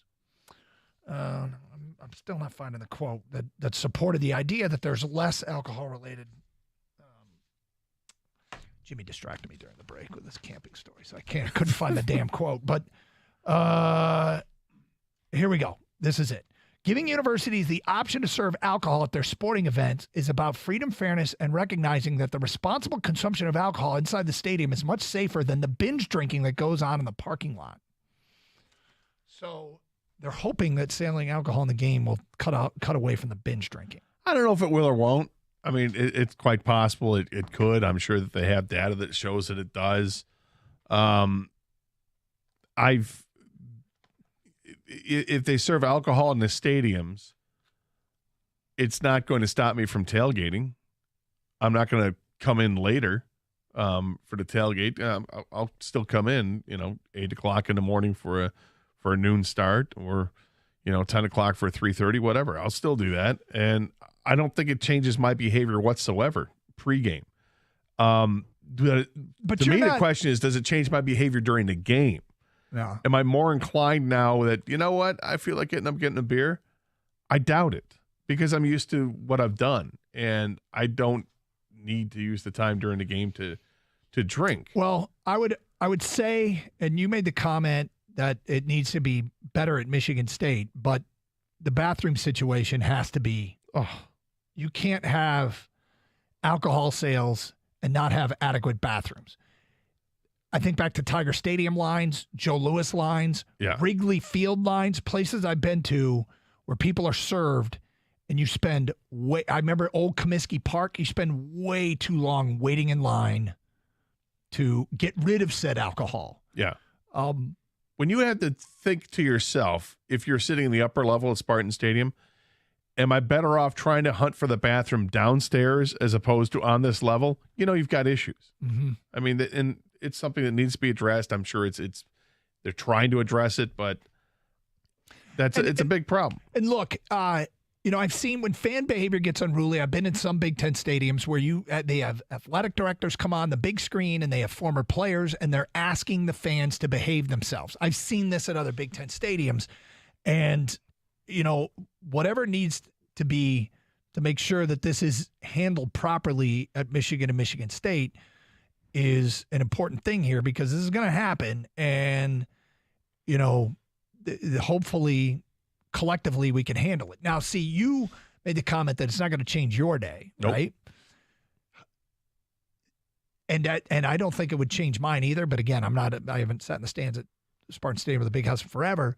But I don't think you're the demographic that they're worried about that's binge drinking right before they go in because they can't get alcohol at the stadium, right? Well, I guess, but I mean, in terms of binge drinking, have I been known to binge drink during a tailgate? Yep.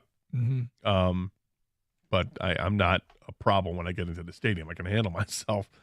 I know when to put the genie in the bottle, so to speak. I do that. So, you're probably right. I'm not the one that they worry about.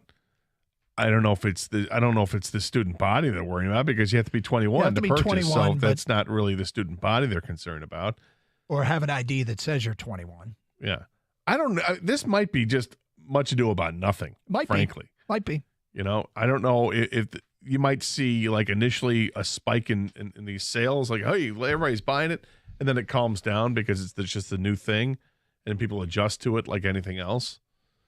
But I will say this, if they start to do this at Spartan Stadium or at Michigan Stadium, that the press is looking for the story. They're hunting the story.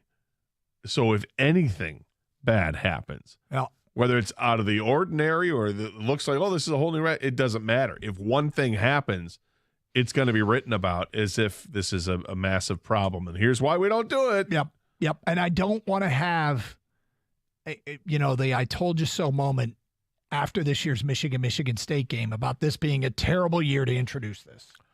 I don't think that, again, I don't think that has anything to do with it. Hope not.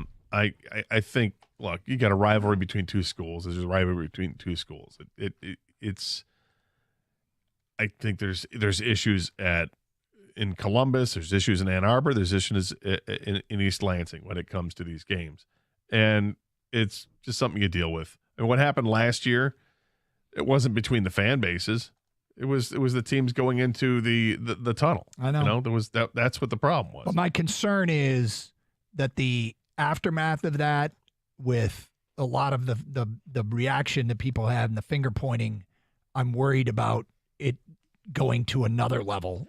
Well, and I really don't think we need that. I would say this, having been to this awesome rivalry at both stadiums a bunch of times, because the one thing I love about the rivalry is that there is a lot of, chest pounding and stuff like that.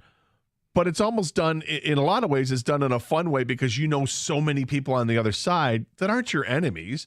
You hate their football team, but they're your friends. So for the most part, I think that kind of has calmed things down when it comes to the rivalry. Now, you get a couple of randos that don't know each other and they get in each other's face. That's something different. It's bound to happen, but maybe calmer heads prevail and you get people just pull them aside and because they're your buddies or whatever. But I haven't seen too many problems at these games. Not with the fan base. I mean, there's joy and it goes back and forth, but I haven't seen things get terribly physical. 248-539-9797. Let's go to Jeff. You're on 97 on the ticket. Hi, Jeff. Hey, I just want to comment on that binge drinking. I think the binge drinking, every time I went to a game or the arena, happens in the last half hour before it's game time ready to go in. So you pound that extra one or two, maybe one on a walk, and you kind of double up on how you're feeling. And I think it'd be good for the colleges. I wouldn't do that anymore because I know when I get in there, I could buy one and go sit down. Well, that's sort of I mean, I don't know that's the conclusion. But again, when I talked to somebody, that's what they said. That's what they said, that the data supports that it's no worse. And it might even be better if you allow for drinking in the stadium. 248-539-9797. Dan is in Ipsy. Hi, Dan. Hey, how's it going? What's up? up? Hi, Dan. Hey, so I know small potatoes being what it is, but Eastern Michigan has allowed alcohol sales for like 5 or 6 years now, and it's never been a problem. Yeah. Does Eastern have that bitter rival though, where you would, or do they get the crowds that have the tailgating? I mean, I don't know because I have not been to Eastern to watch a football game. Toledo. Do you get big crowds for tailgating for all games or just the Toledo game? Toledo and homecoming. Yeah. Well, let's hope that all that proves to be the case. And the one thing you're right about is the first time anything happens, somebody's going to say, see, that's why you shouldn't do it. And I'm not saying you shouldn't. I'm a little would have liked to have get another Michigan State game under our belt, an incident-free one before we introduce this. No, I think it's a story waiting to happen, waiting to write itself. They're just, they're already have the narrative out there to point out something negative. I don't know if anything negative is going to happen. 248-539-9797. Carson Anderson here on the ticket. Well, something I'm definitely looking forward to is getting a better night's sleep because I haven't been sleeping great the last few years. So I stopped at a True Sleep mattress store in Shelby Township, actually. Saw Paul. Paul's awesome. And a specialized fit is what's going to improve sleep. And right away, they were able to point out which mattresses are going to be the best fit for me. Specifically, for me, I need a firm mattress. And they have plenty of firm mattresses out there at True Sleep. They have reasonable pricing for high-quality mattresses. Find your perfect sleep system at True Sleep. Check them out, I should say, in Troy, Warren, Shelby, or Lake Orion.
Doug Harsh, Scott Anderson, 97.1 The Ticket.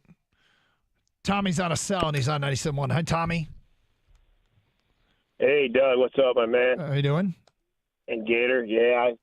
I think this thing about selling alcohol in college stadiums is originally I'm like, yeah, I'm, pretty much all for stuff like that, but when I think about it, though, because I've been there, I was a season ticket holder for years at Michigan Stadium, and I went through it, and it's like, to me, this sounds like a horrible idea. You got some guy sitting down in maybe you're row 2 or row 5, and now he's got to walk up. He's like, oh, I'm going to get one more beer. And he's stumbling up. Now he's stumbling down, spilling his beer all over the place.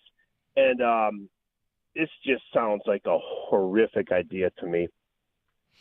Well, yeah. That is definitely a downside. The stadiums are laid out differently. Like at Spartan Stadium, they have those lower tunnels, so they won't. But in Michigan Stadium, you could have a 60-step walk just to get up to your tunnel. Exactly. That's what I used to do. And I'm like, you're walking down now with another, say a full beer, or you're like, it's just it's got disaster written all over it. It really does.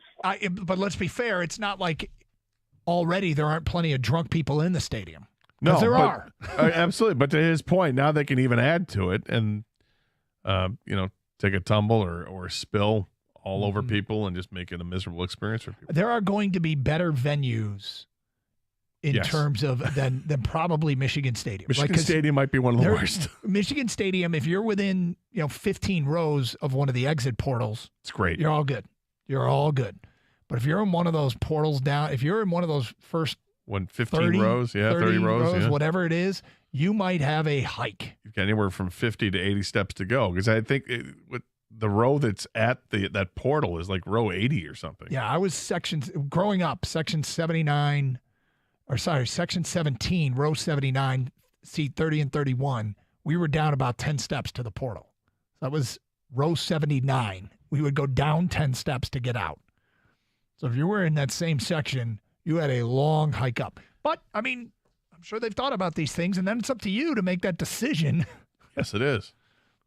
Depending on where you're sitting.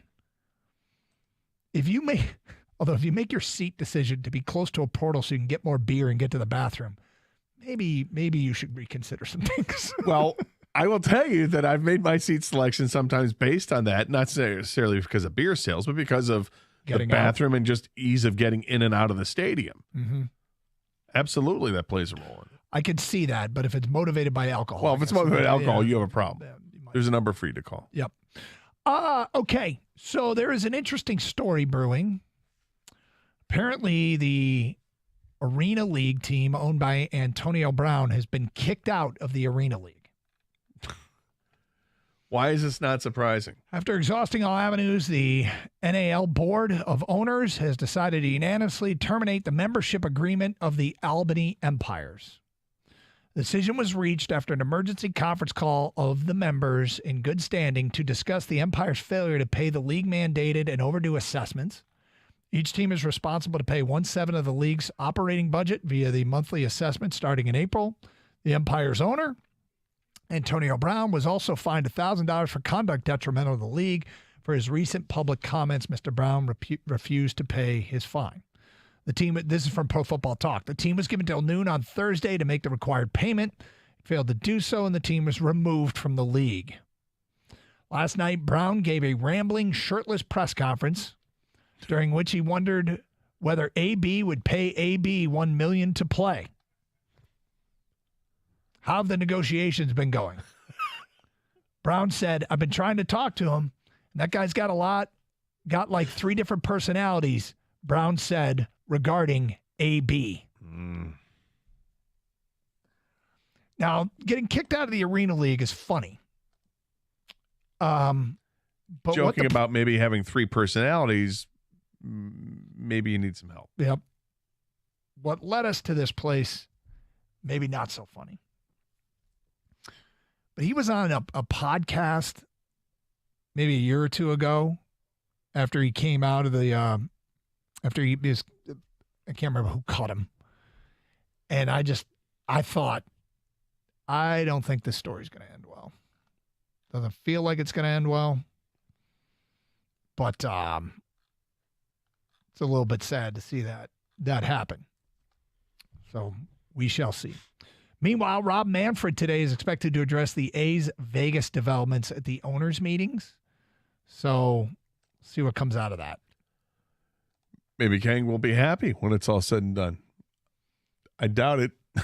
No, I'm not going to be happy. No. We all know how this story ends. The owners usually get what they want. Well, in fairness, I believe that the city of Vegas is approved for $380 million. That's not enough to build a stadium. The stadium's going to cost at least twice that. So I get it. I don't like hearing that owners have the city pay for part of it. I hate that. I think it's stupid because you're an owner for a reason. You're a billionaire.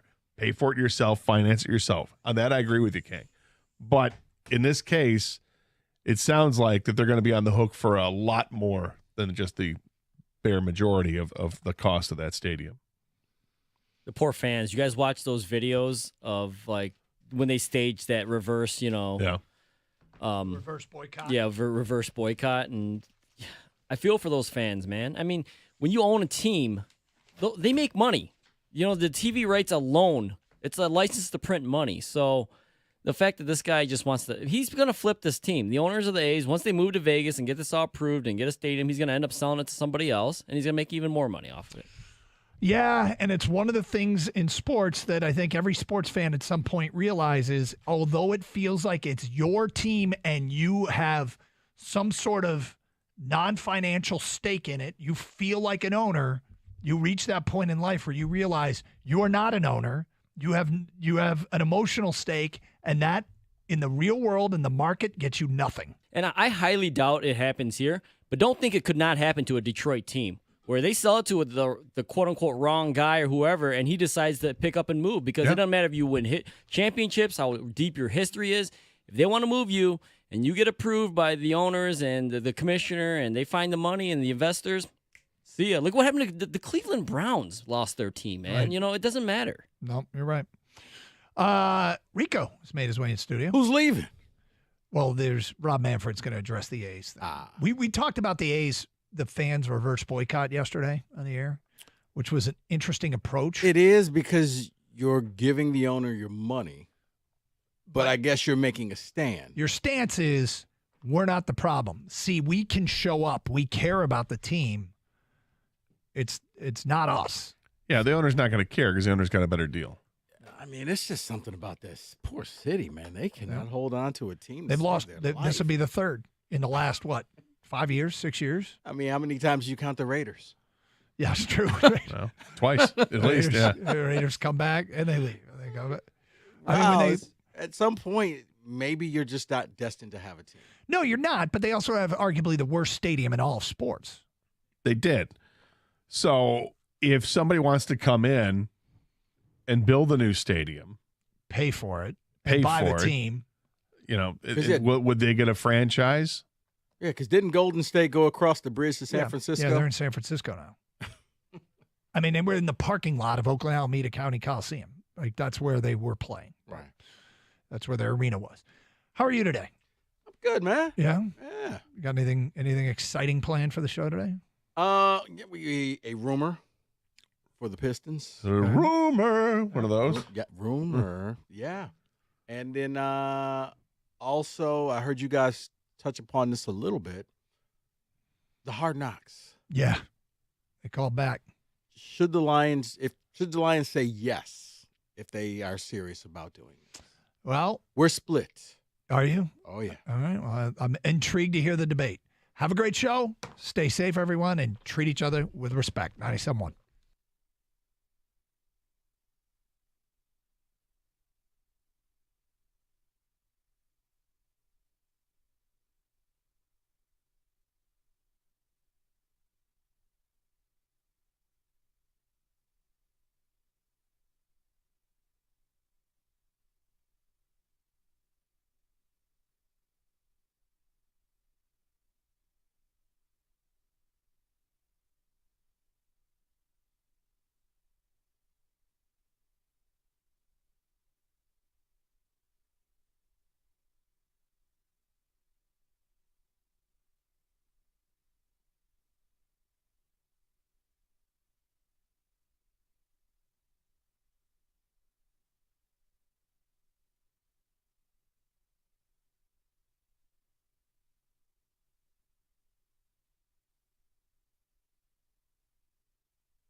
All right, welcome one and all. Woohoo! We got a good show planned. Ready to go. Lots to do, and we're going to jump right in because I don't believe in wasting time. I want to bring up a name that is kind of blacklisted on this show. Want to bring up a name that a certain coworker hates. Want to bring up a name that the man across from me hates. And I want to bring up a name that I don't even know that I want. But it's relevant because we have a dead franchise. And for all the football we're going to get to a little later today, we need to start with this. I want to say the following words. Zion Williamson. Now, I know. Stoney, please. Work with me. Brian Windhorst reporting. The value is, quote, not sky high right now. Well, in other news, water's wet. Zion has issues, much of which are he's a lot like a thoroughbred horse. He is built for speed, not stability. And he's also very good at that, apparently. He's so listen. out for stud. Okay. Right. Now, work with me. It is becoming pretty obvious that the Pelicans are at least thinking of moving him. They want to move into the top 5 for Scoot Henderson. Now, I understand. God, I wish the lottery had just broken a little bit our way. Had the Pistons had number 2 or number 3, this becomes a lot more real. But what we're doing is an exercise here, and it is the following. As much as this show supports the hiring of Monty Williams, was very respectful of, I think, Tom Gore's step to the plate. They paid. I'll never knock it. But as good as the hire was as bad as that press conference was the other day. Not just that it was late. It's just that Troy Weaver should never be put in front of a microphone. They don't seem to have a plan, and if they do, they're not good at articulating it. Then you factor in no one cares. No one. They are number 4 by a wide margin in this town. The Tigers are as bad as they are. Tigers, you can still have people care. The Red Wings haven't done a thing in basically a decade. We still care. And Lord knows the Lions are the it girl right now. America cares. So when I bring this up, I'm asking a question. And it is the following. Do you pick up the phone? Don't even worry about what you're offering. Don't even worry about they'll hang up on you. Just work with me. It is clear through multiple reports, not bloggers in mommy's basement, real NBA reporting that the Pelicans are having internal conversations. It might be time to pivot. Now, they want Scoot Henderson, point guard, explosive, right? Mm-hmm. You know what I have? Jaden Ivey. Now, while I can't offer you the number 2 or 3 pick, I can offer you a guy who plays the position you want, plays stylistically the way the kid plays, and I can throw in a top 5 pick. You know who can't do that? Houston. You know who can't do that? Portland. I'm asking the question. You could say no. You can slander Zion. You can do everything you want to do. It is a free country. But I'm asking the question because the Pistons are a dead franchise, and you got a $100 million coach now. I don't know what their plan is, guys. I know I've said all summer I don't want them using the number 5 pick, right? Mm-hmm. Zion Williamson, when he plays, is one of the 5 best young players in this league. Now, the when he plays is a bit of a problem. But I'm asking the question. Needs a change of scenery. Needs a sleepier town. You can't put Zion in Houston. Dear God, the strip clubs, please. He'd be done in 3 months. It could work. Low pressure environment. Automatically his team. You have an asset that New Orleans would have to consider based on if you're into Scoot, you're into Jaden Ivey. Okay. That bowling ball, physical, downhill, open court, point guard. Rico, I am fine if you just play a fart noise. I'm asking the people, though, 248-539-9797. Do you think the Pistons should at least pick up the phone, even if to hear a dial tone? Or are you so averse to Zion Williamson, you don't try? I'm asking. Rico, there's no slander. You could say the stupidest thing you ever heard, but with Windhorst Report today, with the reports from Shams, and with this franchise having no out at 5, you've just put. Now, here's my question. Monty Williams did not come here for a daycare center, did he? Your microphone somehow is broken. No, he did not. So I had to throw it out. 248-539-9797. You guys do whatever you like. Make fun of it. Support it. Go ahead. Floor's yours. That's well spoken. You presented your case well, counselor. Uh-oh. He's about to finish this argument like that kid finished the Rubik's Cube in that video, aren't you? I look beep, at this. Bop, boop, bop, beep, dead. This is one time where I will not fault the Pistons for not picking up the phone. This is one where we were talking about, hey, this is Arn Tellem and hey, this is New Orleans Pelicans. Would you guys be interested in Zion? I think it was a bad phone line. No, absolutely no. This hard no. Okay. Because, first of all, he can't stay healthy, okay? And I hate to beat that horse, but that's just what it is. When he plays, he looks great. Everybody says he's generational. You can't be generational on the bench in street clothes. He quit on his team in the playoffs where I can shoot around in practice, but you need me for the game, I'm good. Let alone, you talk about the strip clubs. Yeah, in your contract, you can't go anywhere near 8 Mile. Can't go. Can you do a condom policy? You would like to think so. We are not doing baby mama drama. I mean, Zion, snake in the cage. We need you to wear, as the kids used to say in our day, a Jimmy hat. Right. They actually send a guy out with them that has a suitcase full of them. It's like the guy who holds the Stanley Cup, right? And he's got the white gloves on. Zion would have his own Stanley Cup guy with a box filled with rubs. I mean, you can't. No. If he play, like I would take a better chance, even though it's not the rumor, on Ja, because at least Ja performs on the court. Now, he may not be performing for 50 games, but when he comes there, he will be able to play. You're fine. I'm not mad. No. I don't take any offense to it. Here's the only reason I bring it up, aside from the NBA reporting and aside from the fact, guys, it's not, I'm backing what I'm saying because, no, I can't deliver the Pelican scoot, but I can deliver him a player who's going to walk into the league and be better than him. Jaden Ivey factually in year 2 is going to be better than Scoot.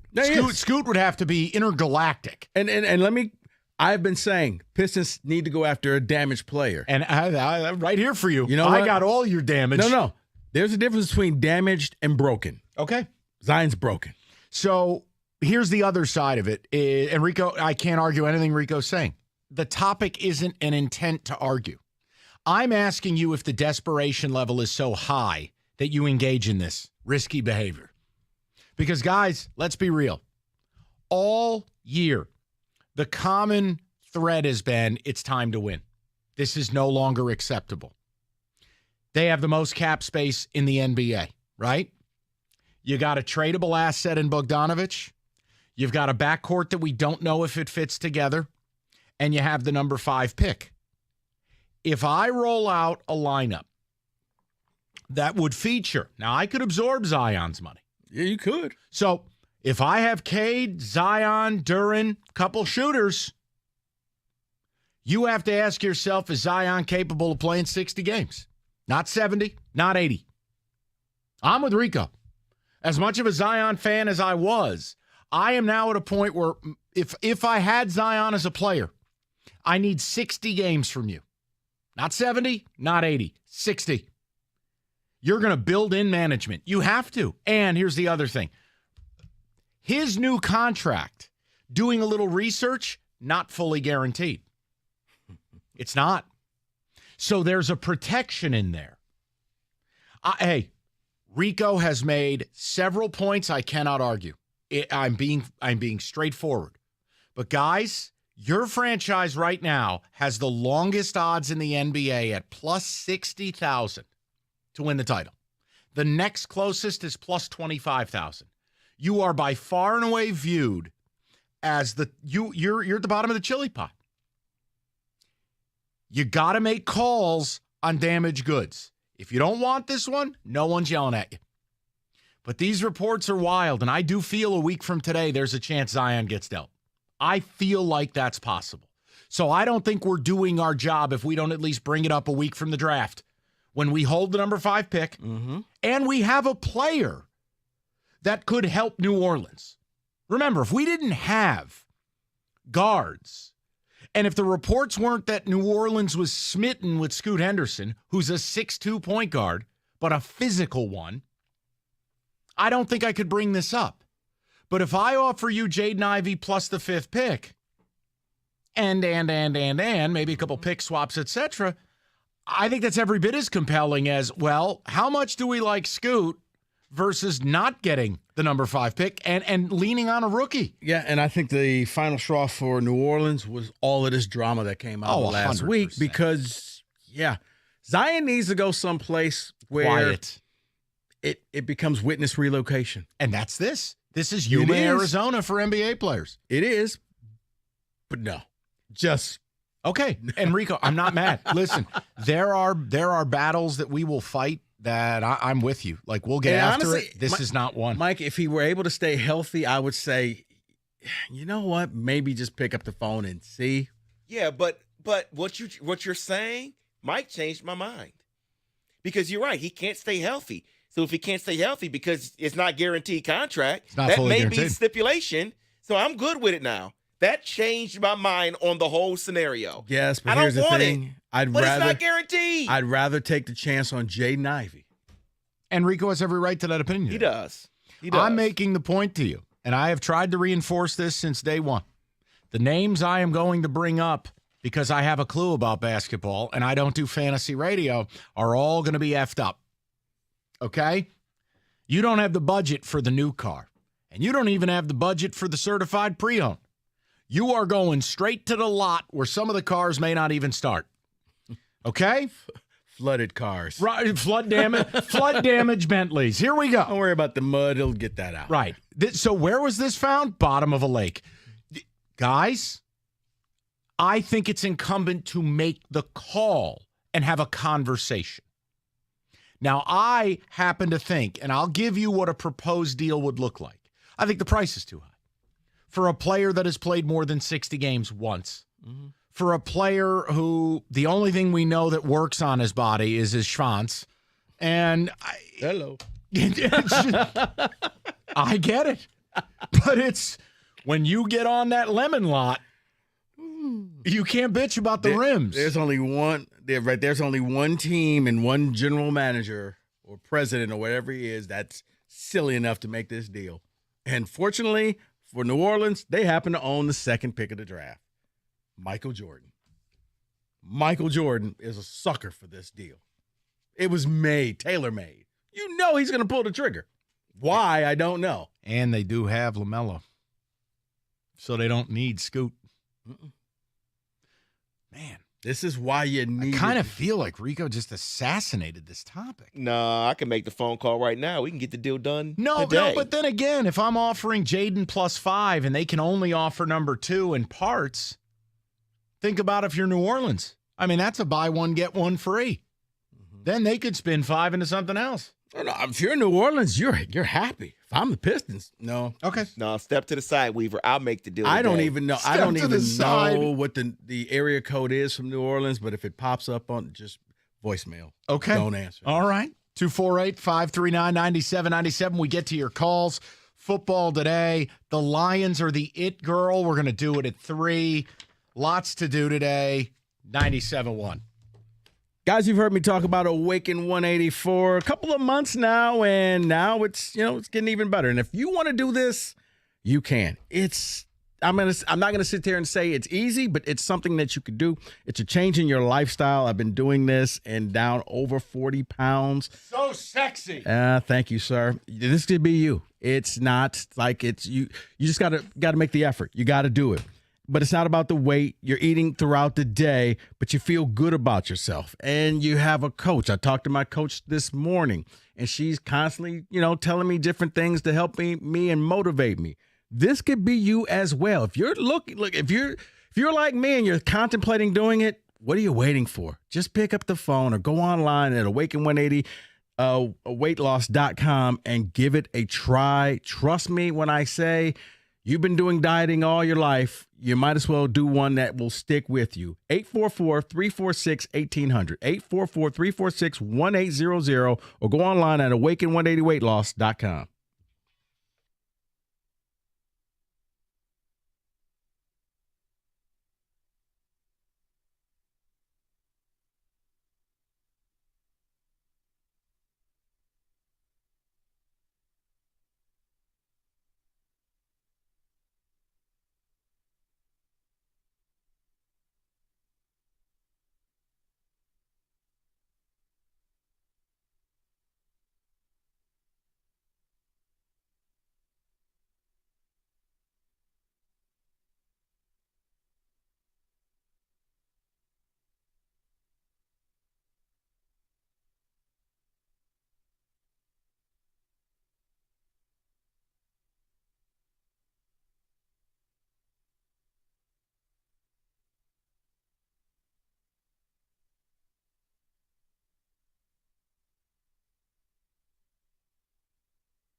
All right, David, give me a few of the ticket texts here. We'll get to a football today, but Zion's all up in the news, and they're trying to get in that top 5 for Scoot. I can't get him Scoot, but I can give him Jaden Ivey.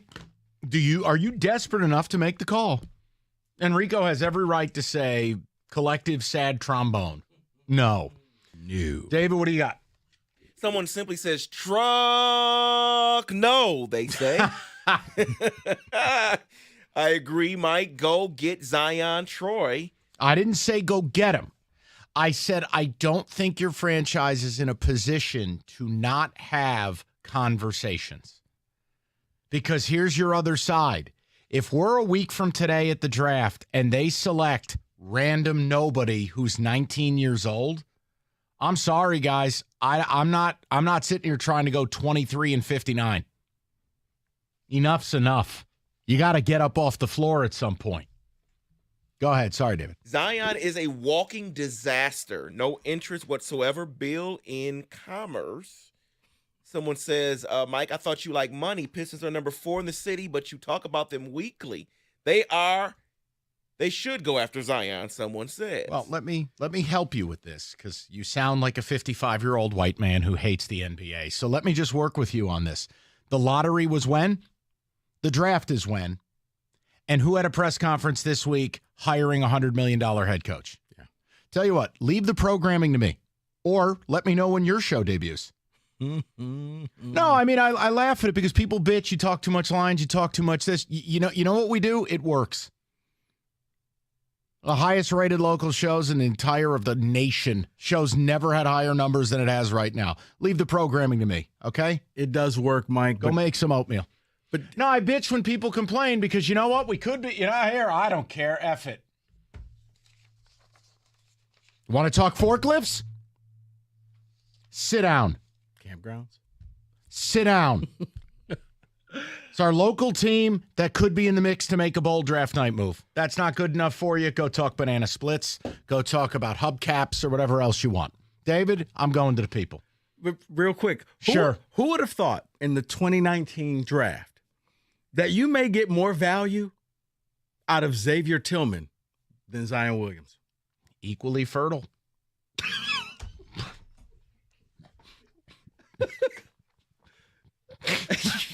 Brandon, 97.1. What's up, Brandon? Hey, what's up, Mike? How are you?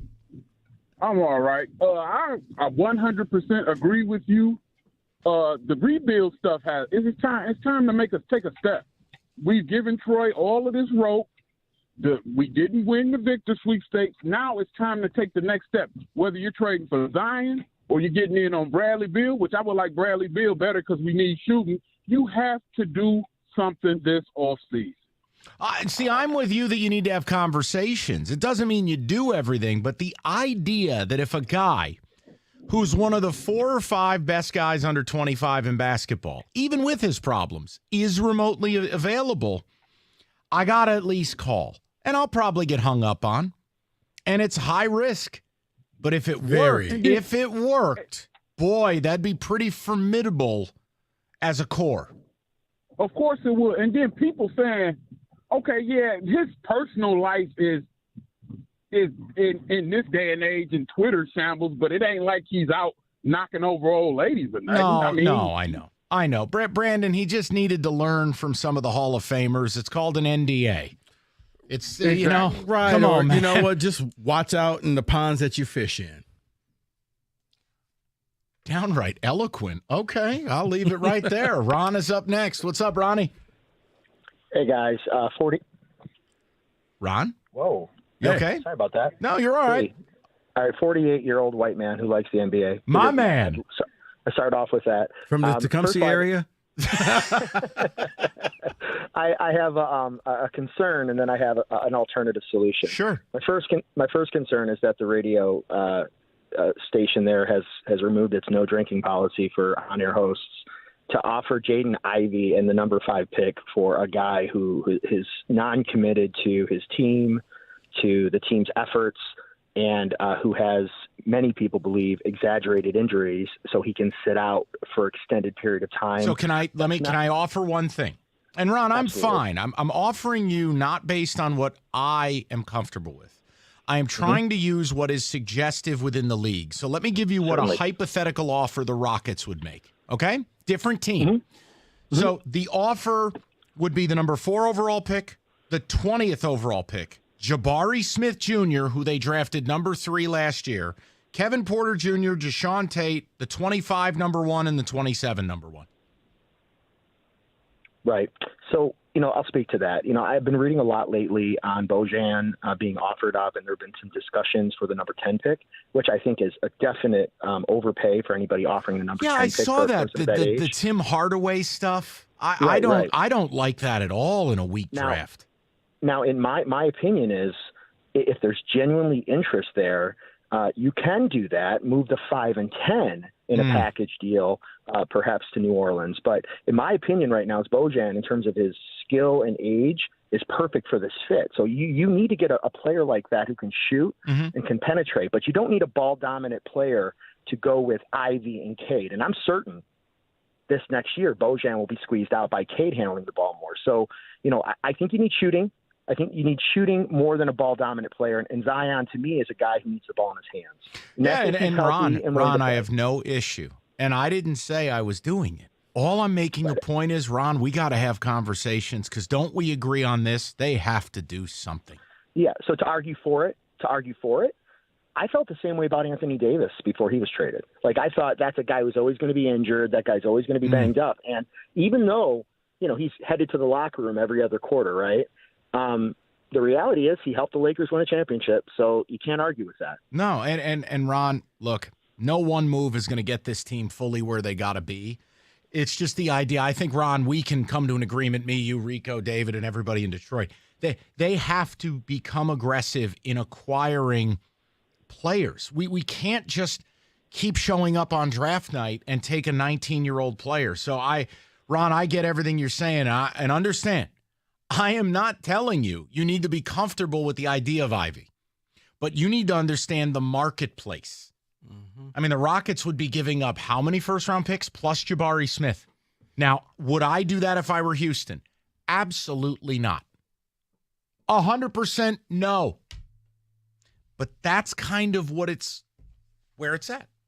Right, because I think a lot of people are banking on the fact that Zion is still going to sell tickets. He's going to draw fans, and no.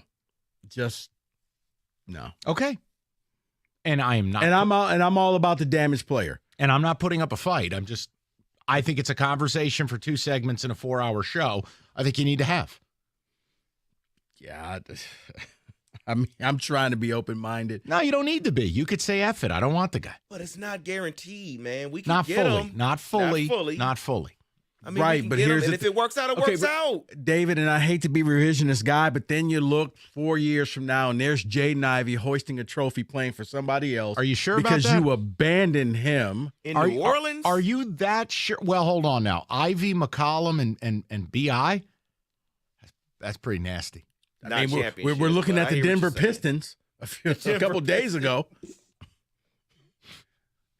I mean, it was the Milwaukee Pistons a few years before that. Guys that we just kind of got rid of, and oh my goodness, they actually got good. 248-539-9797. We can get to the people. I want to get a football today in the mix. We got to talk Lions because HBO might be calling again. Rico hates this too. We're doing all topics Rico hates today. It's very exciting. Rico, sell him a microwave. 97.1. Mike, how about this? Hi, I'm Mike Valenti, and I'm here for something. Oh, hi. Listen, you spend a third of your life sleeping. Stuck in traffic's a good guess, too. And I apologize. I was communicating with David. If you sleep this much, you may as well get a good mattress. iComfort Eco from Serta. Supportive, designed to keep you cool, comfortable, and feeling restored. Or the Serta Perfect Sleeper for pressure-relieving comfort and support while maintaining a balanced sleep temperature. Either way, Serta mattresses, made in Michigan. They've been made here for over 100 years. And look, go to Serta.com. Find a retailer near you. It is Serta.com.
For years, you've heard me talk about capital mortgage funding, and the home purchase market clearly has changed substantially. And look, it's pretty chaotic. Offers, bidding wars, there's no inventory. And yeah, rates are not great, but get the best one you can and get that pre-approval with somebody you trust. It's capital mortgage funding. If you go out and look for a house and you're not pre-approved, you may as well just drive home because you're not getting a house. Call 1-800-LOW-RATE.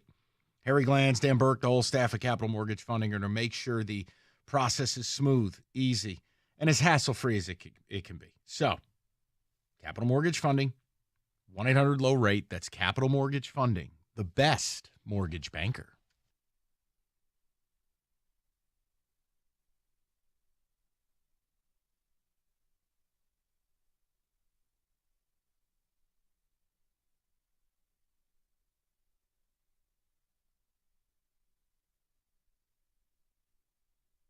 All right, let's get a little football in the mix. Issues galore. Hell, I may even have an Antonio Brown update for you. But, David, subpar music, please.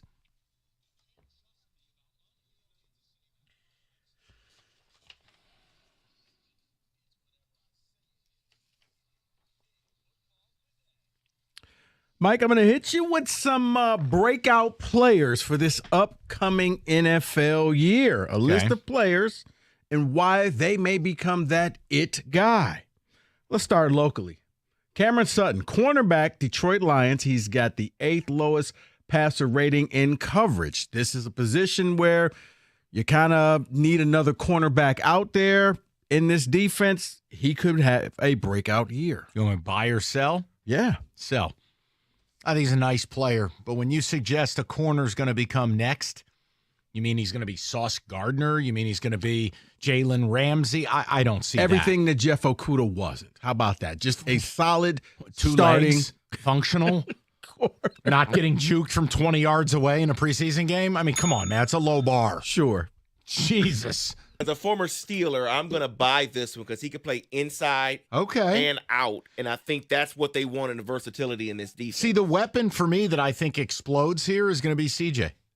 It's going to be Gardner Johnson. Because he's better than Sutton. He can do the same thing. And I just feel like, out. and he's got a chip on his shoulder. But look, I hope I'm wrong. Okay.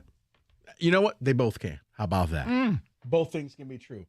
Stay in the division. Minnesota running back Alexander Mattison. Out. No Dalvin Cook. Nope. Minnesota apparently felt good enough to not even offer Cook anything and said, we're going to go with the backup. And as we often say on this show, David, we don't pay running backs. All right. Yeah, the problem is they're in cap hell. And the Cook thing had a lot to do with that.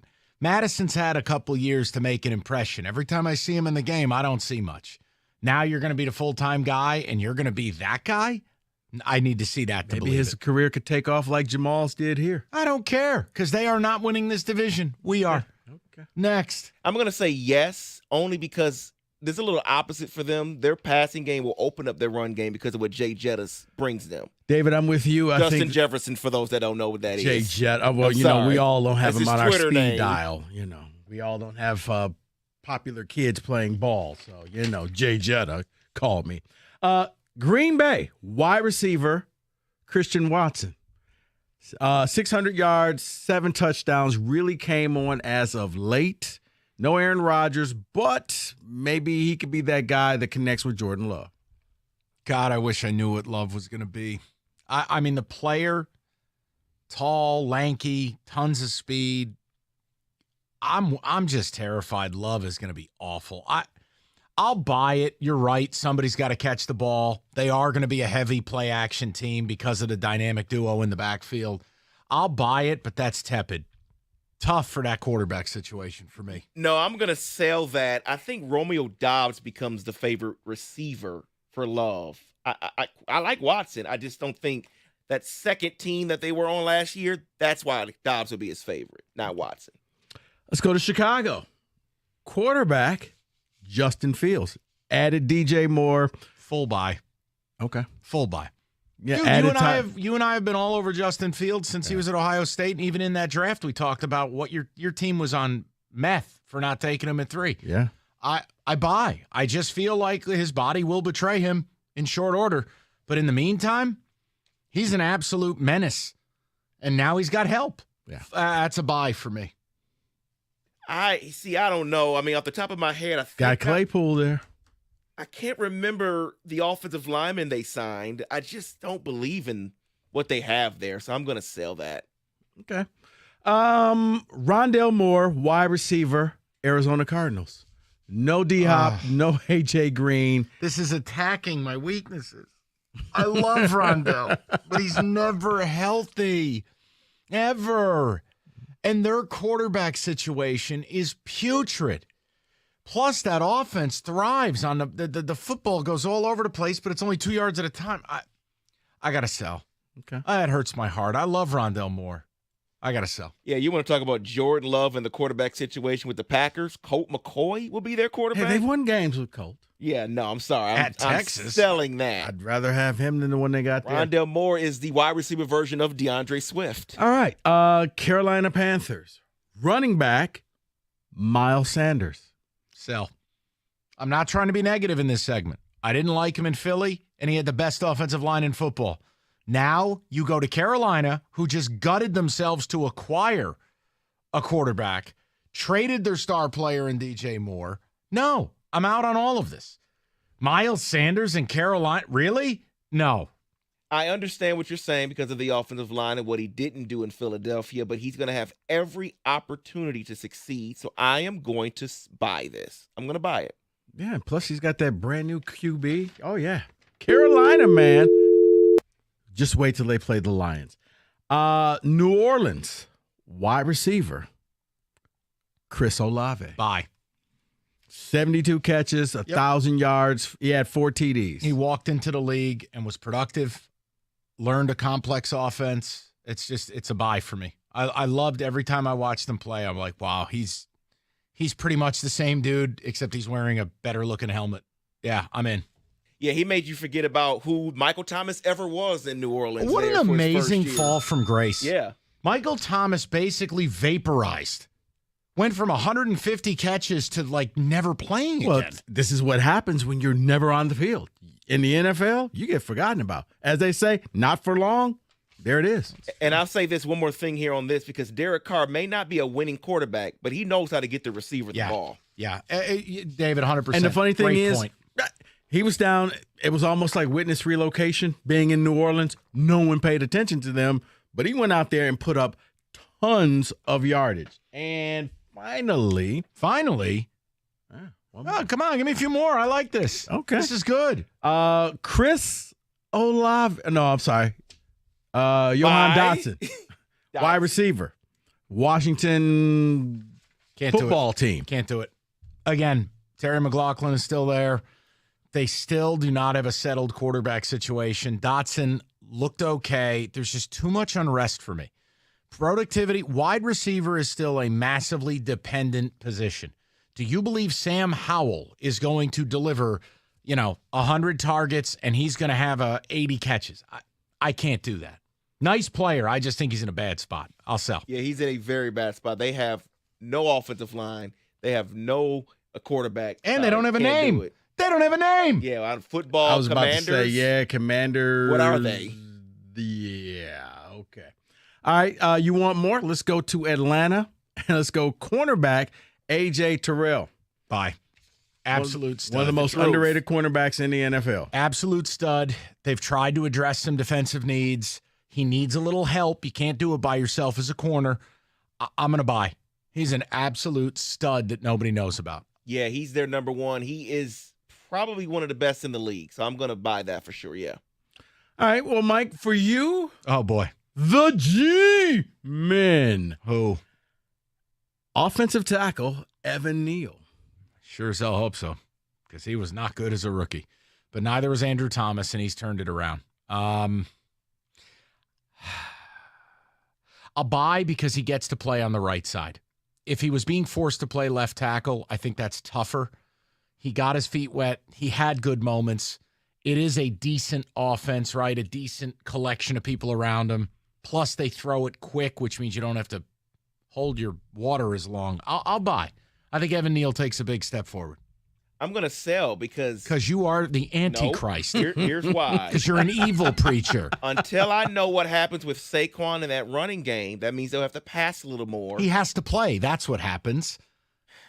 David, he doesn't get a choice. All right, fine. All right. Go to the Steelers right now. Go to the Steelers right now, and I'll sell whoever it is. Yeah, go ahead. Bring it to it's going to be George Pickens, and I'm going to say buy.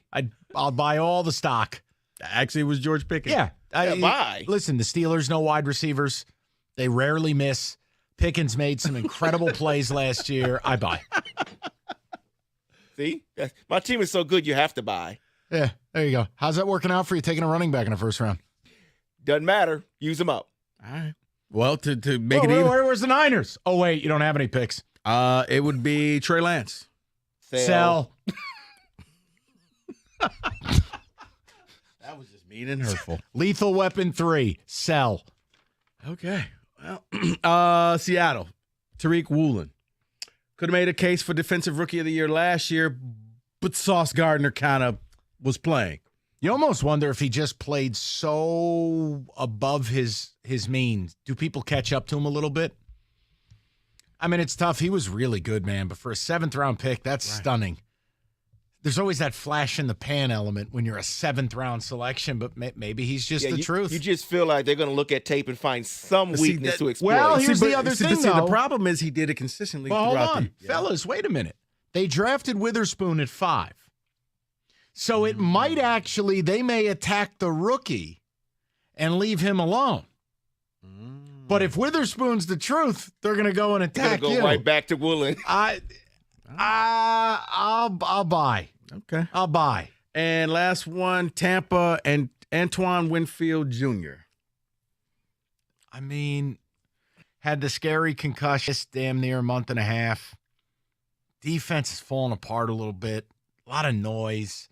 He's a very good player, but I mean, I guess I could buy it, but they're going to suck. I'm sorry. I know that's not the greatest answer, but the Bucs are so bad. No. I mean, you're right. He was had 80 tackles, 6 quarterbacks hits, 4 sacks in 2021, but yeah, you got to be on the field. He got hurt. Most of the defense is back though, so I think that would help him, help cover up the weaknesses in his injury. So I'm going to buy it. I still can't believe you said that about Trey Lance. That is your NFL breakout players for the 2023 season.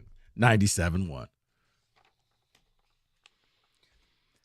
All right, if you're headed to Las Vegas, go to the D Las Vegas, located in the heart of downtown, totally revitalized, and whether it's the D or its sister property, Circa, they got you covered. If you go to D Las Vegas, you get 2 free stadium swim passes located at, you guessed it, Circa. So whether it's for cocktails, betting on a game, people watching, which, boy, howdy, you can do a bunch of that, they got you covered. TheD.com to book your stay today. It's TheD.com. The D Las Vegas. It is your home for sports in Vegas.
We'll go on the board here momentarily.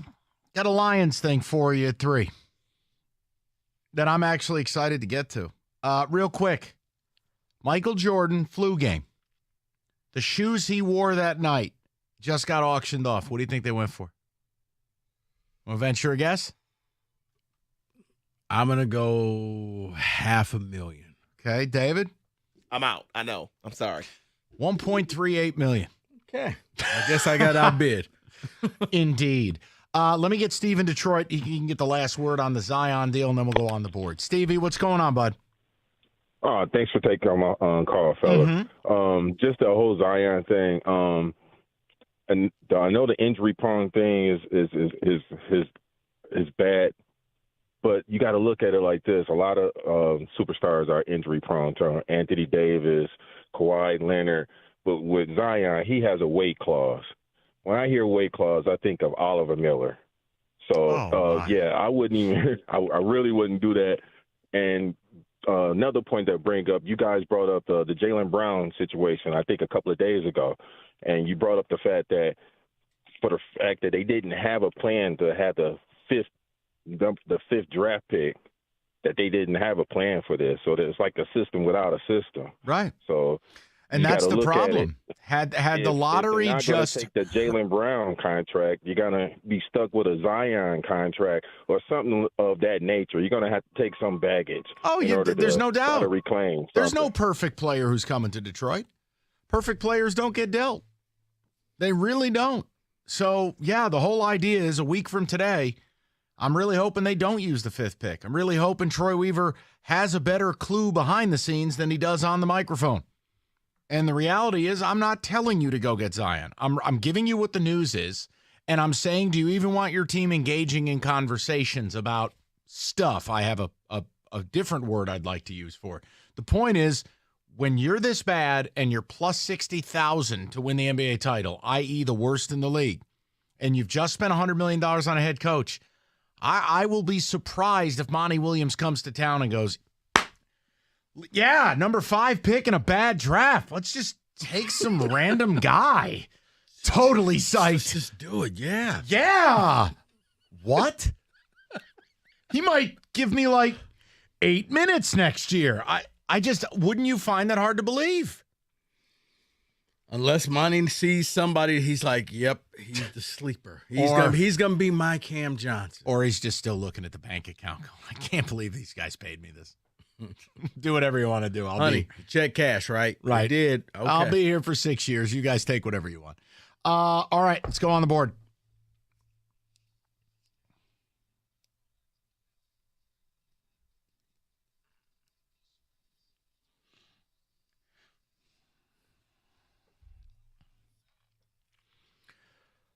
All right, no pick yesterday because we weren't on the air. I gave you a winner the night before, Reds Royals. I'm going to go a different route to a team that has now passed the Royals. In case you didn't know, the Royals are now worse than the A's. The A's have caught fire in their last 10 games. All the fans in the stands. Yeah, the reverse protest. A's are 7-3 in their last 10. And I think it's a little sneaky matchup tonight. Now, they are hosting the Rays, but this is baseball. You're going to get paid for your opinion. A's money line are plus 185. Rays with Taj Bradley on the mound, who's a big shot prospect for them, who's rocking an ERA around 5. Paul Blackburn, crafty, former Twin. A lot of Tiger fans would know him for the A's. They've played well of late. You're getting almost 2-1 on your money. Might be worth a little flyer tonight. Only 16% of bets make up about 80% of the cash on the A's. Underdog betting is the only way to do it, really, in MLB. So be careful. Don't be a moron. But maybe a little flyer on the gritty, gutty, soon-to-be-on-the-move A's, plus 185 against the Rays. Well, Mike, I got a question for you. Atlanta came to Detroit, and Detroit was the get-right elixir. All of a sudden, Michael Harris looked like, that rookie of the year. That guy. He hit everything. I think he left here with 10 hits. My question, do you think he can continue that? Sure, go for it. All right, well, if that's the case, why not? Michael Harris to get 2 hits tonight against the Colorado Rockies. Kyle Freeland on the mound. Oh, Freeland sucks. Yes. So yes, he's at plus 250. Yes. Also have something else. Mixing a steal effort. If you want to do something more aggressive, Acuna to have 2 hits and one of those to be a double at plus 460. Rico, can I ask a question? Yeah. Am I wrong to call the people on the broadcast liars that ball went 461? Acuna shot to dead center, halfway up that wall. Come on. That's it? 461? That's like 500 feet by the time that thing landed. Yeah, but it's not good for business. So, okay. You know what? He hit it out the park of, it's like MSU getting a recruit 3-star. David. So hear me out on this one, okay? I'm going Las Vegas Aces in the WNBA. They're going against the Seattle Storm. This is embarrassing. Minus 19.5 is what I'm going with. Here's why. On average, they are beating teams by 21 points this season. Who plays for these teams? Asia Wilson. I don't know who that is. I don't know who that Candace is. Parker. I know who that is. She played for Tennessee, right? Yes. Okay. So also the TNT crew. Correct. And here's another reason why I'm going with them. They are upset. Joe Biden tweeted out that the Vegas Knights were the first team in the city to win a professional championship. No, they weren't. The Aces were, and they're pissed about it. I think they want to prove it tonight against their rival, the Storm, minus 19.5. Can someone take his phone from him, please? It works. Here's the thing. Please. You make money. It's the system that's not a system that makes you money. Well, then David has to actually prove he can hit games. I mean, if David starts coming on the air and picking winners in badminton, I'll follow along. That's when I picked the Aces. They won. It was like minus 17.5. You got nothing but WNBA games for the next 2 weeks. I can get the that together. System that's not a system. I can get that together for you. If you can get 7 winners in the next 10 times, it's your system. Okay. Let's go. You realize this is going to be a clown car. This is day one. It's the summer. Okay. Lions conversation next. 97.1.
All right, 3 o'clock. And I want to talk about the Lions with you because for years, everybody in this town goes, look, nobody pays attention to us. Wah. They don't give us enough primetime games. Wah. How come it's always the Cowboys, the Packers? Wah, wah. All right. According to reports, HBO reached out to the Lions with a let's run it back proposal regarding Hard Knocks. Everyone remembers last summer. They were the darlings. Everybody fell in love with Dan Campbell. And the shame of it is they started out so awful, it kind of killed the buzz. But they ended up right where I thought they were going to end up. I had the dinner bet with Rico, which he still hasn't paid up. The point is, if you crave the attention, I think you absolutely run it back. The Lions are the it team in football. If you really think about this, the established winners, Eagles, Chiefs, you want to throw the Bills in there, Bengals, they're always going to get coverage. Of any team that wasn't a Super Bowl caliber team last year, the Lions are the hottest team in football. They're hotter than the Jaguars, and the Jags made the playoffs and won a game. You're hotter than the Giants. You're a more talked about team than anybody outside of those elite. I want to know as a fan, because I know what Rico's about to do. It's going to be hard to argue, but I'll take on the challenge. If you're a fan, do you want the Lions to go Hard Knocks 2.0? Just let's go. We're the it team. Embrace it. Handle expectations. Handle success. And frankly, look, your coach is interesting. Your players are interesting. And for all the years we get ignored in this town, why not, right? Am I crazy for suggesting it? Well, Rico's about to tell you, yes, I can see by the look in your eye. You're looking at me like when you talk about UFOs and I look at you. What are you talking about? 248-539-9797. I want to hear from you and David on this. But ESPN, HBO allegedly reached out about running it back. Mm-hmm. Come on, you want to do it, don't you? Well, once again, counselor, you made a valid argument. He's patronizing me again. No, you made a valid argument. No, I would not do this. Why? For the simple fact, you're scared, I know. It's not being scared. I think it could be a distraction. You need to dial in and focus. Look at what happened last year. You came out, you had Hard Knocks, everybody loved you, you were the darling. Dan Campbell was one of the things for Coach of the Year in Vegas preseason. Good point. And then you fell on your face, and you went 1-6. You regrouped, you got better. People expected so much from you because of Hard Knocks. Right now, everybody's already patting you on the back. Adding Hard Knocks would only make this a more difficult thing. I don't think this team can handle it. They're too young. No, absolutely not. Hard pass. You've already gone on. Let somebody else do Would this. you watch it? The Lions again? Yes. I mean, I would watch it because okay, I just want to make sure. No, if I didn't work here, no.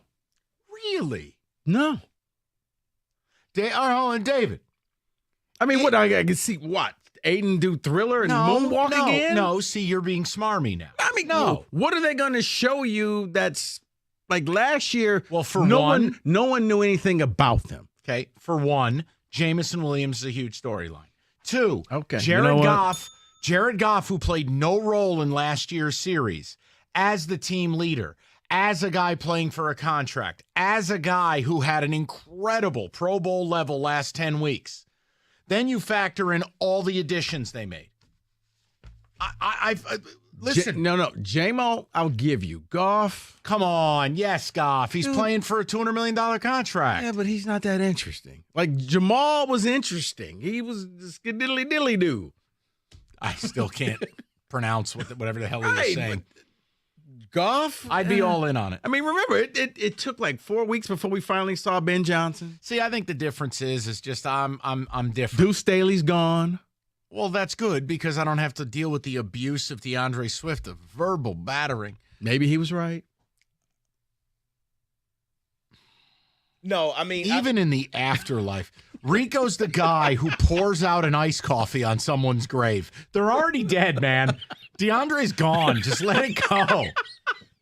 DeAndre Carl Swift, dead. Here's Rico. Latte.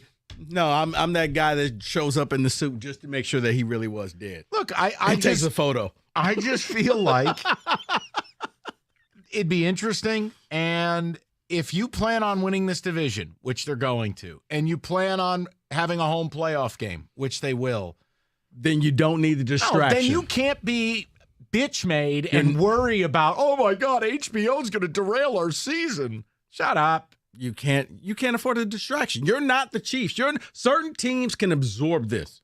Last year showed me you couldn't do it. If the culture's real, and I believe it to be. Which culture is this? The culture on the field or the culture that you got your players and some of your staff members busted for gambling? Listen, the rules weren't clear. Okay. The point I'm making is I'm not afraid of it. Okay. This is the issue I have with this town. This town wants to be a big boy, and then they recoil and act like Hayseedville. Stop acting like bumpkins. You've got the it team in the NFL. Shake your ass a little bit and let's have some fun. I think I would welcome it. I wish they would do Hard Knocks again. And if HBO really reached back out, what's the downside? Yeah, and look, here's the dirty secret about all this. I think Dan Campbell likes the attention. I think he likes being Mr. Celebrity. Now, you can claim, well, he's a football man. He's about business. Really? He loves the quotes. He loves to be up on that podium. He does. He'll tell you about his coffee order and his dusty pants, and he'll tell you about a Taylor Swift concert, and I wear a space helmet, and hey, then just be you. There's no sense trying to put Dan Campbell round peg, square hole. He is who he is. Right. But when this team fell off the face of everybody looking at them, mistakes were made. All of a sudden, they started winning. Okay. But to act like that was the cause, I don't know that that's fair. You've already admitted you'd watch, so you know there's intrigue. There was a caveat. Stop it. Because, I had to do this job. I didn't have to do this? No. Well, listen. Did you watch the Arizona Cardinal Hard Knocks? No. Nobody, I don't know why they keep bringing Hard Knocks back because nobody outside that city ever watches it. Now, the one that they need to do. What did you say to me regarding another topic we brought up? That, Mike, you have a great co-host. No. Wow. Here's a hint. Because it's summer and we love football. Okay? That's why. I think it's great the Lions have primetime games. I think it's great they're the it team. Lean into it. Just lean into it. I'd rather, now the one that I would watch if they did the Jets, and it's supposedly the Jets' turn. Now that's a disaster train wreck. And you would enjoy this. Watching the Jets fall on their face. But the Lions, you've just done it. I'm making a point. Lion fans don't get to have it both ways. You don't get to cry that nobody gives you your flowers and no one cares about you. And then if HBO reaches back out, you're going to call up and say you don't want Hard Knocks too because you're scared. Because ... last year's start? To hell with that. Lean into it. You're winning this division. We're starting. You remember when Kanye used to do Sunday service? That's going to be David starting Fridays at 5:45 leading into the season. We're doing a prayer every Friday. Okay. They're winning this division, and they're winning a home playoff game. That's it. No, it's in Psalms 56. No, I think in Psalm 56 says it has been over 30 years. Whatever. Doesn't matter. Listen, I'll tell you this. Doesn't matter. I'm not necessarily saying no or yes, but what I will say is if they did it this year, it would be different from last year. It wouldn't be just Dan Campbell. Thank you. You have players here. You have Kirby Joseph here. C.J. Gardner-Johnson here that has attitude. Cam Sutton has attitude. How about Jack Campbell? You have Jack Campbell. You have Sam Laporta. David Montgomery. You could slander Chicago a bunch of times. So there are personalities building in Detroit that would make Hard Knocks fun. Here's the beauty of it. You go and talk to somebody in NFL and you name those names and they're like, who? Oh, stop it. That's not true. No. Who? You know what that is? Green Bay, they know who Kirby Joseph is. Okay, Ricky Schroeder. Big silver spoon over here. Oh, we're not Nick Bosa. Oh. Eric Armstead. Look at me. I'm George Kittle. You know what? Why don't you just leave us alone? But they don't have Christian McCaffrey. Oh, our coach doesn't wear a flat brim like a teen. Just saying. You know what? Just call up and hate Rico. 248-539-9797. I think the report that HBO reached out to run this back, HBO has not announced who's on season this season. Because nobody wants it. We do. The Motor City does. Okay. Why not? Welcome to Motortown. Oh, I'm sorry. This is the same place that calls a dilapidated bungalow a museum. History was made there, okay? Please. Crack open a book. Hard Knocks theme. Bring it here, fellas. Oh, I thought this was UFO Today. I do have that. Come on.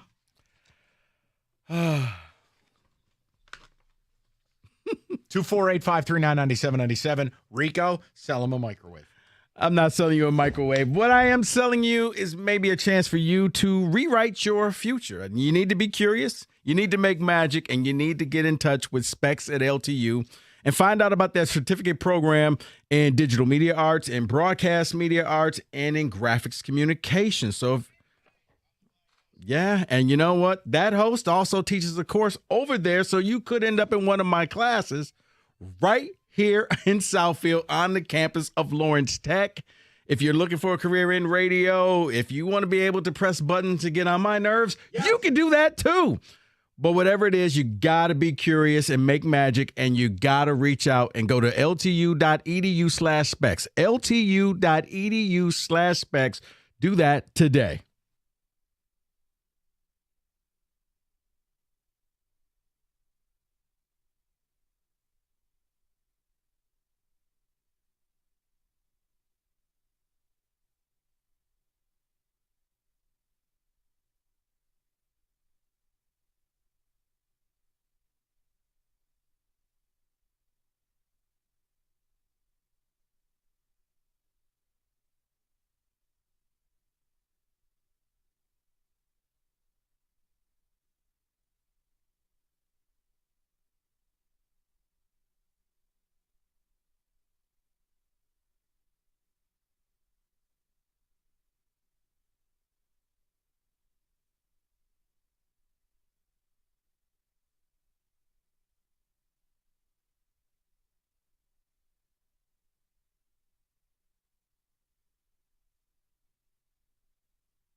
Hi. You've heard me talk about David Femininio, and we've told you, you get injured in Michigan, you get David, you get paid. We also want to tell you, when you get David for your case, you get elite communication. You get the best legal team in the state. And when you get David, you don't pay anything until he wins your case. If you're injured or know someone who is, tell them to get David and get paid. Go to getdavidgetpaid.com or call that number, 855-65-CRASH. That's 855-65-CRASH.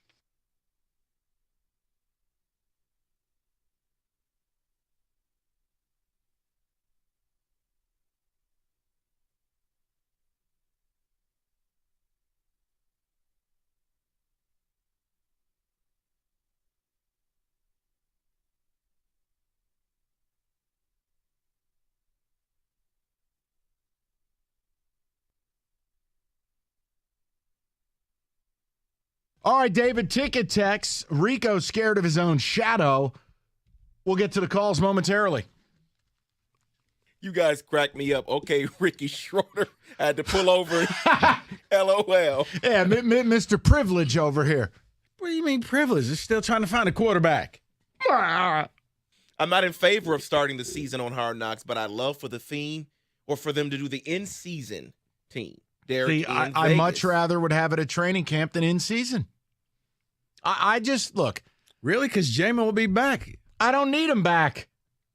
He's still a storyline even if he's not back. That's right. Because he's still in training camp. This would be a great year to follow do him to the Hard Coney Knocks. Islands. That's not nice. See, again, you know what, David? This man is completely out of control today. Unbelievable.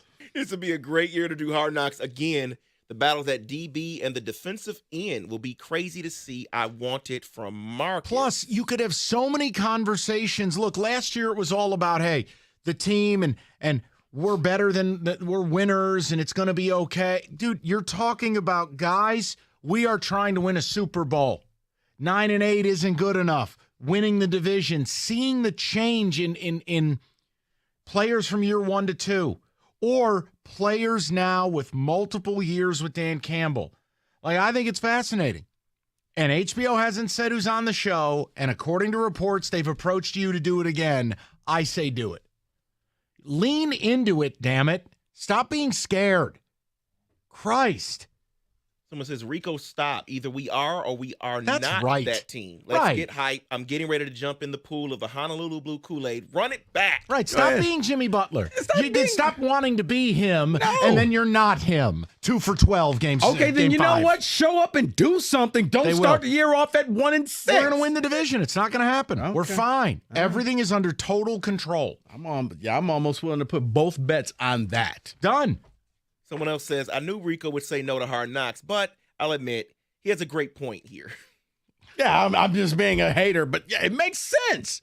When the attention is put on this team, they become Jimmy Butler. They don't rise to the occasion. It's a new era in I know, Lions it's a football. new coach, and it's a new GM, and it's always a new coach. It's always a new GM, but it's same results. Why can't you just accept it's a really good football team that is built on a rock-solid because foundation? Last year, I saw 2 teams. I don't know which team is real yet. It's the one from the second half. You can't prove you know that what? yet. I'll tell you what. You're not invited to the playoff game.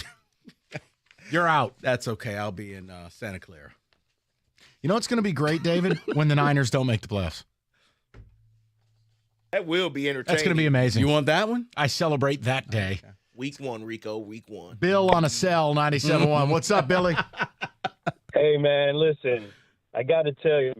First of all, Pastor David, could you please lay hands on Rico, exercise the demons within him, and ask him if he wants to be a champion, lean in to be a champion. You think a champ's scared to show up to the ring because the other guy is the number 1 contender? No. Just because you start off slow, you end up where you want to be. You don't think we want to go on from there? Yeah, but Bill, where did you ended up where you wanted to be? Where? Beating Green Bay and out the playoffs? Yes, when you didn't have to play hard, we played hard. Right. Didn't they say that in Isaiah 41? I mean, it's right in the book. I can't wait for them to raise that banner in week 2. We almost made the playoffs. That's not the celebration. We're not even talking about celebrating that. We're talking about showing up with who we are. It's a whole new season. It's a whole new team. No to Hard Knocks in season. Yes to Hard Knocks before the season. Yes. Yes to Hard Knocks because we want to be seen. Yes, because we want to be winners.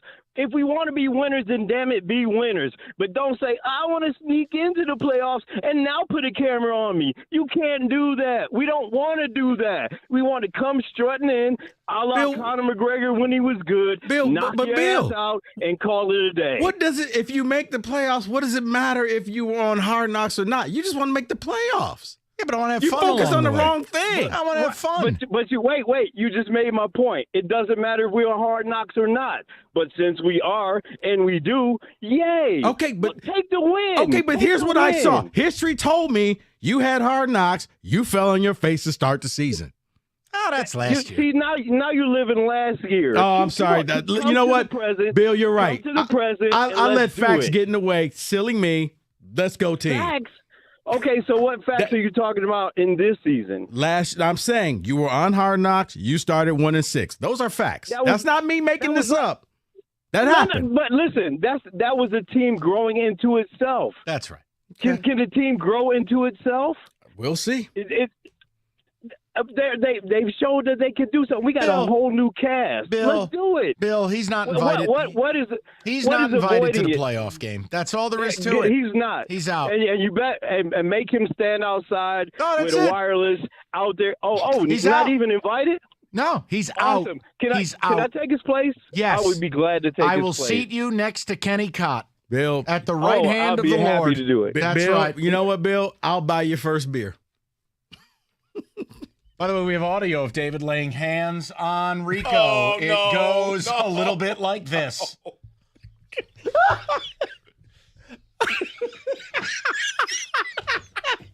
Better quit playing. Right, because this is how I'm gonna end up winning that bet. David, give us a reading from Jeremiah 29. What do you mean they were all in the same car? They're all injured. What? You know this bet doesn't count. No, it counts.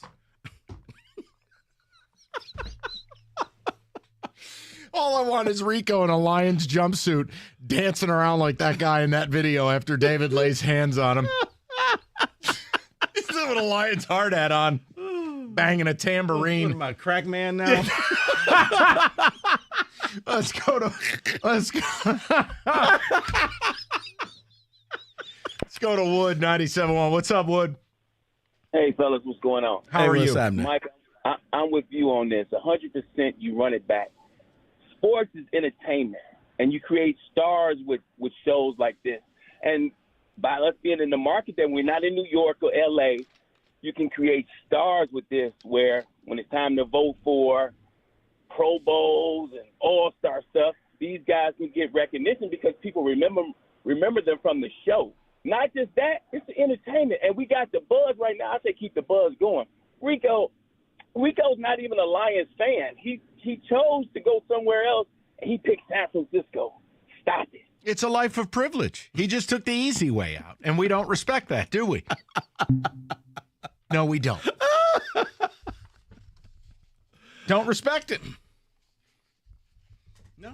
I was a Lions fan until I just realized I got sick of Did your banging. fandom die with Billy Sims' ACL? What No. was it? What was the moment where you're like, I'm out? You want the truth? No, lie to me. Oh, okay. I do No, that every day. Come on. When Barry Sanders walked away, I said, this is a great time. This is a great time to just let it go. And there's no thought. As And a I have guy not from missed Southwest Detroit, a lifelong Michigan, there's not a thought in your mind to go, now might be a good time to come home. No. No? No, because Nothing. I was there, and you know what you've shown me since I've left? Nothing. You know what? David, I don't think we can have him at the playoff game. I'm not invited to the barbecue? No. I'm not sure. Am I capable of uninviting you? Like, when You know what? You can do whatever you want. Well, You're he the did say marquee. barbecue, not cookout. I know there's that big distinction there. That's a whole debate. Whatever. Why is there a distinction between the cookout and a barbecue? Why is it that, like, when the callers call up and it's like, if you're a white guy, you call barbecue, and then, like, we'll have a caller call up and go, oh, Mike, you can come to the cookout. Isn't it all just a barbecue? Pretty much. Okay. Same. Thank you. It's just tomato. Different activities that may go on. Oh, hold on. What's the distinction? Help me. I don't know if you're aware of this. White guy.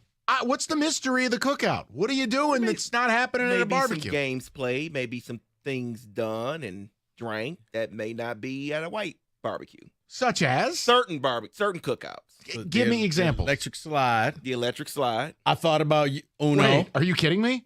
Yeah. Uno or spades being played. Okay, all right. Maybe dominoes. I was going to say. I have no idea how that works, but it looks fantastic. Dominoes? Yes. You never played? Oh, it's amazing. Hi. What?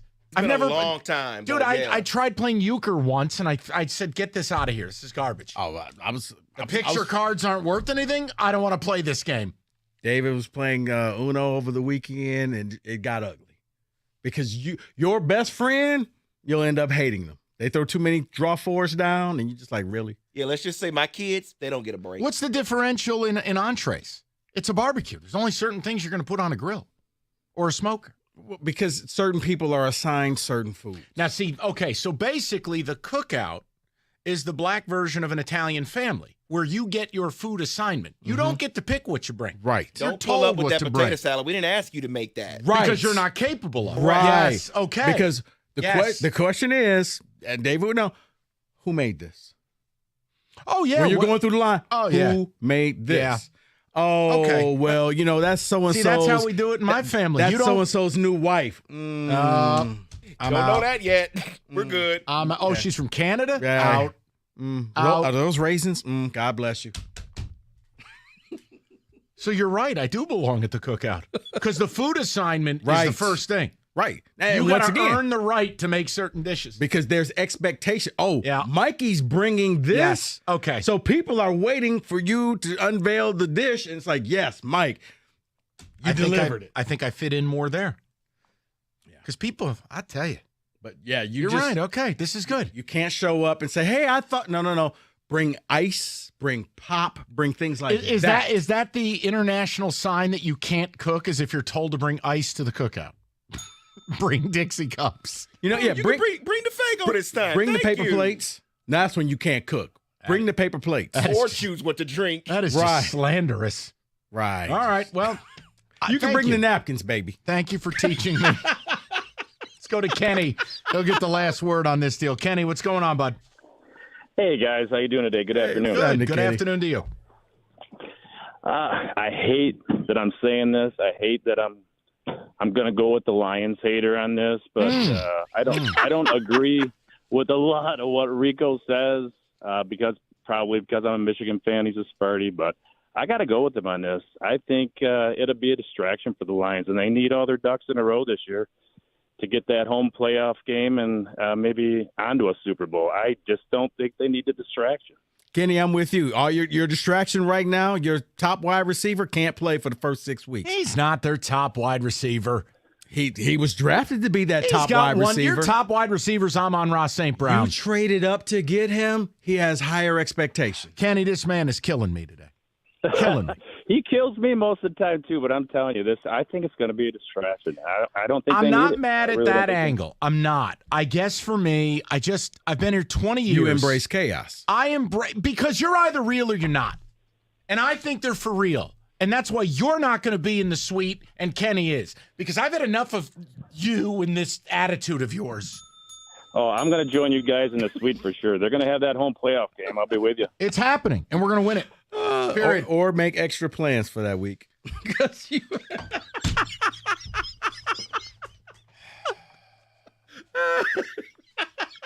not right, man.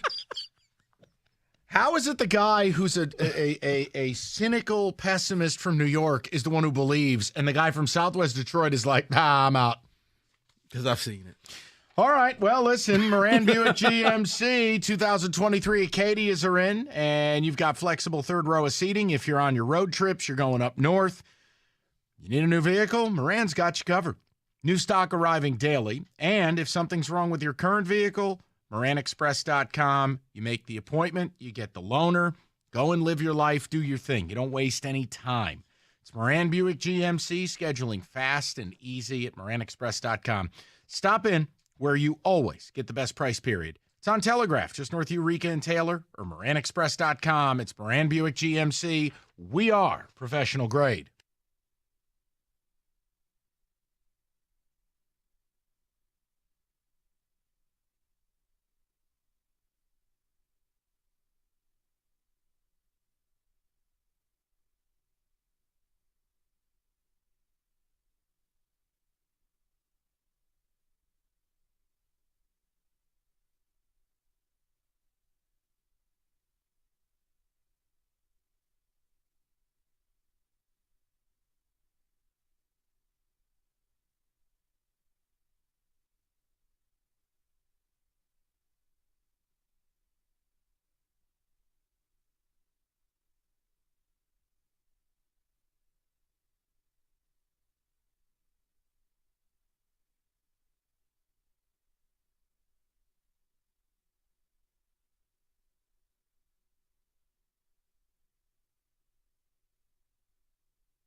All right, real quick, before we get to everything going on in the world of sports, we got a wraparound for you at 3:45. We have promised inserts here and there because I never realized until recently that the man next to me, who's affectionately known by his friends as Spaceman, was a UFO believer. So we had some fun with this. So here and there, when I see UFO-related news, there's no one else to bring it to but our very own Neil Tyson DeGrassi, our very own Riley Martin. We bring it to R.L. Beard. It's in UFOs today. Rico. He has closed his eyes. He wants no part of this. This has production value. Are you serious? Okay. Oh, yeah. Rico, this comes from the great state of Michigan, right in our backyard. Okay. Multiple witnesses in Bad Axe, Michigan, claim they saw fighter jets engaging a UFO above our state, the Mitten. Let me read you the quote from these nutcases. Following the UFO sighting, they reported what they had seen to the National UFO Reporting Center, which factually Rico does weekends. Quote, quiet afternoon, no sign of planes. It's 10 a.m. in the parking lot of a storage unit across from a Meijer. Myself, my wife, and 2 coworkers were helping move my camper. Good God, how hillbilly is this? Suddenly, ear-shattering afterburners onto what I think were F-16 or F-22s flying together while dogfighting, something I couldn't see at first. They would circle fast as they could, Rico, looking intently for something, circling the sun around 2 or 3 times, and suddenly there was a white metallic disc, hard to see because it was shining in the sun above Bad Axe. It seemed to hide in the sun from the fighters who couldn't see it. The UAP, unidentified aerial phenomena, or UFO as Rico likes to call them, was extremely fast and capable of overtaking and outmaneuvering the fighter jets with extreme ease. It would overtake a jet, stop suddenly, and seem to turn towards the incoming jet like a spin in their direction. The jet would shoot out anti-missile flares like it was under direct attack. The UFO was also comfortable to just spin again and make the next jet flanking shoot its attack approximately 3 times before taking off in an ear-shattering retreat. The UAP sat in the sun a moment longer. I hate you. And so, well, this is your, hey, you're the one who believes in this crap. You're one of these nutbags. To be clear, when the UFO was stationary and the jets had flown away every time, the 3 attempts in the retreat, the only sound of an airplane was the fighters who seemed to be intercepting the sudden threat. I did not see if the UFO had shot anything that I could define as a weapon, said the witness. And the fact that the dogfight happened entirely in the rays of the sun, my Galaxy S22 Ultra, his phone, was not able to get anything other than a blinding glare and noise. I wish the UFO would have shot at this guy. All right, Rico Beard, break it down for us. I mean, Mike, this is something that probably could have happened. Oh, stop it. No. Why are you acting like it can't? It's not the first time that something like this has happened over the state of Michigan. You think that this idiot and his coworkers in Bad Axe in a storage unit facility saw 2 F-16s in a dogfight with a UFO, and they just happened to be the only people who saw it, and his phone just happened to not be able to capture it? How many people live in Bad Axe? Enough. Really? That's a metropolis. You probably talked about half the population saw this. Hold on. Those 5 people. You explain it. Do you buy or sell this briefing on UFO today? I buy it. It would be at least the second time something like that's happened over the state of Michigan. I think there was another time in 1994 on the west side of Michigan. And the population, just so you know, smart guy, is 3,000. There's okay? plenty of people there. God. Okay. I'd like to think if a firefight happened in the sky, more people would see it. All right, UFO today. You're buying this. I'm buying it. Okay. We missed you the day the Vatican was being accused of housing a Don't UFO. get me started on that. David? Let's get started. Also, David, where do I get one of those T-shirts? I want to wear that to Saratoga this summer and just see the response. You know I what get. you need? The time machine to go back into the 90s. I was about to say, you know what? Well, and for the people in the audience, David is wearing a shirt that says "Black by popular demand." Right. Can I wear that to Saratoga? And what response would I I don't know. get? You may be allowed the cookout, but I don't know if you can wear this shirt. No. You know what? Wear it to the Ole Miss tailgate. Oh my gosh. Oh my. Oh boy.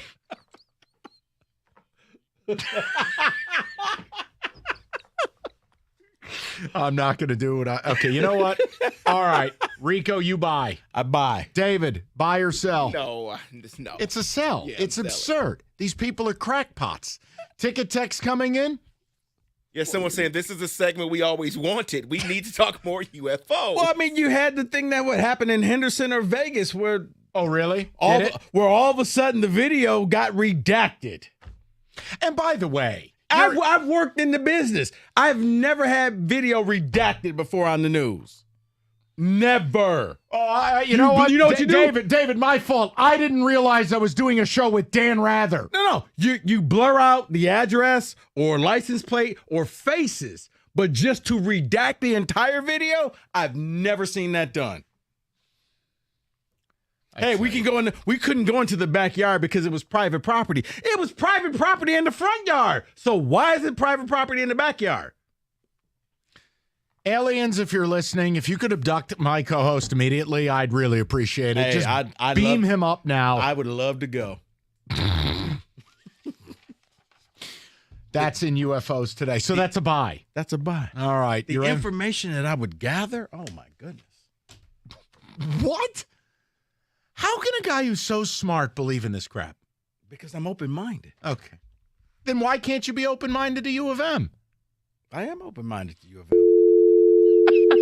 I mean, as much as it pains it, they're the best team in the Big Ten. Big Ten runs through Ann Arbor. I've said that.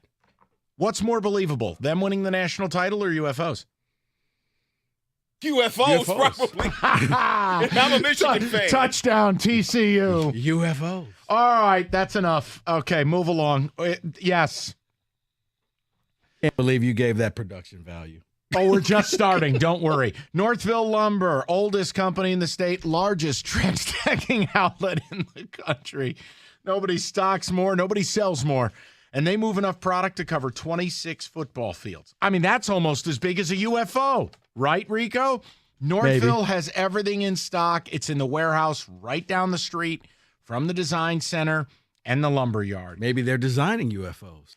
Who knows? Maybe UFOs are made of Trex decking. It is maintenance free after all. The point is Northville Lumber, prices you need, products you want, and no lead times, no special orders. Deck season is upon us. You need someone to build it, they'll introduce you to a Trex certified pro. Call Northville Lumber today or go to northvillelumber.com. That's northvillelumber.com.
All right, while Rico is screaming at me about Mars exploration, I'd like to get back to business.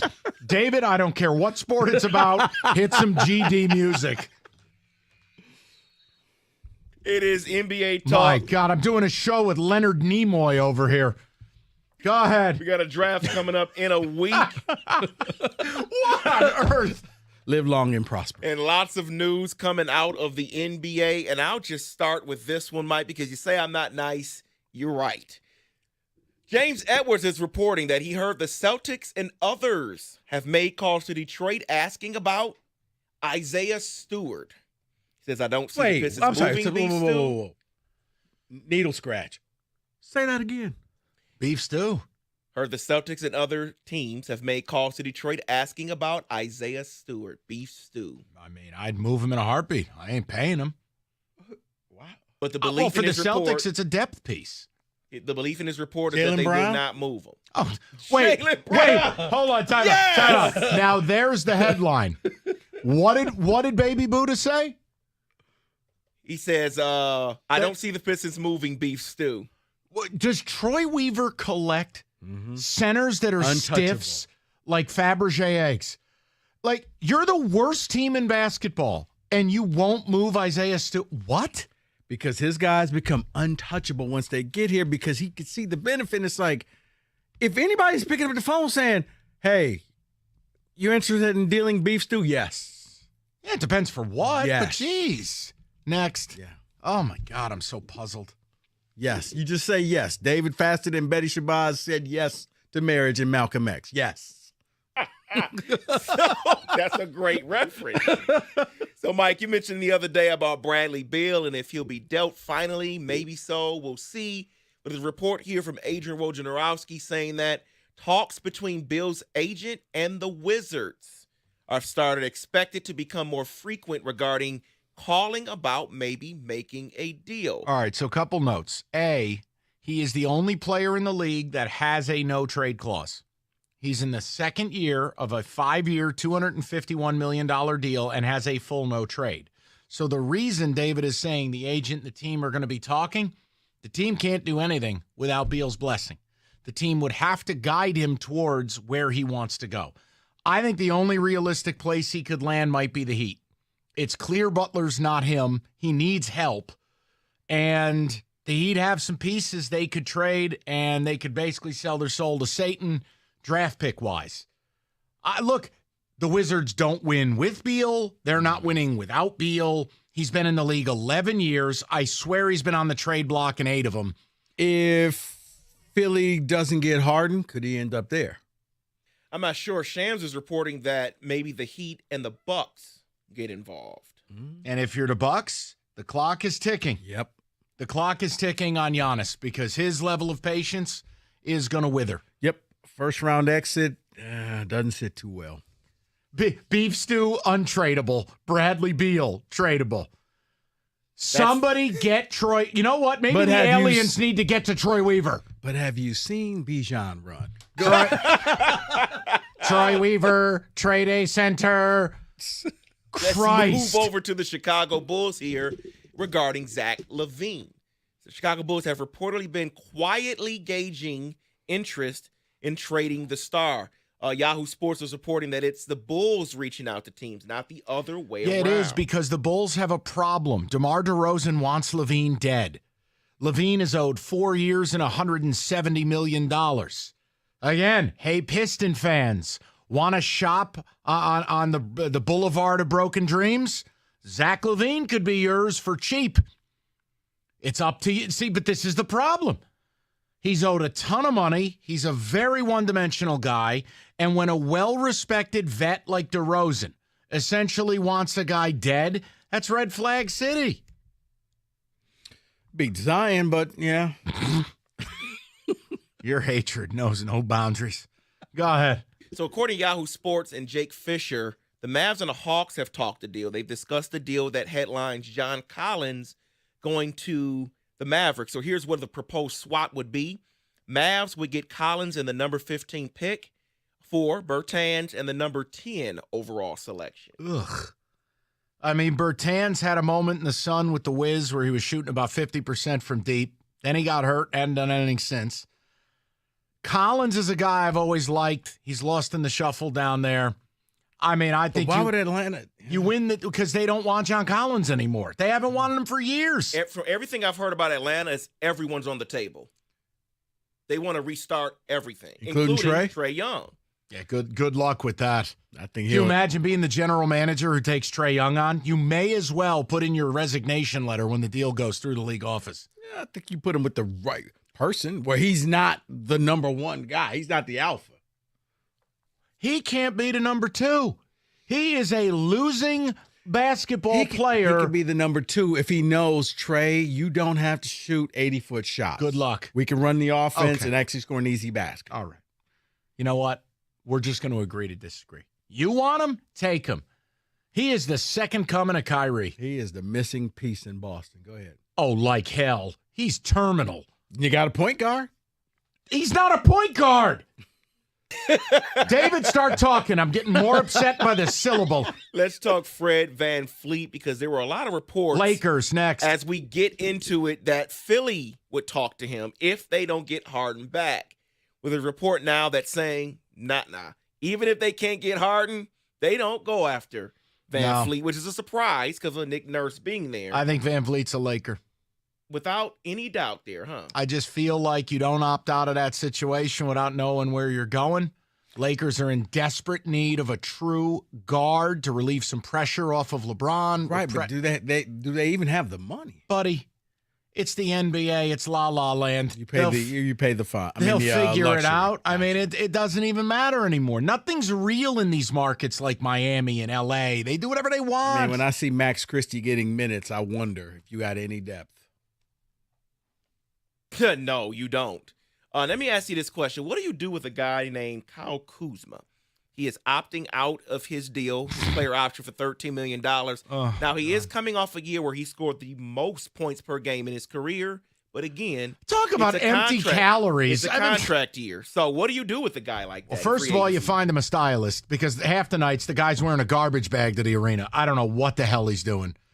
Oh, it's ridiculous, David.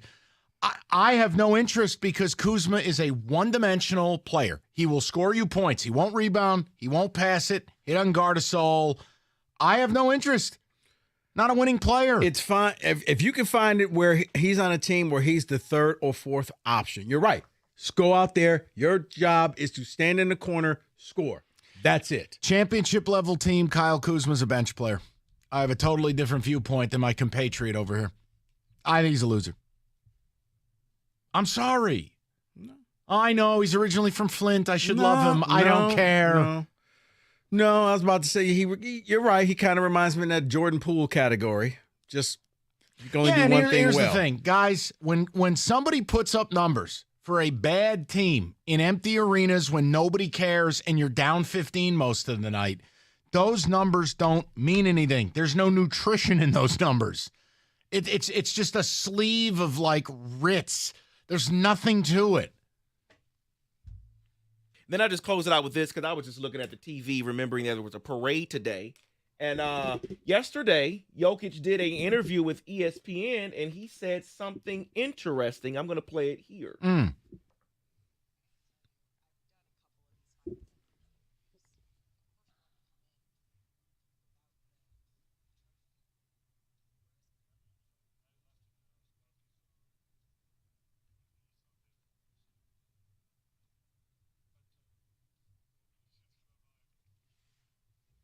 The Finals MVP had no idea 3 days after he won the title. He had no idea where his MVP trophy was. Because it doesn't mean anything. It means nothing. Now, he doesn't care. It has now since been found. It was at the parade, but I mean, what? Dude, David, if it doesn't matter to him, then don't be shocked. It's nothing more than a paperweight. Look at what the guy said the other night. No, you're right. I love him. He doesn't really care that much about it. He's not about awards. But, David, I can't believe you missed the fact that what happened in 2004 on this date. The 5-game sweep happened. That was today. It was today. Thank God. Thank God it all ended. 5-game sweep. Didn't have to watch any more. Cross out that 16. Yeah, right. Hey, here you go.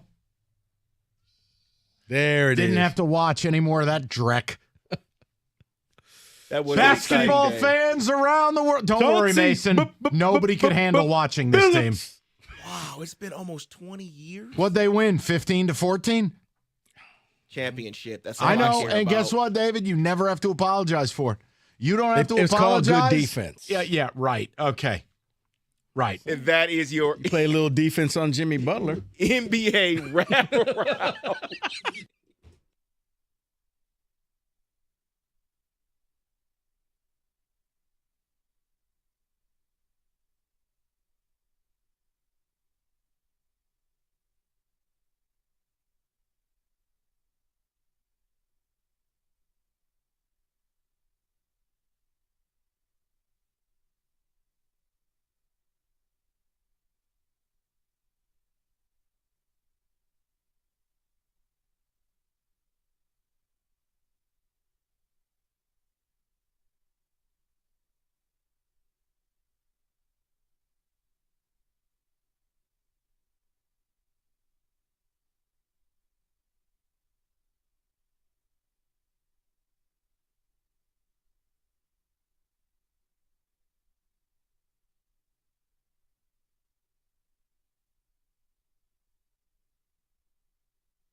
All right, before we get back to business, we're kind of pivoting a little today. So, Kenny, day off. Evan, vacation. Father's Day on tap. Roberto is running around fully boned up over here to do this Father's Day. Is it showing? routine. I'm sorry. That's all right. Just move your chair up. You'll be okay. Okay, I'm good. The I'm good. point is, in preparation for Father's Day, instead of doing deal breakers at its normally scheduled time, David and Roberto have tried to now plan something. Now, you guys have to explain what the hell we're supposed to do with this. Okay, so you know I love my last-minute gift lists, for Father's Day, Mother's Day, whatever the case may be, right? Yeah. So I have some of the top items here, but we're going to switch it into a little game here where I'm going to tell you the name of the product, I'm going to describe the product, and you guys will tell me what you think the price retail of that item is. Sort of like Price is Right. Oh, so wait. So if he guesses a cent lower than me, right, he gets everything lower. I get everything higher? Right. Oh, Christ. All right, I'm down. Just me and him. David's not in this? Lunch yes, bet? David's in too. Okay. Lunch, David, well, you want to do lunch bet? Sure. There ain't no way David's cheap ass is buying it, but hey, whatever. Okay. Blood from a stone over David, there. give me a little bit of that. Give me a little bit of that Gabe Show music. Sad bowl. Loser buys the sad bowl. All right. Listen to this music. All right, here we go. First one on the list here. God, this music sucks. The Ember, EMBER, temperature-controlled smart mug. The smart mug sits on a charging coaster, and it keeps Dad's coffee hot for up to 100 minutes. Holy mercy. Okay, Rico, you want to go first, being that you're the oldest? I'm going to go with $39.99. Okay. David Hatchetman Hall. I'll go with $44.99. Are you writing these down? Don't expect me to do the math. I'm keeping track. Okay. Oh, yeah, okay. The human abacus over here. David, write those down. All right, let's go strategy. I'll go $39.98. That way Rico's locked in $4. I get everything lower. Right. David gets everything higher. Because you're a Richard. Sure. That's not nice. All right, so you have everyone stands? Yeah, I'm good. Yeah, I think I got it. Okay. This is why I wanted to play this game, because this is insane to me. This temperature-controlled smart mug retails for $129 on Amazon. That means I win it. I get it. Wait a minute. What family is buying Dad a $130 coffee cup? Last name Hilton, I guess. You know what I mean? Illich. Like, if you're going to spend $130, there are cool items you can get. A coffee cup? Okay. Here you go, Father Illich.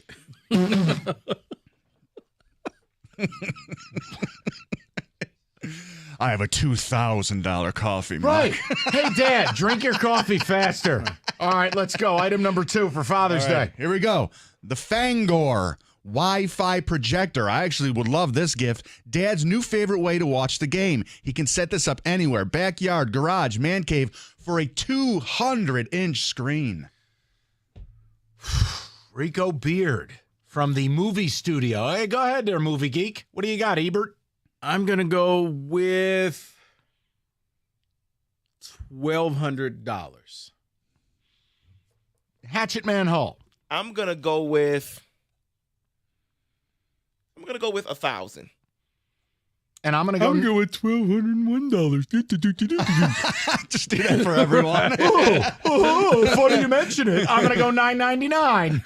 Oh. I just don't think Roberto's rolling in with $1,000 Father's Day gifts. I'll go $9.99. I'll take everything lower. So the 200-inch Wi-Fi projection screen retails on Amazon for $190. Bang! You're cheating. You're looking at his laptop. You're looking at my... Well, I'm not allowed to get one right? You accused me of that at Who Said It, so. You're just getting good at that game. I can't He's on keep fire up. lately, man. Plus, there's so much to sort through at this place. All right, item number 3 for Father's Day. The Solo Stove Ranger 2.0 Smokeless Fire Pit. Looking for a backyard gift your dad will love? The Solo Stove Ranger is portable and easy to use, so whenever he wants to cozy up by the fire this season or entertains pals with some fresh air, he'll think of you. What size? They make several different sizes of the Solo stove. I would say this is a smaller unit. Rico, but Evan has one of these. Really? Yeah, I don't know if I believe it's actually smokeless. Something maybe like this. This kind of looks like. Yeah, I can really. Can you just put that? It's sort of a yay round. David, could you clip that, please? Thank About you. Yay round. Solo stuff. I'm gonna go $4.50. Hatchet Man Hull. Big bonfire guy. $1. Oh! Now, how does it? Bob Hold on. Barker. He guessed $4.50. Is that what you said? Yes. So if I go $4.49, but David goes $1, I get everything down to what? Or you can go $2 and you could have everything above. $2. Do that. Why would you tell him that?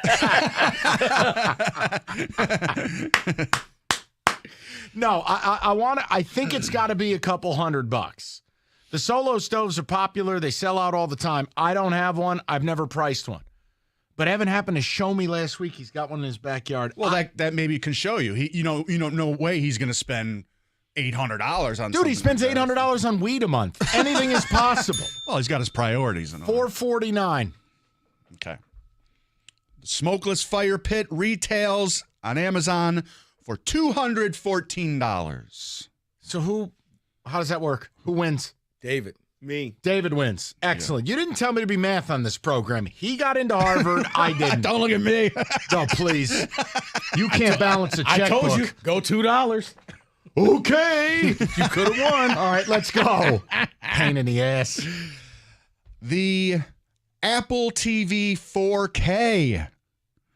Help Dad binge his favorite shows.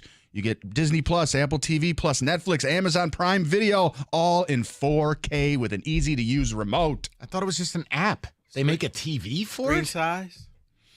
No, it's the Apple TV box. It's like the...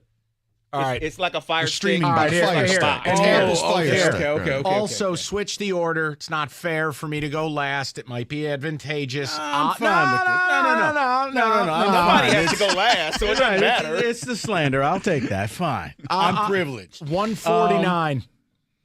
I'll put it out there first. $149. I didn't want $149. Huh? Maybe I wanted $149. Well, 2GD bad. $149. I'm going to go $50. 50? It's by Apple. They'll charge you $50 for a button on the phone. To look at it. Yeah. Jesus. I'm going to go 51. Ooh. Oh, you don't make fun of him, though. No. I see what that's about. It is.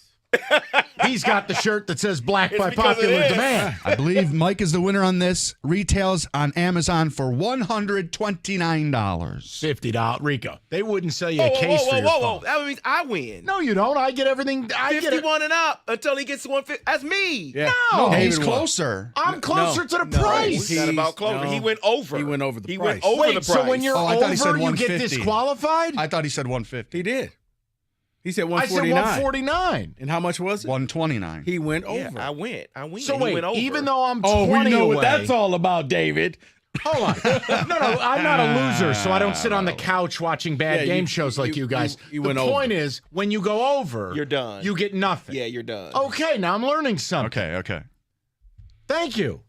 All that time wasted sitting on your couch has really paid off. Yeah, as a kid when I was sick, sure did. Bob Barker. Now that guy knew how to party. Where's that little microphone? I need that little... No. Next. Another Next hand item gesture for I'm Father's doing. Day, please. Here we go. Brady Men's Polo in Cotton. If it's good enough for the GOAT, it's good enough for your old man. Oh, TB12 products. You want me to go first again? No, I'll go first. Brady did it, so I'm going to say 120. David. I'm going to go 50. 119. Well, actually, hold on. Wait. So if I go over, it gets disqualified. Okay, time out. I got this.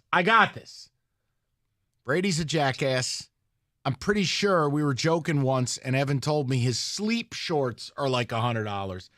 Polo can't be under 70. I'll go $69.99. Okay.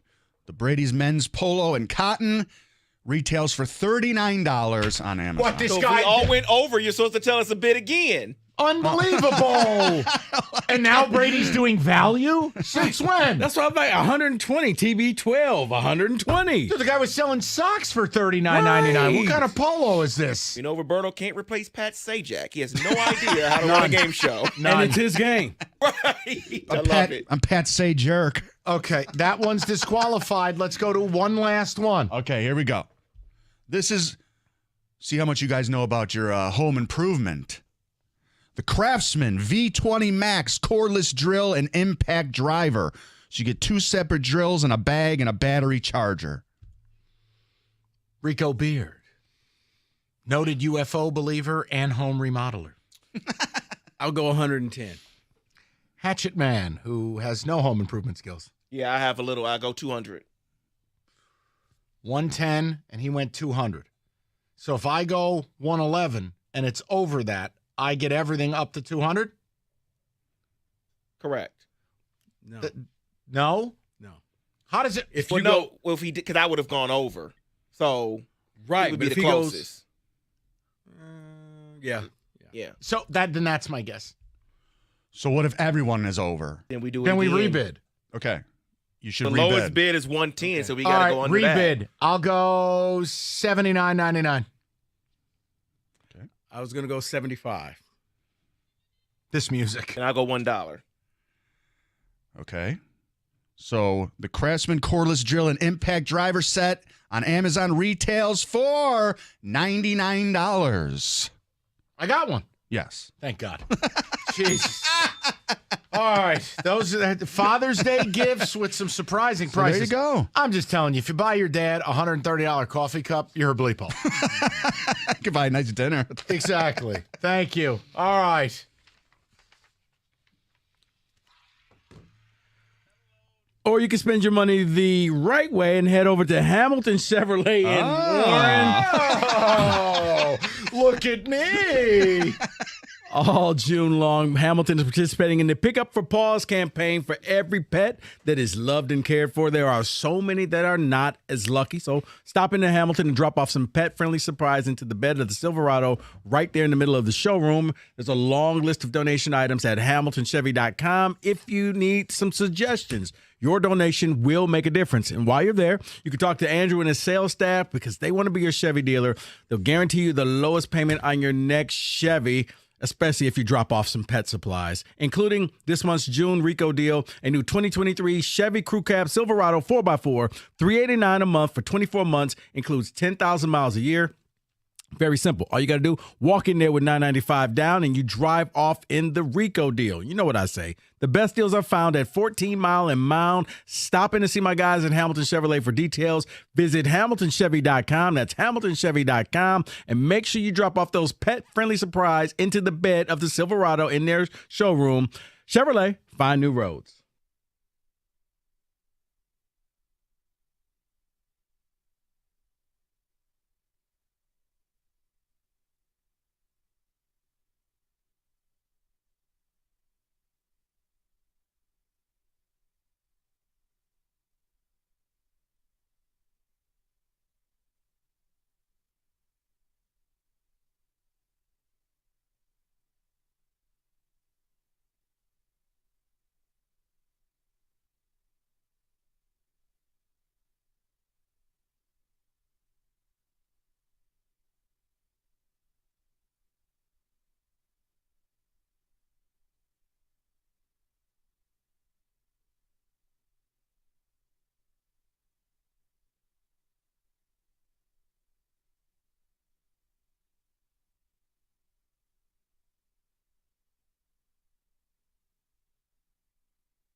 Don't get stuck without power the next time a storm hits, or wait till that first 98-degree day to find out the AC's on the fritz. The team at Mastercraft Heating, Cooling, Plumbing, and Electrical's got you covered. A $78 AC tune-up. Get your air conditioning in tip-top shape and save on your energy bill at the same time. Mastercraft, schedule that tune-up today. Visit mastercraftheating.com. That's mastercraftheating.com.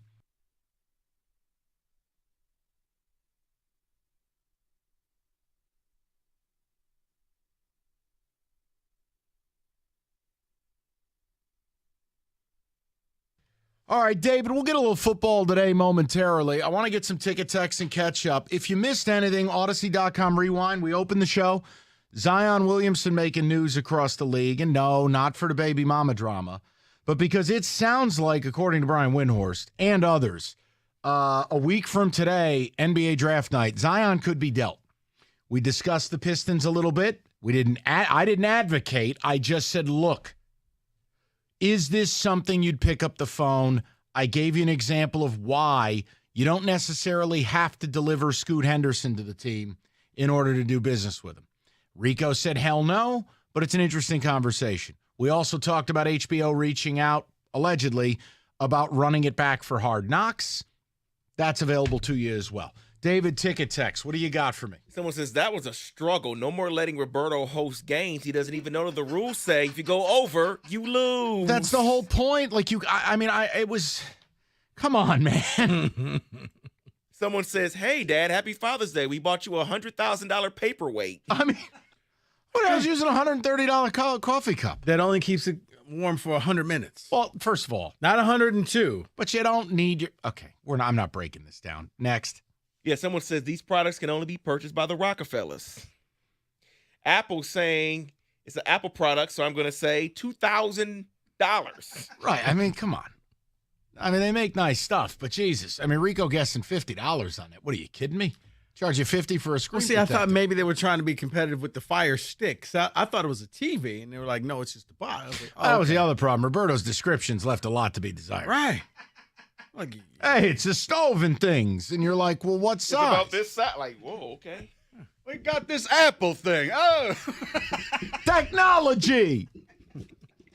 Why does Mike keep going last every time he gets the chance to undercut the highest or lowest price? You know what? It's why he's the marquee. No, folks. It's why this I is switched. What he does. It's royalty. It's regalness. I recognize 2 guesses in it was unfair, and me being a gentleman, I said, here, I'll start going first. He spends, after we go to every commercial break, he walks on rose petals out the door. You know what? Well, what am I, the king of Zamunda? You are. All right, here's what we should do next time.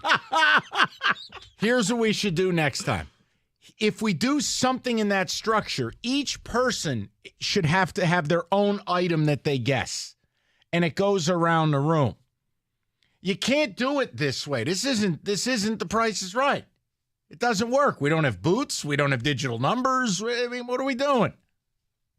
Yeah, because at least on The Price is Right, when someone else goes up, someone else comes, so it changes the rotation of who's going in last and first. So. Next, I mean, give me something else. I can't take any more of that game. I mean, I get it's Father's Day. We wanted to have a 1-segment little fun deal there, but good Lord, I got a headache. Jeez. Regarding the Bad Axe alien stuff, someone says, I have a cottage in Port Austin, just north of Bad Axe. It's common for jets to fly from Selfridge to Lake Huron and then turn around. So it's not a UFO. Right, which means those people are crackheads. Well, speaking of crackheads, someone is asking, have you heard about Traverse City? Okay. Yes, and it's on our show sheet. You want to do it now? No, I don't. I really would rather save it for tomorrow. But there was an article that intimates that Traverse City could be the cocaine capital of the United States. I'm sorry, but no. But we can discuss it tomorrow. I don't want to waste that. That could be two nice segments because so many people love up north. The percentage of people who live in Traverse City who admit to cocaine usage is staggering. Lovely place this time of year, let me tell you. I'm surprised you don't have a cottage. Who says he doesn't?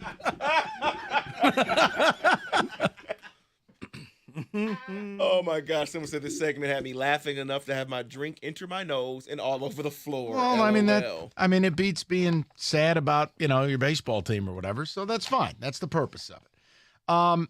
David, one thing I want to do is I know we gotta get football today in the mix.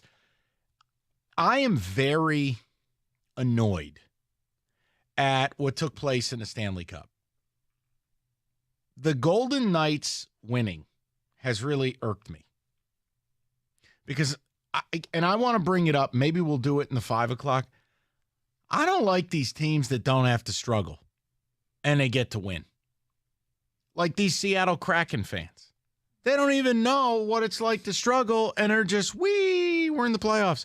The Golden Knights, their first year in the league, they went to the finals. Now they're in the finals again and they win the thing and a laugher. Does that make me bad?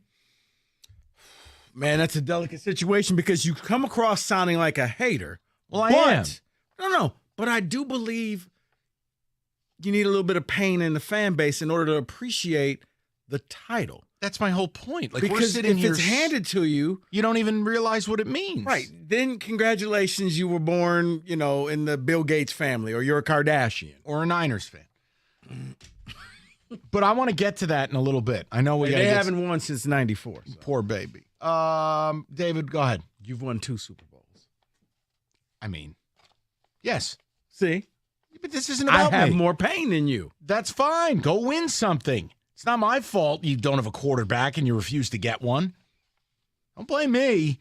Well, who's privileged? Yeah, you were resetting what we've done. Someone did Not comment. everybody had Hall of Famer Eli Manning. Please. They commented on Zion saying, I don't think it would be a good idea to bring Zion to Detroit. Sign every girl dad in Metro Detroit. No. The point we made is this is a dead franchise. You just spent $100 million on a coach in Monty Williams. I don't think a week from today anyone's going to be pumped up using the number 5 pick on a 19-year-old nobody. Versus, according to Brian Windhorst, and again, you can go back and listen to the segment, the number 2, the number 3, the number 4, the number 5, all could be on the move. If I'm Monty Williams, yeah, the money's great. But I didn't take the job to come here and lose 65 games. 60 games. But maybe they give next year as the honeymoon. Yeah, but then we don't really okay, but time out. Then how many times do I have to listen to Troy Weaver go to the microphone and his way to telling us all about the cap space? I wouldn't wish that on anybody. So my point is you don't get to talk about cap space if you're not going to use it. They get the most cap space in the league. What's it for? You're not getting a free agent. Now, maybe. To pay beef stew? No, maybe the only free agent, realistically, he's got a tie to Monty Williams, but he's restricted. That's the problem. It'd be Cam Johnson. Right. Otherwise, you're in the trade market. And by the way, what use is Bogdanovich as an expiring if you're not going to trade him? You've seen them do this before with Jeremy Grant. For some reason, they just hold on to players until their value is gone. Great. Can't wait. Psyched. Right. It's like selling Zion condoms now. Come on. I mean, jeez. David, you can claim them. I'm out. 248-539-9797. Get a little football in the mix next. Old Nation Shandy is back in stores. It is summer. I know today's not the most summery day we've ever seen, but grab some now if you haven't tried Old Nation Shandy. I don't know what the hell you're waiting on. Don't miss your chance. Best tasting shandy out there. And before it's gone, it will sell out. I promise you that. Old Nation, the shandy, it's not like other beers. This is not mass-produced. This is handcrafted. It is just on a different level than any shandy you've had. And if you're out, having a good time, you're on the golf course, you're on the boat, it's a hell of a nice option for a 90-degree day. Stock up, oldnationbrewing.com. That's oldnationbrewing.com. 21 and up. And as always, please drink responsibly.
Mike, I'm going to hit you with some breakout players for this upcoming NFL year. A list of players and why they may become that it guy. Let's start locally. Cameron Sutton, cornerback, Detroit Lions. He's got the 8th lowest passer rating in coverage. This is a position where you kind of need another cornerback out there in this defense. He could have a breakout year. You want to buy or sell? Yeah. Sell. I think he's a nice player, but when you suggest a corner's going to become next, you mean he's going to be Sauce Gardner? You mean he's going to be Jalen Ramsey? I don't see everything that Jeff Okudah wasn't. How about that? Just a solid two starting legs, functional, not getting juked from 20 yards away in a preseason game. I mean, come on, man. It's a low bar. Sure. Jesus. As a former Steeler, I'm going to buy this one because he can play inside and out. And I think that's what they want in the versatility in this defense. See, the weapon for me that I think explodes here is going to be CJ. It's going to be Gardner Johnson. Because he's better than Sutton. He can do the same thing. And I just Safety, feel like, out. and he's got a chip on his shoulder. But look, I hope I'm wrong. Okay. You know what? They both can. How about that? Both things can be true. Stay in the division. Minnesota running back Alexander Mattison. Out. No Dalvin Cook. Nope. Minnesota apparently felt good enough to not even offer Cook anything and said, we're going to go with the backup. And as we often say on this show, David, we don't pay running backs. All right. Yeah, the problem is they're in cap hell, and the Cook thing had a lot to do with that. Madison's had a couple years to make an impression. Every time I see him in the game, I don't see much. Now you're going to be the full-time guy, and you're going to be that guy? I need to see that to maybe believe his career could take off like Jamal's did here. I don't care, because they are not winning this division. We are. Okay. Next. I'm going to say yes, only because there's a little opposite for them. Their passing game will open up their run game because of what Jay Jettis brings them. David, I'm with you. I Justin think Jefferson, for those that don't know what that Jay is. Jet. Well, we all don't have That's him on his our Twitter speed name. dial. We all don't have popular kids playing ball. So, Jay Jetta called me. Green Bay, wide receiver, Christian Watson. 600 yards, 7 touchdowns, really came on as of late. No Aaron Rodgers, but maybe he could be that guy that connects with Jordan Love. God, I wish I knew what Love was going to be. I mean, the player, tall, lanky, tons of speed. I'm just terrified Love is going to be awful. I'll buy it. You're right. Somebody's got to catch the ball. They are going to be a heavy play action team because of the dynamic duo in the backfield. I'll buy it, but that's tepid. Tough for that quarterback situation for me. No, I'm going to sell that. I think Romeo Doubs becomes the favorite receiver for Love. I like Watson. I just don't think that second team that they were on last year, that's why Doubs will be his favorite, not Watson. Let's go to Chicago. Quarterback, Justin Fields. Added DJ Moore. Full buy. Okay. Full buy. Yeah, you and I have been all over Justin Fields since he was at Ohio State, and even in that draft we talked about what your team was on meth for not taking him at 3. Yeah. I buy. I just feel like his body will betray him in short order. But in the meantime, he's an absolute menace. And now he's got help. Yeah. That's a buy for me. I don't know. I mean, off the top of my head, I think got Claypool there. I can't remember the offensive lineman they signed. I just don't believe in what they have there, so I'm going to sell that. Okay. Rondale Moore, wide receiver, Arizona Cardinals. No D-Hop, no A.J. Green. This is attacking my weaknesses. I love Rondale, but he's never healthy. Ever. And their quarterback situation is putrid. Plus, that offense thrives on the football goes all over the place, but it's only 2 yards at a time. I got to sell. Okay. That hurts my heart. I love Rondale Moore.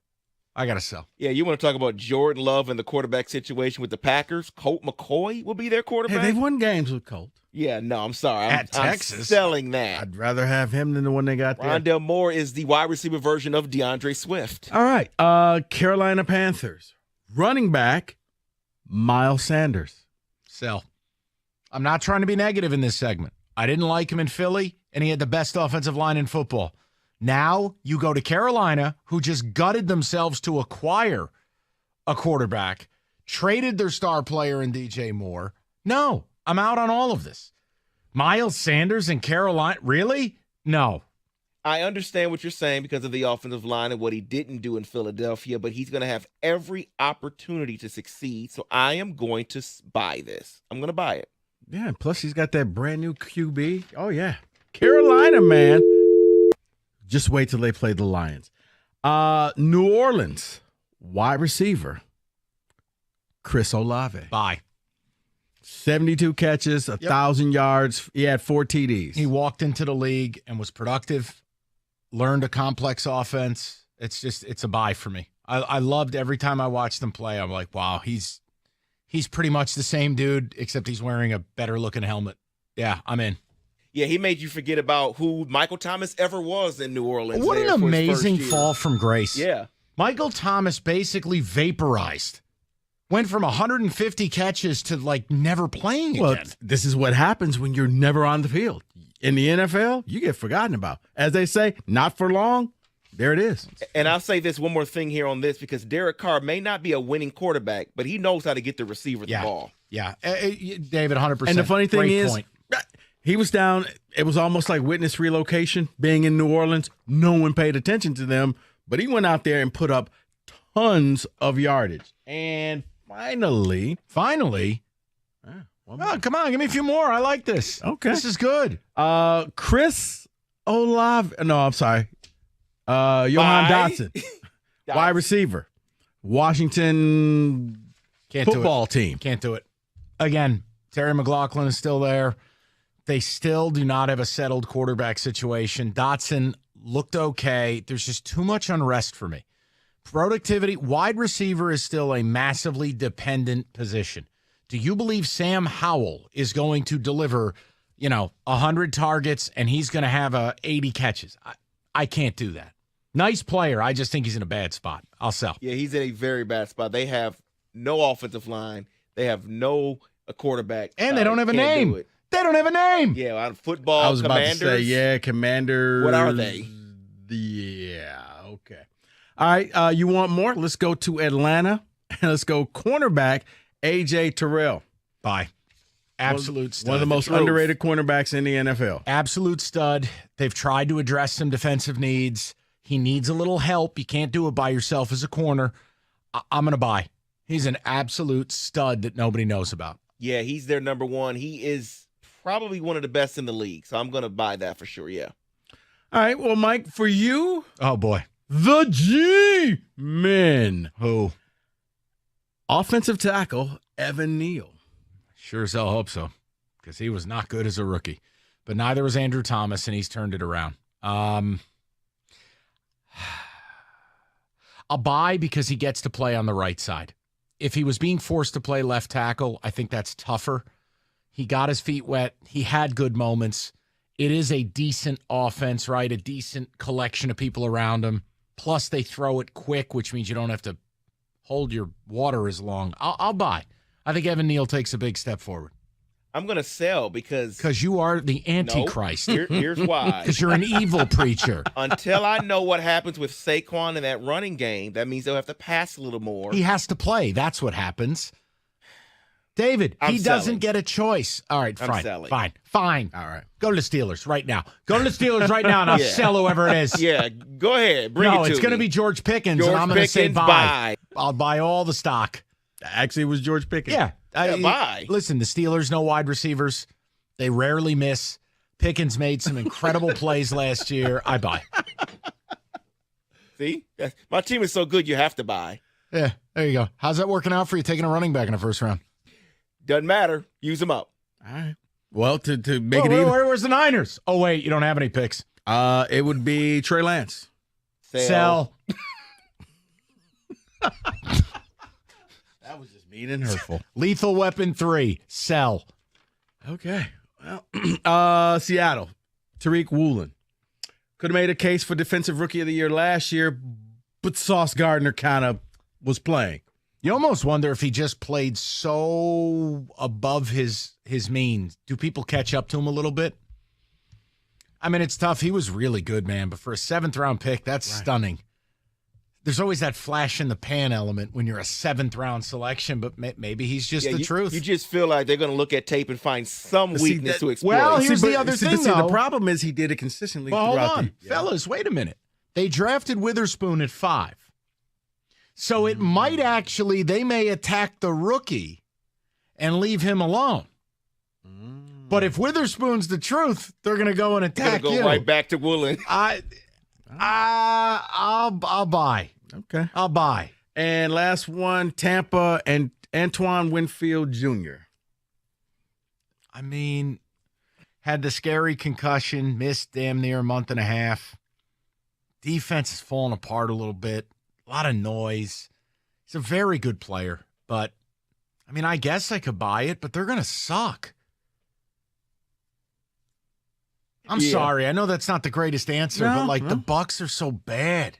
No. I mean, you're right. He was had 80 tackles, 6 quarterback hits, 4 sacks in 2021, but yeah, you got to be on the field. He got hurt. Most of the defense is back though, so I think that would help him, help cover up the weaknesses in his injury. So I'm going to buy it.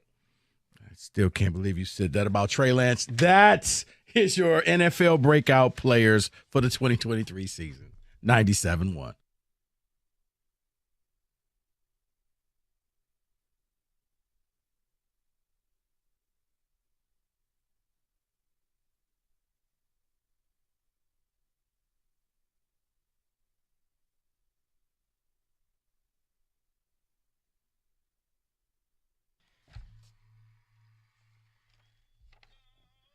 Thanks, David. All right, Hungry Howie's 50th anniversary, the 50 years of flavor. Again, it's Thursday night. Maybe you've had a bowl breaker of a week. You don't feel like cooking. Hungry Howie's will make it easy on a Thursday night. 100% real cheese, 8 different flavors of the flavored crust. And you know the drill. 50 years, and they're doing a bunch of special items. They got a whole lot more on tap. But right now, the 73 Classic, $9.99. Kenny Cott has become famous with some of the franchisees, because now they're all on alert. You better have at least 73 pepperonis on there because Kenny's watching. Bottom line, $9.99 on that, $6.99 on the mix and match. Whatever your pleasure, they got you covered. Limited time only, though, on that 73 Classic. It is Hungry Howie's. Restrictions may apply.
All right, if you missed anything, Odyssey.com rewind. Covered a little bit of the Zion thing. And I'm happy to talk about it. I'm just trying to get the Pistons. I'm trying to get Piston fans, all 12 of you, to get your mind right. The only thing you're going to be shopping for are damaged goods. And I'm not telling you the Zion thing's brilliance. I'm telling you, if he's on the move and you have a top 5 pick and you have Jaden Ivey, things that the Pels want/need, it might be worth a phone call to have a conversation. Rico says F that, and I respect it. That's available. Also, Lions approached by HBO about running it back for Hard Knocks 2. I say bring it on. We talked about that as well. So, and what does Rico say for that too? F that. That's basically what you said to all my ideas today. David, ticket text, and then do you want to do the championship thing? Yeah, we can do that. I don't like these people that don't suffer and then win championships. Or does that just make me bitter beer face? No, I don't think you're alone with that. That Vegas Gold Night thing bugged me. You want to know why? Because it's just another party in Vegas. It's a celebration. It's no big deal to them. Where you don't have a city, like you look at the Nuggets and they've literally suffered. They've never won anything. So that title meant a lot. Like in Vegas, there's nobody saying, my dad died before you won this thing, and I'm so happy for him or anything like that. You don't get that. Yeah. Oh, your dad was a big fan for 2 years before he croaked. Right. It's a lot of suffering there. Right. You celebrate like, why are we celebrating? The Silver Knights or something won something. Yeah. Okay. Cool. Yeah. It bugs me. It just does. David, go ahead. Rico's having too much fun today. What did you put in his drink? Nothing. He's high on life. He's excited. Are you not going to say anything about that? What? No. That's that vitamin stuff you're using. Whatever, man. Oh, God forbid a radio host puts a little energy into his broadcast, huh? I don't even. Just throwing it out there. I mean, Christ, the man's having a good day today. What's the problem? That water is imported from Traverse City. Yeah. Rico's on that Coke water. Cocaine light. All right, keep going. Yes, the Hard Knocks, no to Zion, someone says. I'm okay with it. And by the way, there's no yelling and screaming about the Zion thing because I don't even know if I could bring myself to it. But I'm tired of Troy Weaver and the cap space and the BS, and Rico and I are aligned on this one.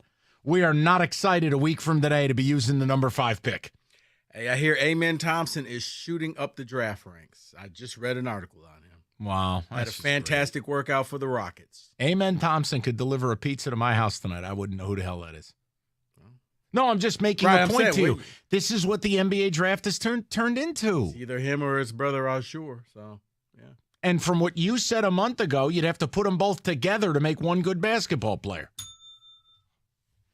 That were your words, not mine. We can bring that back next week because, trust me, Pistons fans are going to be like, well, who are these people? What about Cam Whitmore? I'll tell you all about him. Cam Whitmore. Or Colin Whitmore or whatever. Well, that's it. That's his name, Cam Whitmore. You're right. A person as smart as Mike doesn't believe in UFOs? That's insane. You know what? Stop. Right now. A lot to dissect with that statement right now. Well, don't worry. We're going to move on. You'll have plenty of time in UFO Today tomorrow. I already got one for you. Oh. The good thing about your meth-headed friends who believe in UFOs, they produce lots of fake stories. Or maybe it's just actual UFO encounters that, Okay, then bring me the UFO. I can honestly see an alien just sitting right next to Mike and saying, I am an alien. No, you're not. Take me back to your place. What, an alien? Yeah. We watch one every Saturday in college football. He lives in Ann Arbor. These are facts. Absolute alien. If aliens exist, Harbaugh's it. But he's got a damn good football team. But that dude is not of this earth. Oh, someone says Panthers lost, Heat lost. Ask Paul Sarah how it feels to be a loser. Oh, can I take 30 seconds here? Nothing brought me more we joy. need him in here. Get him in here. No. I don't want to hurt Paul. Get him in here. Okay, let's hurt Paul.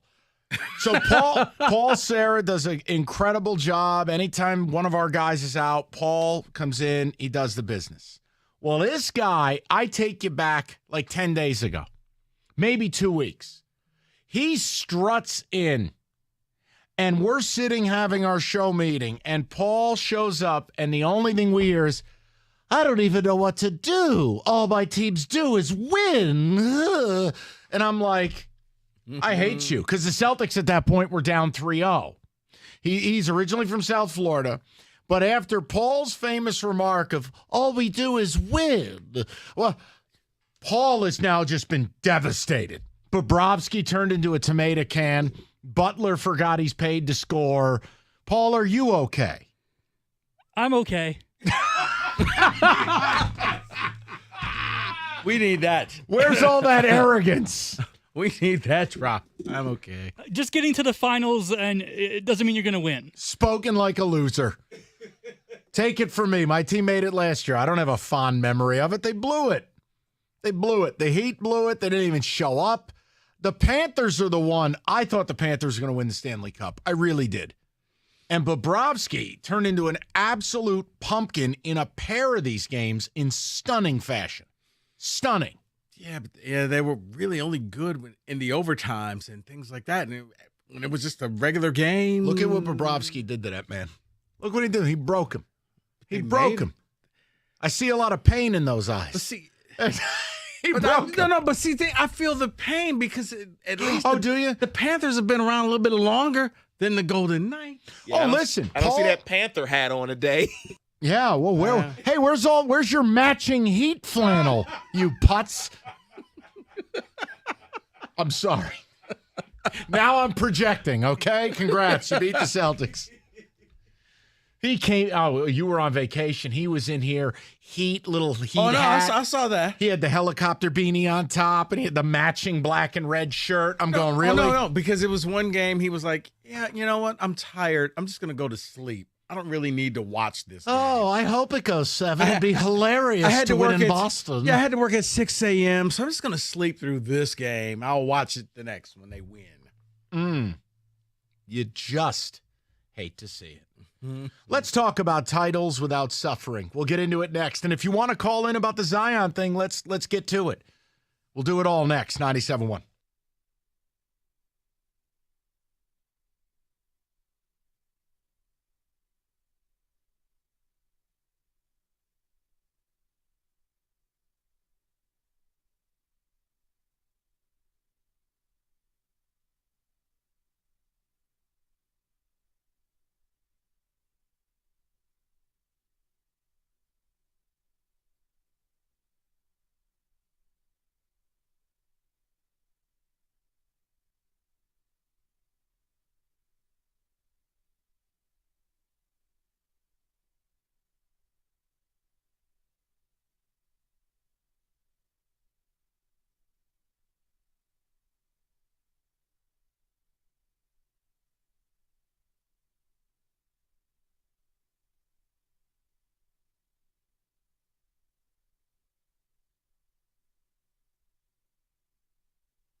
All right, let's get to it.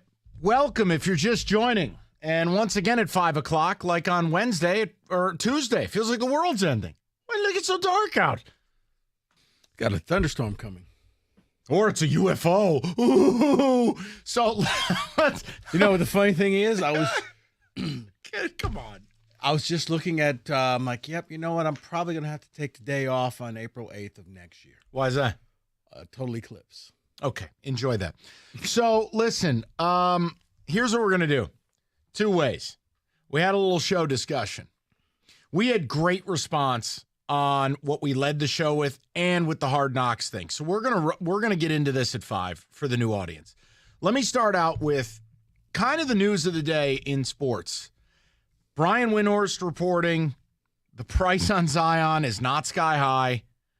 Shams, Windhorst, Woj, Pels are shopping. I think you can deny it all you want. The Pels are shopping Zion. And a week from tonight, the Pistons are kind of screwed. They're drafting at 5. If you heard that clown car of a press conference earlier in the week, look, we're in full support of Monty Williams. I have no problem with the money. I salute Tom Gores for spending it. But that organization, if they have a plan, they sure as hell don't know how to verbalize it. Troy Weaver on that microphone, I mean, that sounded like Roberto during one of his segments. I mean, just stammering all over himself and just, it's not inspirational. Troy Weaver has talked to us about, we have cap space. All right, well, all right, Tex, what are you going to do with it? Mm-hmm. So I brought this up, and Rico has been on point with this from the beginning. You are going to have to trade for something damaged. So I led the show with this. If Zion is really out there, I understand the Pels want Scoot Henderson. And because you got absolutely effed in the lottery, we're not going to be able to deliver that to the Pels. But you know what we can do? Something none of these other teams can do. Jaden Ivey is a comparable to Scoot Henderson. More of a physical freak show point guard. Really a guy that's kind of a bull in a china closet. This is a guy, if I go Jaden Ivey, number 5, Bogdanovich, future first, there you go. What you end up with is a big 3, all jokes aside, of Cade Cunningham, Zion, Jalen Duren. Now understand, I don't know that I'm comfortable with anything I just said. The point I'm making is, I know that all of us in this room and many of you right now driving home from work, what you're not comfortable with is losing 60 games in continuum. Mm-hmm. You just spent $100 million on a head coach. Now, if I'm Monty Williams, maybe Rico made the joke earlier. Maybe you're right. You're just checking your balance every 10 minutes going, is this real? I tell you what, draft a fire hydrant. I don't care what you guys do next Thursday. I'll be in Saint-Tropez. But reality is, if I'm Monty, I didn't come here to run a daycare center. I don't want to be picking at number 5. Do you at least pick up the phone? Zion needs a change of scenery. I think he has burnt through any equity he has in New Orleans. He needs a relocation. Now, one of the rumors, if you believe this, is Houston. Well, please. That's a disaster. He needs a sleepy market, low pressure.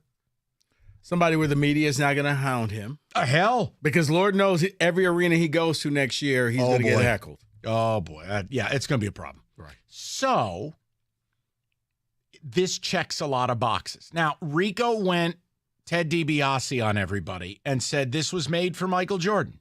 Jordan's an idiot. They're picking number 2. Mm-hmm. They'll trade 2. New Orleans gets Scoot, Zion to Charlotte, and then he dies and never plays. Mm-hmm. But work with me. You can pick up the phone and get hung up on. You can pick up the phone and go, while we can't get you Scoot, you know what we can do that Charlotte can't? We can give you a player and a top 5 pick. And an expiring veteran who can play on the wing and be a shooter with Ingram and McCollum. I know for some of you who don't like the NBA, you can Google these people. They're real, I promise. Just, guys, your franchise is plus 60,000 to win the NBA title. The next closest team is plus 25,000. You are a dead franchise. You are. The only problem with Zion. When you deliver a take and you are already rubbing your forehead before a syllable comes out. That's kind of a leading indicator you hate everything I just said. No, as I stated before, you made a valid argument, counselor. But in his 4 years, Zion has yet to play a full season and a half worth of NBA games. Yeah, he's played 63 once, and every other year is something in the 20s, right? So, yeah, think about that. If he just played a full 82, he has yet to get to 120 games in 4 years. So that's less than a season and a half. This is why. I know I used to bust your chops about DeAndre Swift, but this is bad. And the last thing we saw of Zion before the whole everything that happened on social media, he's out, warming up and dunking before a playoff game only to opt out of the playoffs. Not a good look. He can't stay healthy. And I'm not giving up on Jaden Ivey for a part-time player. Okay. And when he plays, he looks great. Cannot argue anything this man just said. The question I'm asking is about a conversation. Right. But think about that. That means in his 4-year career, for over 2.5 years, he didn't play at all. And it's part of the reason why his landmark extension is not fully guaranteed and may or may not, in fact, have a weight clause. Because I used to think that maybe he just hates New Orleans so much. It was like James Harden putting on the medium jersey just to get out of Houston. But now I just question, maybe it's just him. Maybe, I thought maybe he's trying to work his way to New York or a bigger market. Because remember, on draft night. Oh, he looked like he died. He was all set to be like, I'm going to be a New York Knick. Wait, what? Well, that's a whole different topic. So I want to ask the question. Does your desperation lead you to at least making a call? I'll ask you again. You don't like ideas like this. You are welcome to hate upon them. My response is, cool. What's yours? Because sitting here and not doing anything, or here's the other one. I love how this has become a thing. Oh, paying Cameron Johnson $120 million is somehow a sure thing. No, I'm just making a point. No, right. It's your best option. I like the player, but acting like just handing out $30 million a year to him is some great idea. I go, wait a second. When Zion has played, and it ain't often, he's one of the 5 best dudes in the league under 25. He's 27, 7, and 7. Mm-hmm. I'm just asking, guys. 248-539-9797. If you don't like it, it's cool. This is more about wrapping your mind around what we on this show believe Troy Weaver needs to be doing is anytime a high-caliber player is available, I think you need to be on the phone. Because this franchise is dead. It is a dead entity. The cap space means nothing if we're not going to use it. The number 5 pick would play 15 minutes a night next year. That doesn't help us. We don't even know if Jaden Ivey and Cade Cunningham can play together. So let's have at it. Now, choice 2 in the 5 o'clock. According to reports, HBO has reached out to the Lions to run it back on Hard Knocks. Notice HBO has not said who is on the show a little over a month from training camp. I said bring it on. We are winning this division. We're winning a home playoff game. And if you believe in what they've built, Hard Knocks is no issue. Rico has a different approach. This is like Zion Part 2. It is. He's already rubbing his face. You don't need the distraction. You just don't. You've already had enough distractions this offseason. When you were on Hard Knocks last year, everybody thought that you were going to be that team. People fell in love with you. They said Dan Campbell, he was up for preseason. He was the coach of the year. The Vegas numbers were ridiculous. And then you fell out the gate 1-6. Now you don't need the added distractions because Lord knows you had enough when you got management and players getting popped for gambling. Your wide receiver that you drafted up is gone for 6 weeks. You don't need the added distraction. You just need to focus on winning. Because when you refocused last year, you won. Hard Knocks, you don't need that. That last year, I understand because nobody knew who you were. This year, people know who you are. They're picking you to win the North. Focus on that. Go out and win. All right, so you can go two ways with it. 248-539-9797. We'll keep it open. I think both are super interesting. And again, Hard Knocks, I'm not going to freak out about it. I think this team is for real. And I feel like not only would it be compelling for us, and I want more interesting things, I just don't think anything's stopping this train outside of Goff getting hurt. They're winning the division. Then don't do this. Oh, do it. Lean right in. Okay. The Zion thing. Because last year when you leaned right in, how'd that work out? They weren't ready. They're ready for the moment now. Okay. Relax. Okay. David, where are you Jimmy at Butler. On either of these? By the way, the world is, and I don't know what type of religious slander I said. This is unbelievable. Rico said, you really don't know? He said, watch out. There's a long list of things, Mike, but go ahead, David. This is not what was said in Jeremiah 41. The minute you said it, and I was looking some things up, that the Zion contract isn't fully guaranteed, it shifted me to yes. I would definitely make the call and give my, because it's not fully guaranteed. Okay, let's just say you bring him here for a 4-year deal. You think that the Baez deal is bad. At least he goes out there and bats in the wrong spot every game. Oh, boy. What good talent do you think you can get for an Ivy in your mind? Because I don't think you can get a lot. How about you just play Ivy and see what you got? That's totally legitimate. Because here's the thing. No. Everybody relax. Here's the thing. Detroit gives away players, and then we later see them winning titles for other teams. And you're I understand like, that. Well, man, what if he would have just stayed here? Maybe you would have had a winner. I understand that. I would rather, because Zion, when he plays, he is amazing. And the fact that we don't know if they can play together, Cade and Ivy, I'm willing to say, you know what? Go take a chance and get Zion, because we know what he can be when he's great. David, I'm going to repeat this. He's played 4 years. I understand.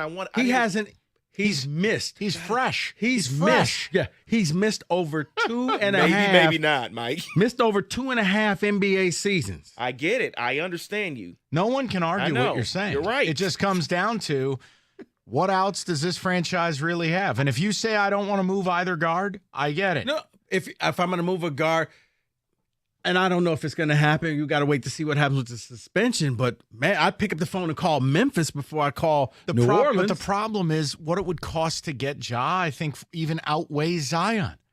Look, I read to you what a prospective deal to Houston looked like. And, I mean, your jaws hit the ground. What do you do, Ja? Gun problem or not, suspension or not, we know the player he is. Right. Rico, but at least he plays. Okay. Like I can't give up assets for a guy who just quit on his team in the playoffs. Like they weren't a team that was 20-62. I totally get that. I'm not risking this. You're in the playoffs, and you just decided to opt out? It was terrible. Yeah, okay. It's fine if you say no. But I'm just making a point. A week from tonight, we need to see something happen. And according to Brian Windhorst of ESPN, you could see as many as 4 to top 10 picks moved. You know what, guys? You know what I don't want? I'm really not interested in doing Bogdanovich to Dallas for 10 and Tim Hardaway. Okay? Just bring Timmy home. No, what's worse than 1 pick in a bad draft? 2. No, truthfully, that's not smarm. If this draft were truly any good, why would 4 of the top 5 picks want out? No one's excited about taking these players. Because this is a draft of depth. There's no impact player that you're like, wow. That's a nice way of saying this draft sucks. Depth is just not. No one's talking depth at 5 in the NFL draft. No one's talking depth. Different sport. Okay. No one's talking depth at 30 in the NFL.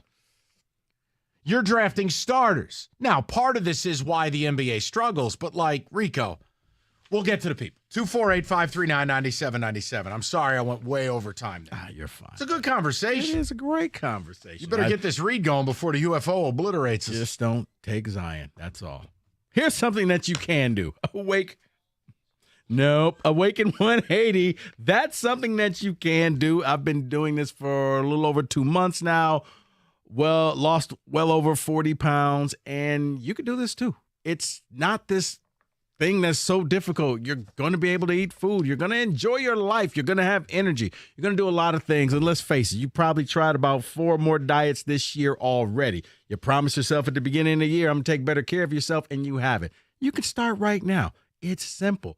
You need to lose 20 pounds, 30 pounds, 50, 100. It doesn't matter. Awaken 180 will develop a plan specifically just for you. Just simply pick up the phone, call 844-346-1800, 844-346-1800, or go online at awaken180weightloss.com.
You spend a third of your life sleeping and stuck in traffic probably right now. Also not great. If you're gonna waste so much of your time, get some good rest. How about the iComfort Eco from Serta?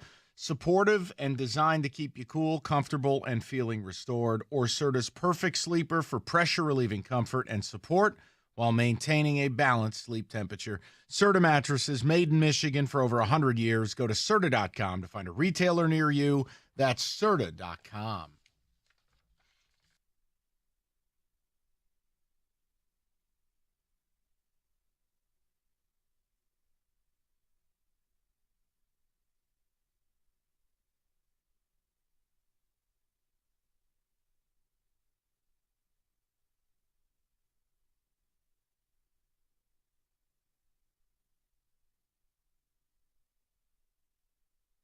Thanks, Doug. All right, let's get straight to the people. A lot of people want to get in on this, so we go to Brett on a cell. He takes the lead. Brett, what's going on, buddy? Hey, is it me? This is you. Oh, how's it going? So I got just a couple of things real quick. One, I want to remind you guys that about 9 months ago, we were very pessimistic about the Lions, and here we are, favorites of the North. So I want to keep that in mind. But B, I don't want Zion Williamson anywhere near Detroit. I don't want to ask a grown man to try, first of all. And second of all, I think we're a little pessimistic on the young core in Detroit. I know you guys love talking about how we're a dead franchise, and we are. We'll be terrible next year. Don't get me wrong, but I'm happy to see how this plays out with Cade. I don't want to touch Cade, Jaden, or Duran. And I totally respect it. I respect that, Brett. I'm fine if you want to keep all three young pieces. Can we meet in the middle, though? They can't be selecting at 5 next week. They have got to get that pick and Bogdanovich. They got to get some help for these young guys because you can't go out and just keep losing 60 games a year. Otherwise, as Rico says, Brett, your culture is losing. Yeah, I just don't think we can do anything about next year. I mean, I don't know what to tell you. I think we're a dead cause next year, and you got to let those three grow because these kids are, they're just so young. But I don't have a solution for it. No, and Brett, guess what? I ain't mad about it. Hell, I may end up agreeing with you if I sat and thought about it long enough. You may not want to disrupt this backcourt.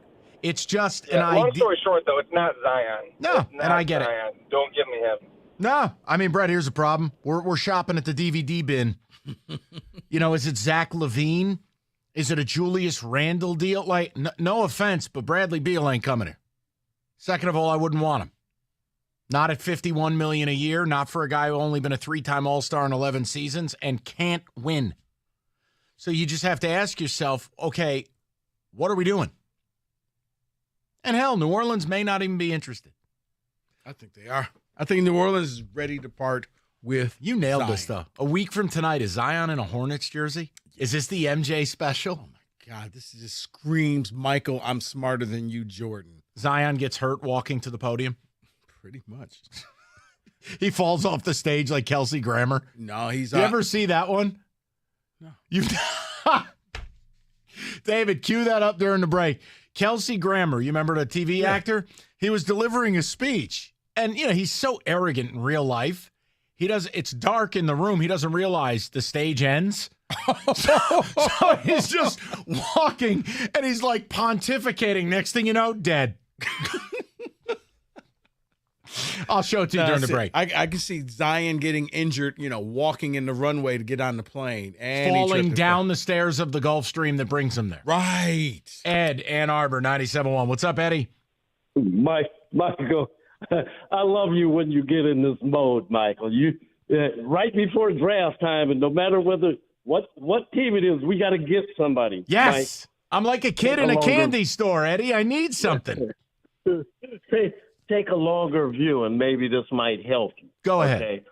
You said to the last gentleman that you might even agree with him if you thought about it. Basketball is changing. See, it's funny that you bring up Michael, okay, getting Zion.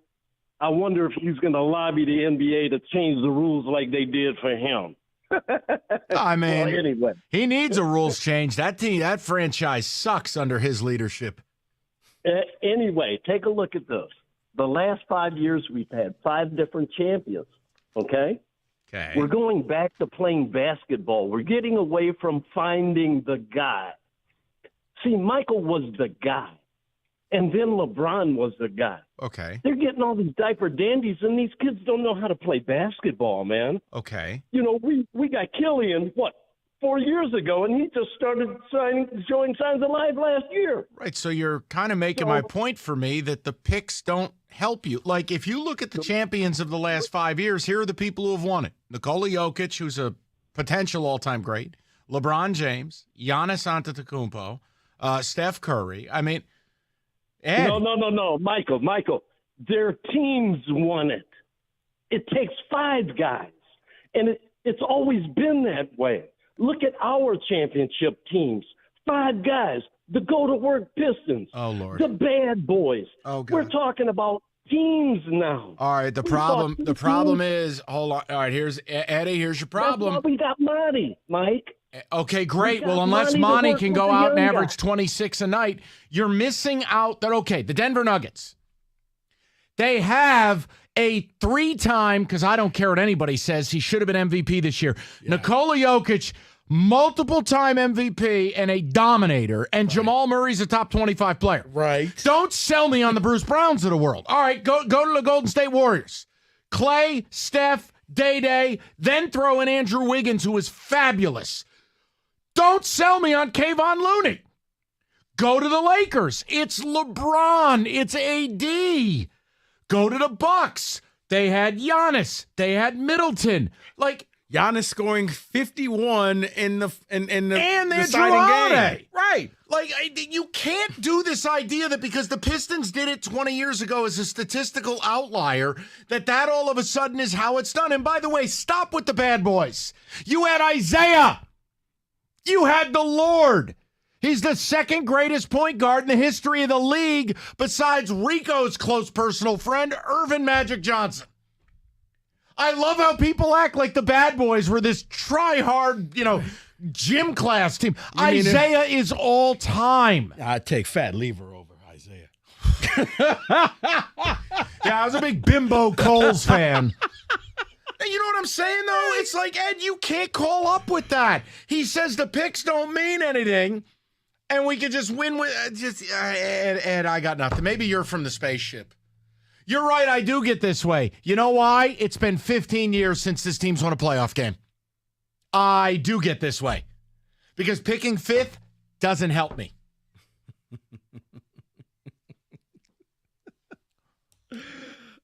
You want to go through do things the bad boy. I mean, the going to work way. Great. Ryan's on a cell. Hi, Ryan. Hey, what's going on, fellas? Talk to me. Hey, if I'm Troy Weaver and Tom Gores, I call Zion on the phone and I talk to him personally or whatever. And if he want to play here, I'd make that trade or whatever. Now, it had to, because I think the reason he been faking like he been hurt the last couple of years or haven't been playing, I don't think he want to be in New Orleans. I remember when he got drafted, they were saying that wasn't the team that he wanted to go to. He wanted to go to a big market team. Ryan, so you know what's crazy about it, though? Like, we can make fun of New Orleans as a franchise at large, but David Griffin has assembled a really nice team where if Zion actually played, their big three of C.J. McCollum, Brandon Ingram, and him, that's a top 4 team in the West. Because think about it. Nobody's beating down the door to go out to Denver, but it worked. Yeah, definitely. I mean, it's just how these guys are today. A lot of these guys today or whatever, they got so much power. It's like, they can almost, say where they want to play. So that would be a big thing. And I talked to him, and if he said he want to come, then I talked to New Orleans, and basically I'm keeping 2 of my big 3 or whatever. You can have one of the big 3 or whatever, right, and maybe a draft pick. And or Ryan, whatever, listen, ultimately, if they make the right move, let's say they stick with the 3 young guys they have, maybe Cade and Ivy find a way to have this perfect flow in the backcourt and they turn into this dynamic thing. It's just a huge unknown. And hey guys, we're a week from the draft. It's in the news. It's worth a conversation. It's not me making it up. No. I think he's going to get dealt, and I think you have something these other teams don't have. Hornets can't deliver them a point guard. They're not trading LaMelo. But right? and that's why I would rather wait and see what happens this year with Cade and Ivy. Can I ask you a question? Then give him up. Hold on, let me ask you a question. Hold on. Watch this. Hey, David, what if I change the offer and I keep Ivy, but I trade Cade? In all day. Roberto, can you clip that for me, please? All right. Along with the babysitter. Hey, Rieger's here. I got one for you, Riggs. 97-1. Read him something, Mike. David Femininio, we have told you get injured in Michigan, you get David, you get paid. And listen, it's simple. You get great communication, the best legal team in the state. And when you get David, you don't pay anything until he wins your case. So if you're injured or you know someone who is, call David Femininio, 855-65-CRASH, or go to that website, getdavidgetpaid.com.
All right, David, give me some of the ticket text coming in. We'll get to the calls as well. A lot of people, listen, all you can ask for when your teams are bad is some dialogue, right? We're a week from the draft.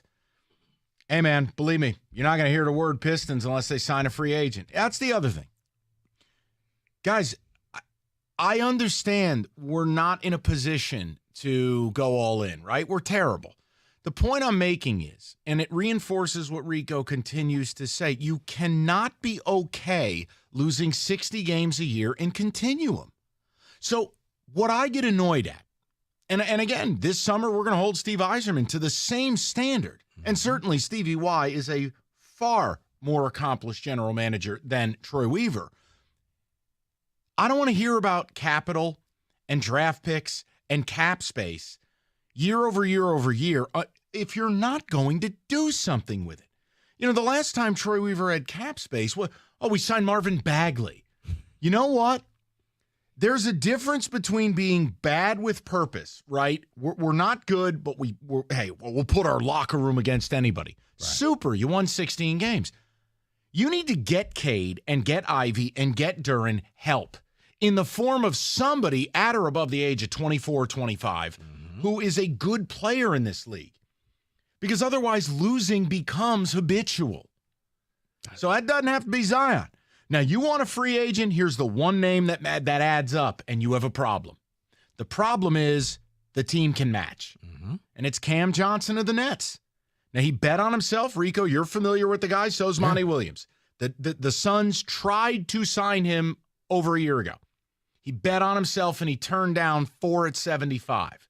He's going to be 4 at 120. Yep. So ask yourself, do you want to pay Cam Johnson $30 million a year? I'm asking. I'm not laughing, but I'm saying, right. Okay, here's your free agent option, Cam Johnson. Yeah. You want to pay that Detroit tax? I think that's probably going to be the thing because you're going to end up, you're going to keep Duren. Right, you're going to keep Duren. You're going to keep Ivy. You're going to keep Cade. That's the best you can do right now. Okay, so he's not a damaged player, but you're paying, as you say, the Detroit tax. You're going to overpay for somebody. You've got to be the team that pays him for what he hasn't done yet. And that's it's dicey. But if you believe in him and if he loves Monty, right, there's familiarity. That could be the way you go. But it's funny. Detroiters want a winner, but then they don't want to do anything it takes to win. Never want to make the bold trade, never want to take a risk. And I love how this town acts like they're too good. Oh, yeah, okay, Zion. Okay, great. Who are you? No, you know what I'm saying? We're at the bottom, man. All right, let's get to some of the people, and then we'll keep it going. Let's go to David on a cell, 97.1. What's up, David? Hey, how are you guys? Good, hey, Dave. What's going on? So I think everything you're saying makes tons of sense.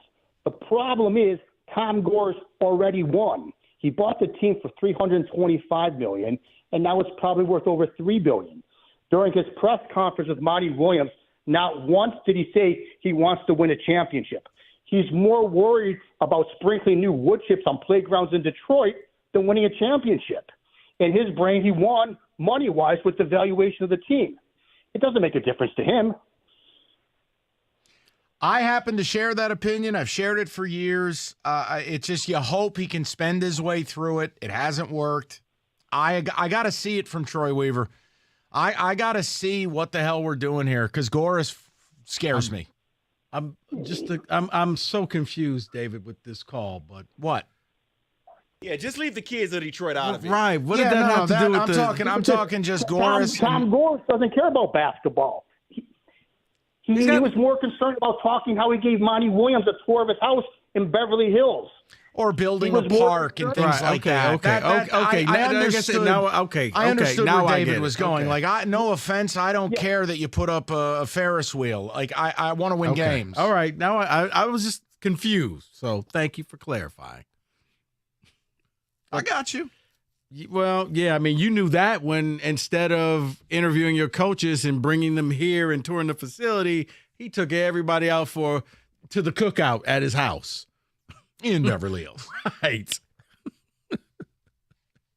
Kevin Ollie, how you enjoying those ribs? All right. Come on, man.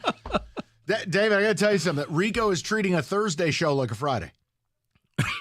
You People are asking, they're like, "Are you going on vacation, man?" Man, you think the weekend starts in 10 minutes the way he's acting over here. Let's go to Chuck 97.1. Chuck, what's going on, buddy? What's happening, fellas? Everybody all right over there? Yeah, we're doing great. Thank you. Hey, let me throw this out at you. I know the Pistons need to do something bold. To fill up that 3 spots, you go out there, take a chance on Miles Bridges, give him some money, see if, you can get him away from, because I think he's worn out his welcome with the team that he's with. Well, he's with nobody right now. Right. He's a free agent. So, there's going to be a suspension. We all know why. It was a heinous act. Yep. I'm Chuck, staying out of this I, one. I would rather give him 2 years at $50 million and take your chance.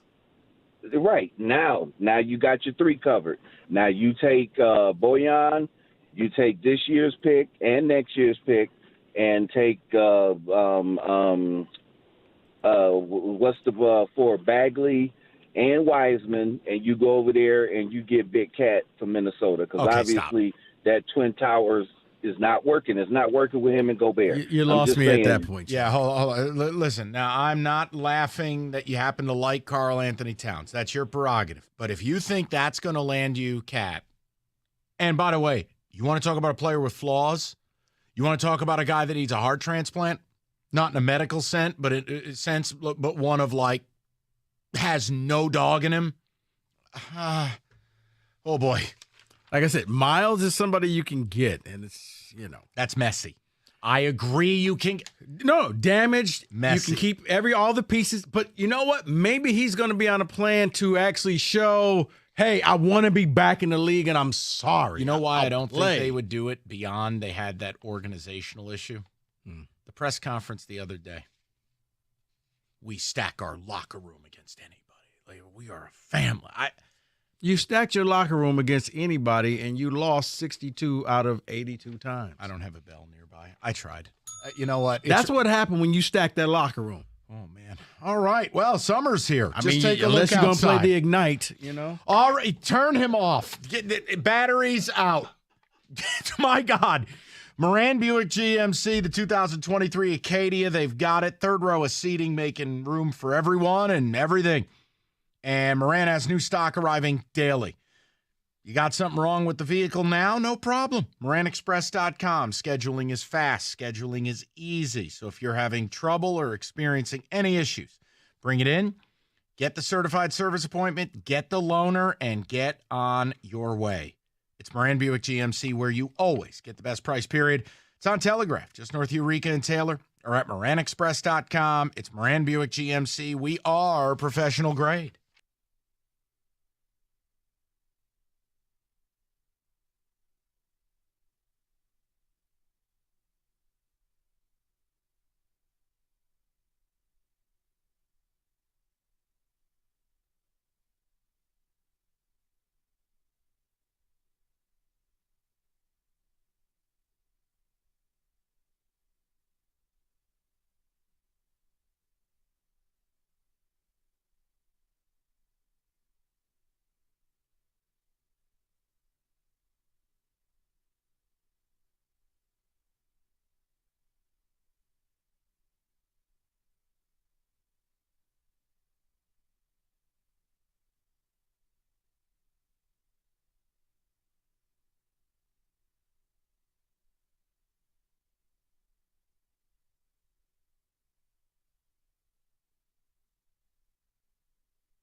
All right, Jeff Rieger coming up next. I'm going to give Jaden the last word on this. Jaden, you're on 97.1. Yeah, what's going on, fellas? How y'all feel? What's happening? I just think we just need one more year with IKV in the Big Three. We just need one more year to see where we're going. We got a new coach. That means we're going to get more wins. Everybody's better. We're going to get more wins. We just need one more year to evaluate before we go sign a trade or get a free agent or make a big move. I just think we need one more year. Jaden, I'm with you, unless this is Jaden Ivey, and then I understand why you're saying that. But no, Jaden, I'm with you because I'm tired of seeing championship teams with Pistons that they just gave up on. Like, wow, maybe you should have hung on to this guy a little bit longer. These two have yet to play together, and a lot of people have already written them off. So, like David, I'm with you. Let's see what you have for a year. Maybe you've lucked into something. Yeah, and then you find out that you have nothing, and now your trade value's now And you diminished. know what? Those two will still play more games than Zion this year. How about that? Jaden, appreciate the phone call. David, when in a 4-year career in the NBA, he's played less than 2.5 years I of the understand. 4. I completely understand. And I was on your side. That means you until can randomly throw a dart on a year, and he didn't play in it.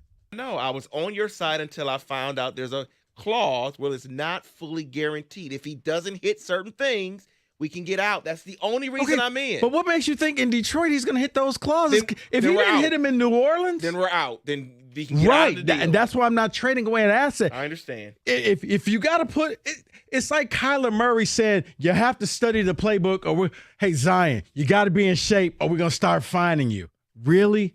When you're doing that, you've already hit the bottom of the chili pot. Thank you, Paul. Rieger, what's going on, man? I got to tell you, I enjoyed both your topics today, Rico. So we're going to talk about it. I mean, we're on for 45 minutes. We're going to talk about Zion. I got to take Paul Serra actually agrees with me. I love the conversation, but I also love the Hard Knocks conversation because you are 100% right. Like, I'm thinking, and I'm listening to you guys, and Mike, right? Mike is Mr. Like, hey, don't talk about the Tigers and their ability to win the AL Central because it's not realistic. And I say, Mike, fun, give me some fun. And Mike, like, spits in my face, right? But then I hear him saying, I just want some fun. The fun is the Lions winning. Like, what do the Lions get out of going on Hard Knocks again? HBO's going to get ratings. Exposure. You had it last year. People fell in love with you, and you fell flat on your face to start the season off. You were 1-6. So I looked it up. That's not me being mean. That actually happened. They've been doing a Hard Knocks since 2001. First team was the Ravens. They made the playoffs. They did it a couple of years, then they took a break, then they started doing it again. I looked it up. Of all the teams that have done the Hard Knocks, like 4 have made the playoffs.